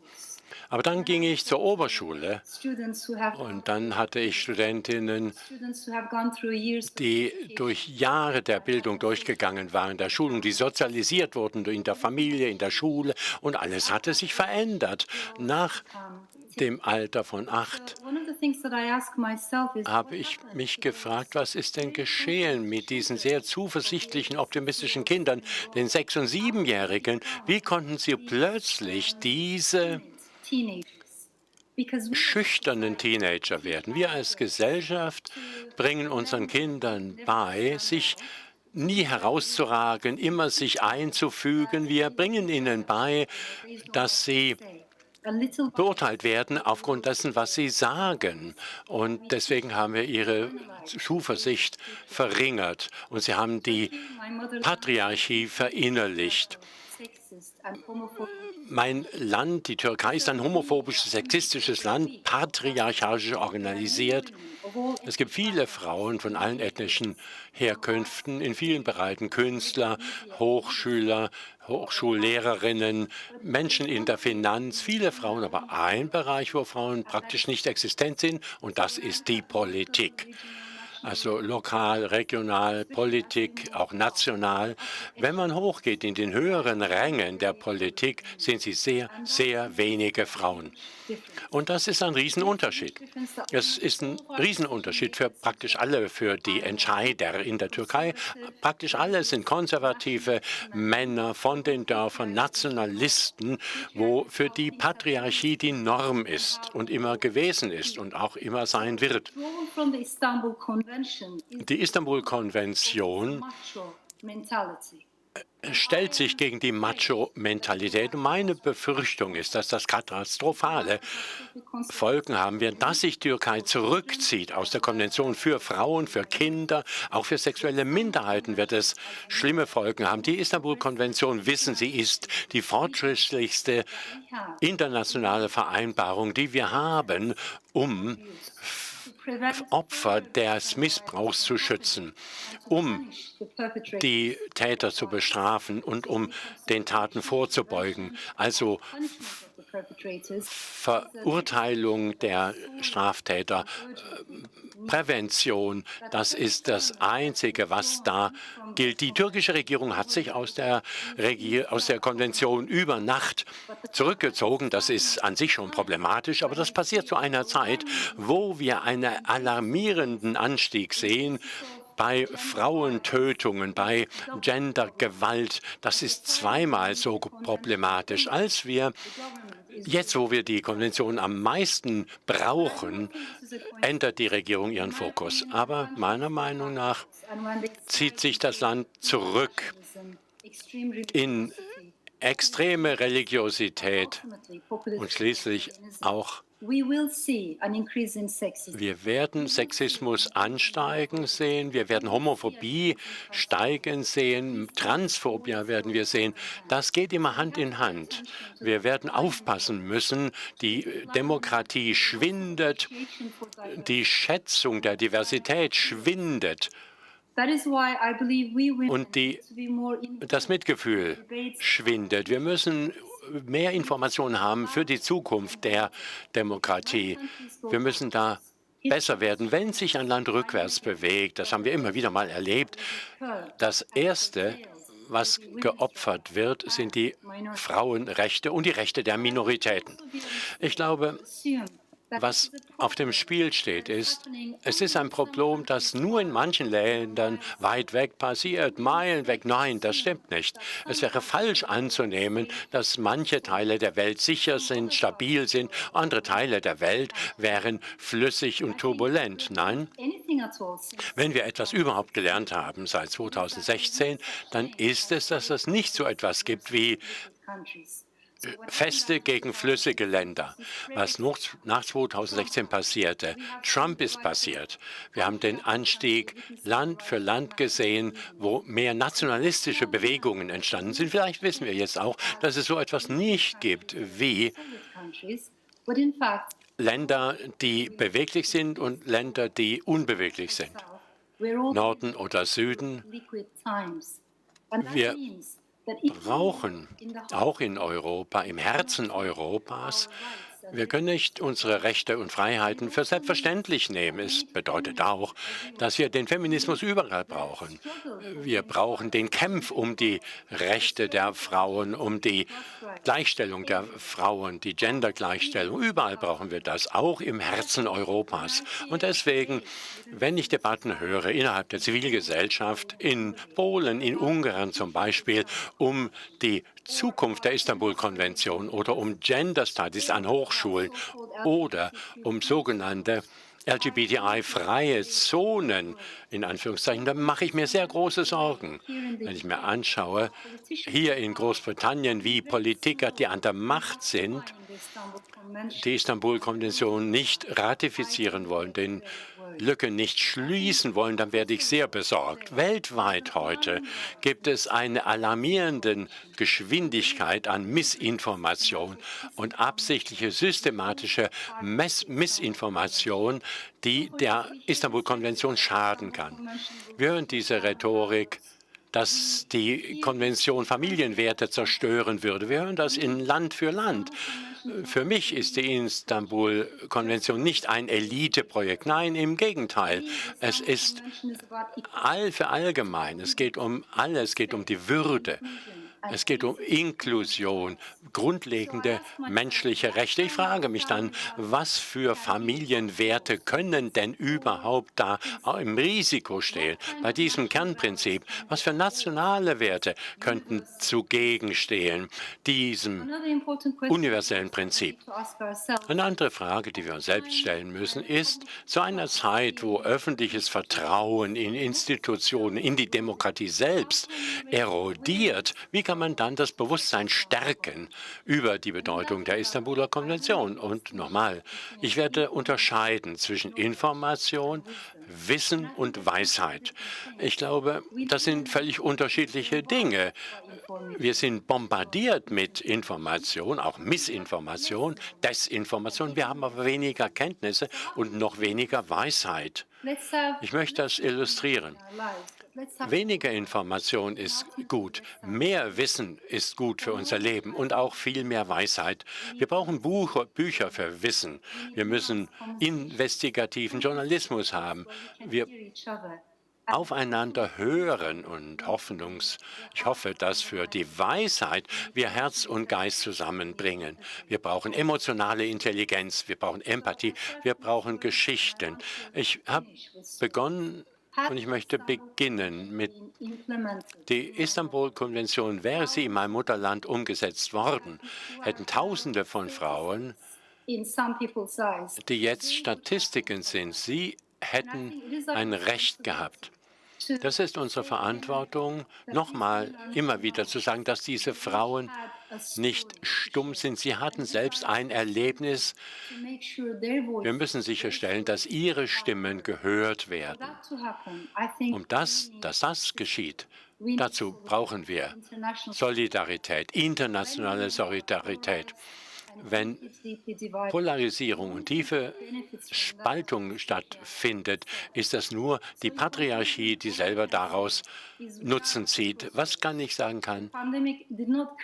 Die Pandemie hat die Ungleichheiten nicht geschaffen. Es hat die verstärkt in der Gesellschaft. Das ist eine Zeit, wo wir ehrlich mit Ungerechtigkeiten umgehen müssen, sei es regional, sei es digital, sei es auf staatlicher Ebene oder Gender-Ungerechtigkeit und fehlende Gleichstellung. Ich glaube, dass Gleichstellung der Geschlechter im Zentrum aller unserer Bemühungen stehen muss. Damit das geschieht, brauchen wir Solidarität nicht nur auf dem Papier, sondern in Wirklichkeit, in der Praxis. In meiner kleinen Weise, meiner Möglichkeit möchte ich die Staatsleute, die Staatsmänner und Frauen, die vielleicht zuhören, ermutigen, mit vollem Herzen die Ratifizierung und die Umsetzung der Konvention sich vorzunehmen.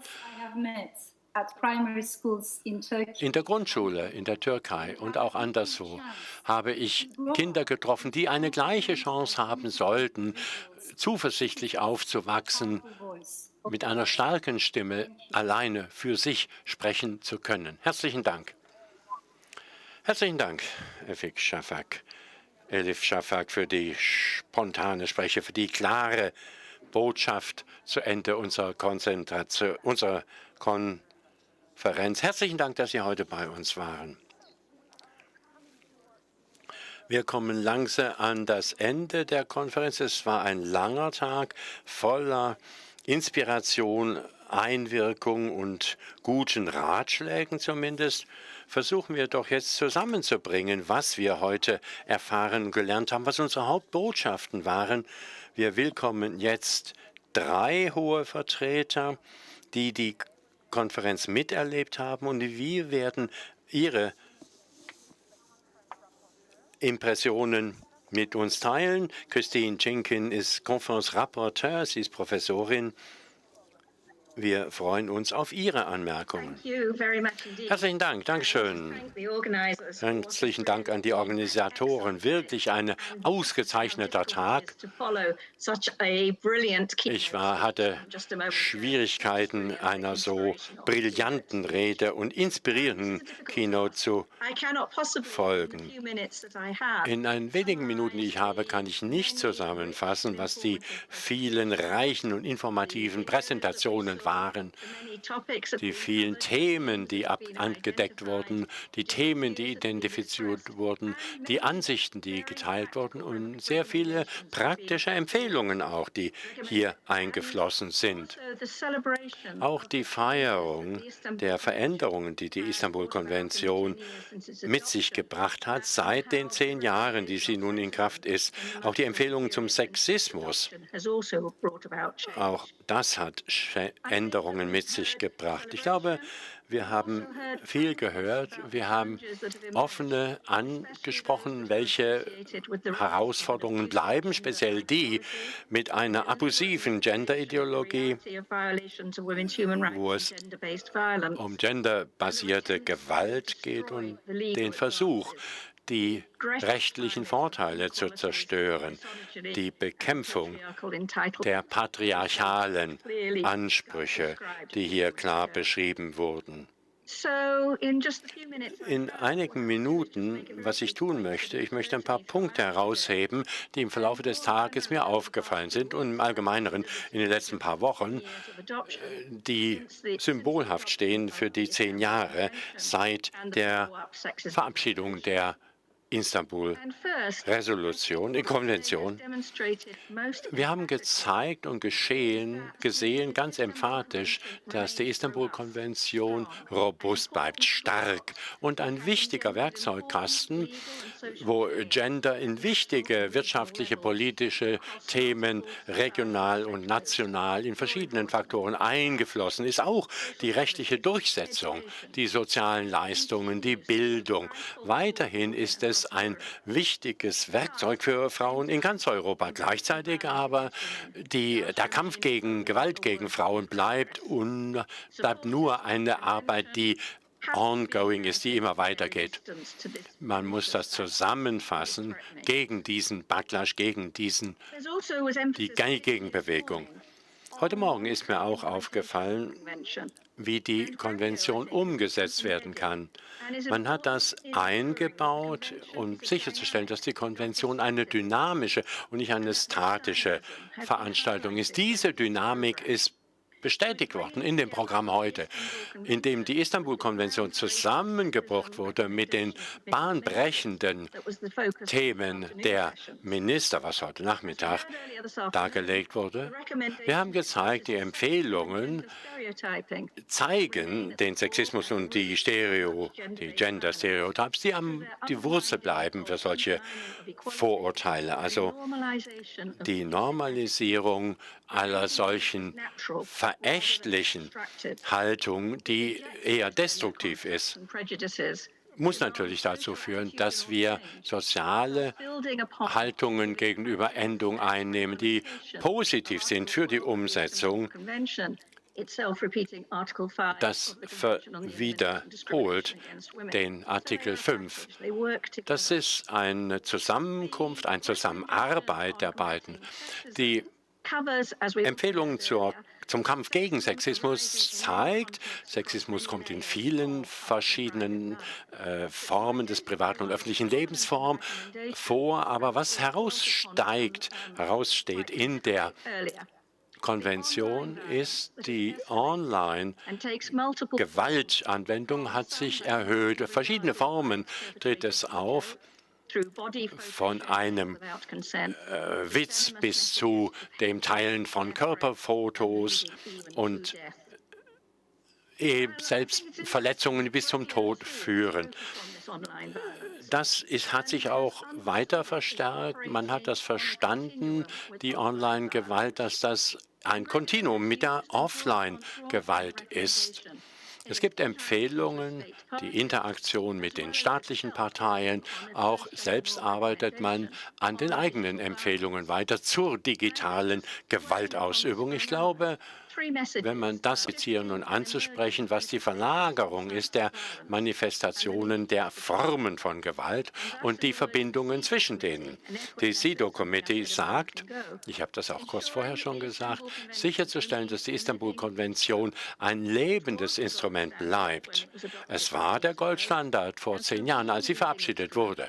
Und sie ist ein lebendes Instrument und bleibt Goldstandard, wenn man sie weiterführt. Zum Zweiten, wenn man das tut, sicherzustellen, dass das Instrument lebt, die Istanbul-Konvention weiterlebt, in gemeinsamen Ansätzen.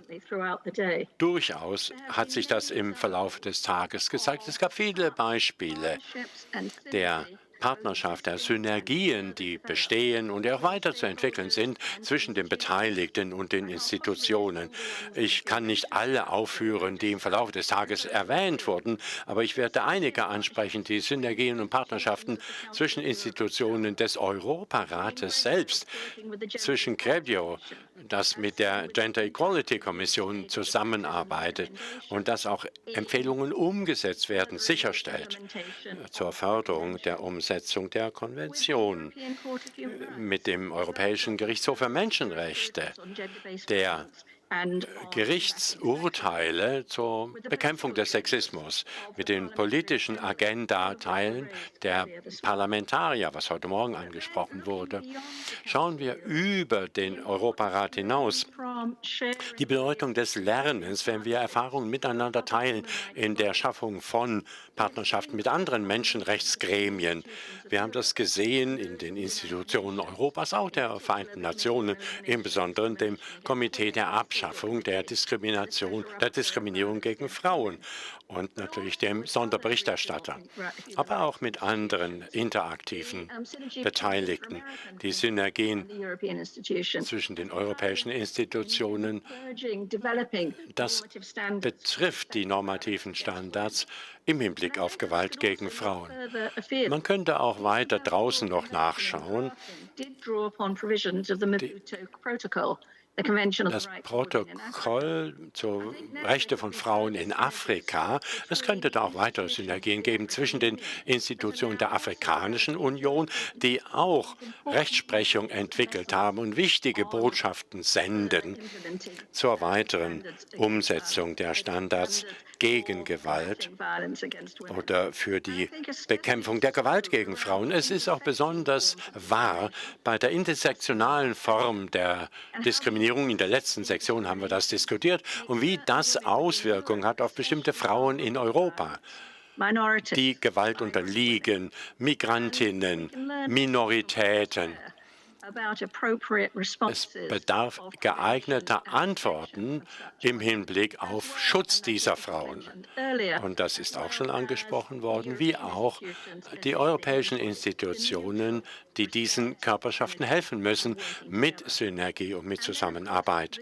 Und dann natürlich haben wir die fortdauernde Arbeit an einer effektiven Zusammenarbeit und Partnerschaftsform zwischen staatlichen Institutionen und der Zivilgesellschaft und deren Beteiligung in verschiedensten Kontexten, speziell bei Frauenorganisationen, aber auch mit Jugendlichen und Männern, mit der Wissenschaft. Wir haben von vielen Initiativen gehört, die von der Zivilgesellschaft unternehmen werden, Empfehlungen, die ausgesprochen worden sind und die Umsetzung dieser Instrumente auf örtlicher Ebene durch Frauen, die dort in der Grassroots-Bewegung sind. Das kann man nicht hoch genug einschätzen. Die dritte Botschaft ist die Bedeutung der Istanbulkonvention mit den 4 Säulen für Vorbeugung, um die Ziele eines gewaltfreien Europas zu erreichen. Frei von Sexismus, frei von Gewalt gegen Frauen ist die Empfehlung ein wichtiges weiteres Werkzeug in der Toolbox der Istanbulkonvention. Und das zu stärken, die heutige Botschaft, das zusammen als Paket zu sehen, muss weiter gefördert werden durch Studien, durch weitere Forschung, durch Data sammeln oder natürlich, um mehr zu erfahren, wie Gewalt gegen Frauen besser bekämpft werden kann und deswegen, wie man weitere Praktiken und Maßnahmen übernehmen kann, die in E-Level Learning sind. Ich habe zum Schluss 2 weitere Bemerkungen. Einmal, die Istanbul-Konvention gilt in Konflikten, aber auch in Friedenszeiten. Ich glaube, wir haben wenig gehört von den Konflikten. Wir haben immer noch die Annahme, glaube ich, wir sehen ein Europa als einen friedlichen Kontinent. Natürlich wissen wir, das stimmt nicht. Es gibt Konflikte, andere Situationen von extremer Gewalt, Proteste, kommunale, ethnische Gewalt und so weiter. Wir wissen, das CEDAW-Komitee hat uns daran erinnert, wir wissen, ohne die Verletzung der Rechte der Frauen haben wir unter die Reduzierung haben wir weitere Gewalt. Das müssen Reaktionen sein, die ganz vorne stehen. Und das führt mich zum letztlichen Punkt, wie vorher schon heute gesagt. Als die Istanbul-Konvention vor 10 Jahren entworfen wurde, gab es keinen Gedanken einer Globalisierung der Pandemie oder europäischen Pandemie. Wir wissen das jetzt. Die Exponierung aufgrund der Inequalitäten, der Ungerechtigkeiten führt das zu höherer genderbasierten und sexueller Gewalt. Der Europarat hat schnell reagiert und hat die Länder aufgefordert, dass Maßnahmen ergriffen werden, um diesen Effekt zu verringern, um die Pandemie innerhalb der Pandemie, wie es genannt wird, zu verringern. Das ist ebenso wichtig. Aber auch der Rückkehr in die Normalität bedeutet nicht, dass genderbasierte Gewalt akzeptiert werden sollte. Diese zwei Instrumente, die Istanbul-Konvention und die Empfehlungen zu Sexismus, müssen vorne stehen an der Front der Post-Covid-Bemühungen. Die gegen Sexismus auftreten und gegen Gewalt gegen Frauen müssen ihre rechtliche Verpflichtung erkennen und ihre Verantwortung erkennen gegenüber den Frauen generell in allen sozialen und politischen Bedingungen. Sie sollten Frauen direkt beteiligen, diverse Frauen von unterschiedlichen Herkünften, und sie beteiligen an all diesen politischen Entwürfen. Herzlichen Dank für das, was wirklich ein außerordentlicher Tag war. Vielen Dank, Christine Schenke, unsere Konferenzberichterstatterin. Das war eine ganz tolle Zusammenfassung dieses Tages und ihrer Gedanken. Ich freue mich nun, Björn Borge, den stellvertretenden Generalsekretär des Europarats, zu begrüßen. Wir freuen uns auf seine Worte und danken ihm, dass er heute bei uns ist. Guten Nachmittag und vielen Dank, Astrid und Christine, die Konferenzberichterstatterin für diesen großartigen Bericht. Liebe Freundinnen und Freunde, diese Konferenz hat eine wichtige und notwendige Möglichkeit geschaffen, darüber nachzudenken, was die Istanbul-Konvention in den letzten 10 Jahren geschaffen hat und warum es weiterhin der beste Weg ist, die Millionen von Frauen in Europa, die Schutz brauchen, zu unterstützen. Heute hat uns aber auch gezeigt, dass es noch Probleme gibt, die wir diskutieren müssen und wie wir diese angehen können. Ich bin sehr dankbar an alle Sprecherinnen und Sprecher, die ihre Erfahrung, ihre Zeit und Expertise mit uns geteilt haben. Nicht nur heute, aber auch im großen Bild, denn wir stehen hier Schulter an Schulter gemeinsam. Außerdem möchte ich natürlich Franziska Giffey danken und der deutschen Regierung, dass sie unsere Arbeit für die Istanbul-Konvention eine Priorität der Präsidentschaft des Ministerkomitees gemacht hat. In ihrer Rede heute Morgen hat die Generalsekretärin die Vorteile herausgehoben, die einzigartig bei einem multilateralen Ansatz sind in der Herausforderung der Gewalt gegen Frauen. Wir haben sehr viele Kommentare und Anmerkungen heute gehört, wie Regierungszusammenarbeit und das Überwachungssystem Grevio helfen den nationalen Behörden, einen Wechsel zu bekommen. Und wir haben hier verschiedene Ideen, Erfahrungen und Best-Practice-Beispiele gesehen. Und nur so können wir Lösungen finden, die auf alle zugeschnitten sind. Denn wir sehen wichtige Entwicklungen in verschiedenen Ländern, die die Ratifizierung der Istanbul-Konvention vorgenommen haben. Es gibt neue Hilfetelefone zum Beispiel. Es gibt weitere Serviceleistungen für Opfer und es gibt Rechtsprechung, die Gewalt an Frauen definiert, kriminalisiert und adressiert. Es gibt außerdem Finanzierungssysteme und es gibt bestimmte Ressourcen, die nur für dieses Thema vorgesehen sind. Und so wird Regierungen geholfen, die nachhaltigen Maßnahmen durchführen zu können. All dieser Fortschritt ist passiert aufgrund von der Arbeit von Frauenrechts- und Zivilgesellschaftsorganisationen. Und ich freue mich, dass das unsere Partnerinnen und Partner sind. Aber wichtig ist es auch, Regierungen zu helfen, Maßnahmen umzusetzen in einer Art, dass sie effektiv und sensibel zugeschnitten sind auf die Wirklichkeiten von Frauen. Sei es Opfern zu helfen, sei es Bewusstsein zu schaffen oder sei es Politik zu schaffen, die für die Bekämpfung von Gewalt an Frauen abgestimmt sind. Man kann auf jeden Fall sagen, dass wir Fortschritte gemacht haben, aber es gibt natürlich noch viel mehr zu tun. Wir müssen den Mythen entgegnen und den Fehlinformationen, die über die Istanbulkonvention kursieren. Wir müssen die Vertragsparteien alle so unterstützen, dass Frauen davon profitieren, so wie die Generalsekretärin bereits gesagt hat. Wir müssen härter arbeiten und in Einheit, um das alles zu schaffen. Und hier können Sie sich alle sicher sein, dass der Europarat unerschütterlich an der Arbeit ist. Und diese Unterstützung kommt natürlich von mir, von der Generalsekretärin, vom Europäischen Gerichtshof für Menschenrechte, von der Parlamentarischen Versammlung und von der Venedig-Kommission. Ich möchte alle Vertragsparteien aufrufen und alle Länder aufrufen, die Konvention zu ratifizieren. Es sollen aber auch Abgeordnete die Möglichkeit haben, all das mit nach Hause zu nehmen und das in den nationalen Parlamenten umzusetzen. Und das ist wichtig für das Profil und für den Fortschritt.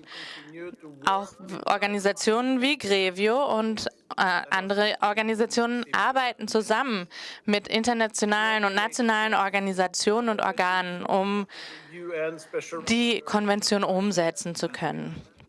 Wichtige Beziehungen, wie zum Beispiel die zur UN-Sonderberichterstatterin zu Gewalt an Frauen, müssen geschmiedet werden und wurden schon geschmiedet, um die Rechte von Frauen zu verbessern. Wir haben durch diese Plattform, die wir geschaffen haben, Informationen geteilt, wir haben Informationen erhalten und wir haben gemeinsam Strategien und Aktionen koordiniert. Das ist ein wichtiges Thema zur Umsetzung von Völkerrecht und zur Umsetzung von Interessen von Frauen in Europa und auf der ganzen Welt. Deshalb ist die Empfehlung von 2019 zur Verhinderung und Bekämpfung von Sexismus so wichtig und stellt so einen Fortschritt dar. Aber das ist noch nicht alles. Wir müssen immer noch mehr tun. Es gibt also noch viel Arbeit. Aber ich denke, gleichzeitig ist sehr viel Einsatz und Ambition auf allen Seiten da. Der Europarat steht mit Frauen gegen Gewalt und für die Sicherheit, den Schutz und die Gleichheit, in dem alle das Recht zu leben haben. Das ist, was wir tun müssen, alle gemeinsam. Vielen Dank. Vielen Dank für Ihre Aufmerksamkeit. Vielen Dank, Björn Borge, für den Beitrag und diese tollen Anmerkungen. Vielen Dank.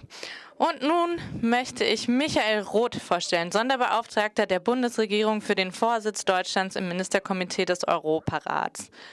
Er ist Staatsminister für Europa beim Bundesminister des Auswärtigen und er wird unsere finalen Anmerkungen geben. Diese Message wurde aufgezeichnet. Liebe Kolleginnen und Kollegen, Teilnehmende, es ist mir ein Privileg, Sie heute anzusprechen am 10. Geburtstag der Auflegung zur Unterschrift der Istanbulkonvention. Diese Konvention zur Verhütung und Bekämpfung von Gewalt gegen Frauen und häuslicher Gewalt ist von großer politischer Bedeutung. Es spricht ein dramatisches und sehr weit verbreitetes Phänomen an. Die Zahlen sind erschreckend. Umfragen haben gezeigt, dass jede dritte Frau in ihrem Leben Gewalt erlebt hat. Und wir wissen, dass die Situation sich während der Covid-19-Pandemie noch verschlimmert hat. In vielen Ländern, in zu vielen Ländern, haben Lockdowns dazu geführt, dass ein Anstieg an häuslicher Gewalt stattgefunden hat. Das ist ein wichtiges Thema für unsere Gesellschaften. Gegen diesen Rückschlag haben Regierungen und Parlamente müssen diese zeigen, dass Frauen vor allen Formen von Gewalt geschützt sind. Ein wichtiger Schritt ist, die Istanbulkonvention zu ratifizieren. Manche sagen, dass nationale Gesetze genug sind, um Frauen zu beschützen und dass sie die Istanbulkonvention nicht brauchen. Denen sage ich, dass die Standards, die von der Istanbulkonvention gesetzt sind, wesentlich höher sind als die nationalen Gesetze von vielen Ländern. Und ich kann Ihnen ein Beispiel geben. Die Istanbulkonvention stellt sicher, dass die Behörden Straftäter verfolgen müssen, selbst wenn das Opfer die Anzeige zurückzieht. Und wir wissen, das passiert sehr oft bei häuslicher Gewalt.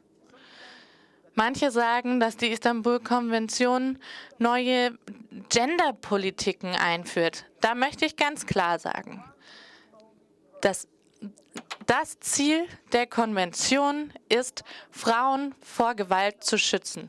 Es gibt keine Hintergedanken. Es geht nicht um Ideologie. Es geht nicht um kulturelle und traditionelle Traditionen. Und diese sollten nicht instrumentalisiert werden, um Gewalt an Frauen zu beschützen. Das darf nicht toleriert werden. Es geht hier darum, Menschenrechte und Menschenwürde zu schützen. Heute in der Erklärung hat die deutsche Präsidentschaft des Ministerkomitees des Europarats gezeigt und uns allen vor Augen gehalten, dass es ein allumfassender Ansatz sein muss. Regierungen, Polizei, Zivilgesellschaft, Medien, alle müssen zusammenarbeiten, um Gewalt an Frauen zu bekämpfen. Mit Grevio, mit der Gruppe von ExpertInnen zur Aktion gegen Gewalt an Frauen und häusliche Gewalt, hat die Konvention einen unabhängigen Mechanismus, um zu prüfen, inwiefern die Konvention umgesetzt wird auf nationalem Level. Die Bewertungen von Grevio zeigen ganz klar, dass die Konvention Wandel gebracht hat in Gesetzgebung und im Leben der Frauen aller Vertragsparteien. Und das bringt Hoffnung und das zeigt uns, dass wir auf dem richtigen Weg sind. Und es ist auch sehr interessant zu hören, dass die internationale Zusammenarbeit und der Austausch von Best Practices zwischen den Vertragsparteien der Konvention sehr, sehr hilfreich sind. Wir sehen Georgien, darüber haben wir ja heute Morgen gesprochen. Wir sehen, dass es möglich ist, die Ratifizierung zu schaffen, obwohl es Schwierigkeiten gibt. Wir haben über Geschlechterstereotype und Sexismus gesprochen. Das ist weit verbreitet und vorherrschend in allen Sektoren der Gesellschaft. Jeder Mensch sollte gleiche Chancen haben, das Leben, das sie oder er führen will, zu führen, ohne Opfer von Stereotypen zu sein. Man sollte geschützt sein von jeder Form von Gewalt, ebenso von psychologischer Gewalt. Das ist das Wichtigste für jeden Menschen. Die Mitgliedstaaten des Europarats haben verschiedene Ansätze, wie man Stereotypen bekämpfen kann. Da geht es zum Beispiel um Gesetzgebung, um Bildung, um Medienkampagnen. Und wir sollten all diese Ansätze nutzen, um die Grundursachen von bestehenden Geschlechtsstereotypen und Sexismus zu bekämpfen.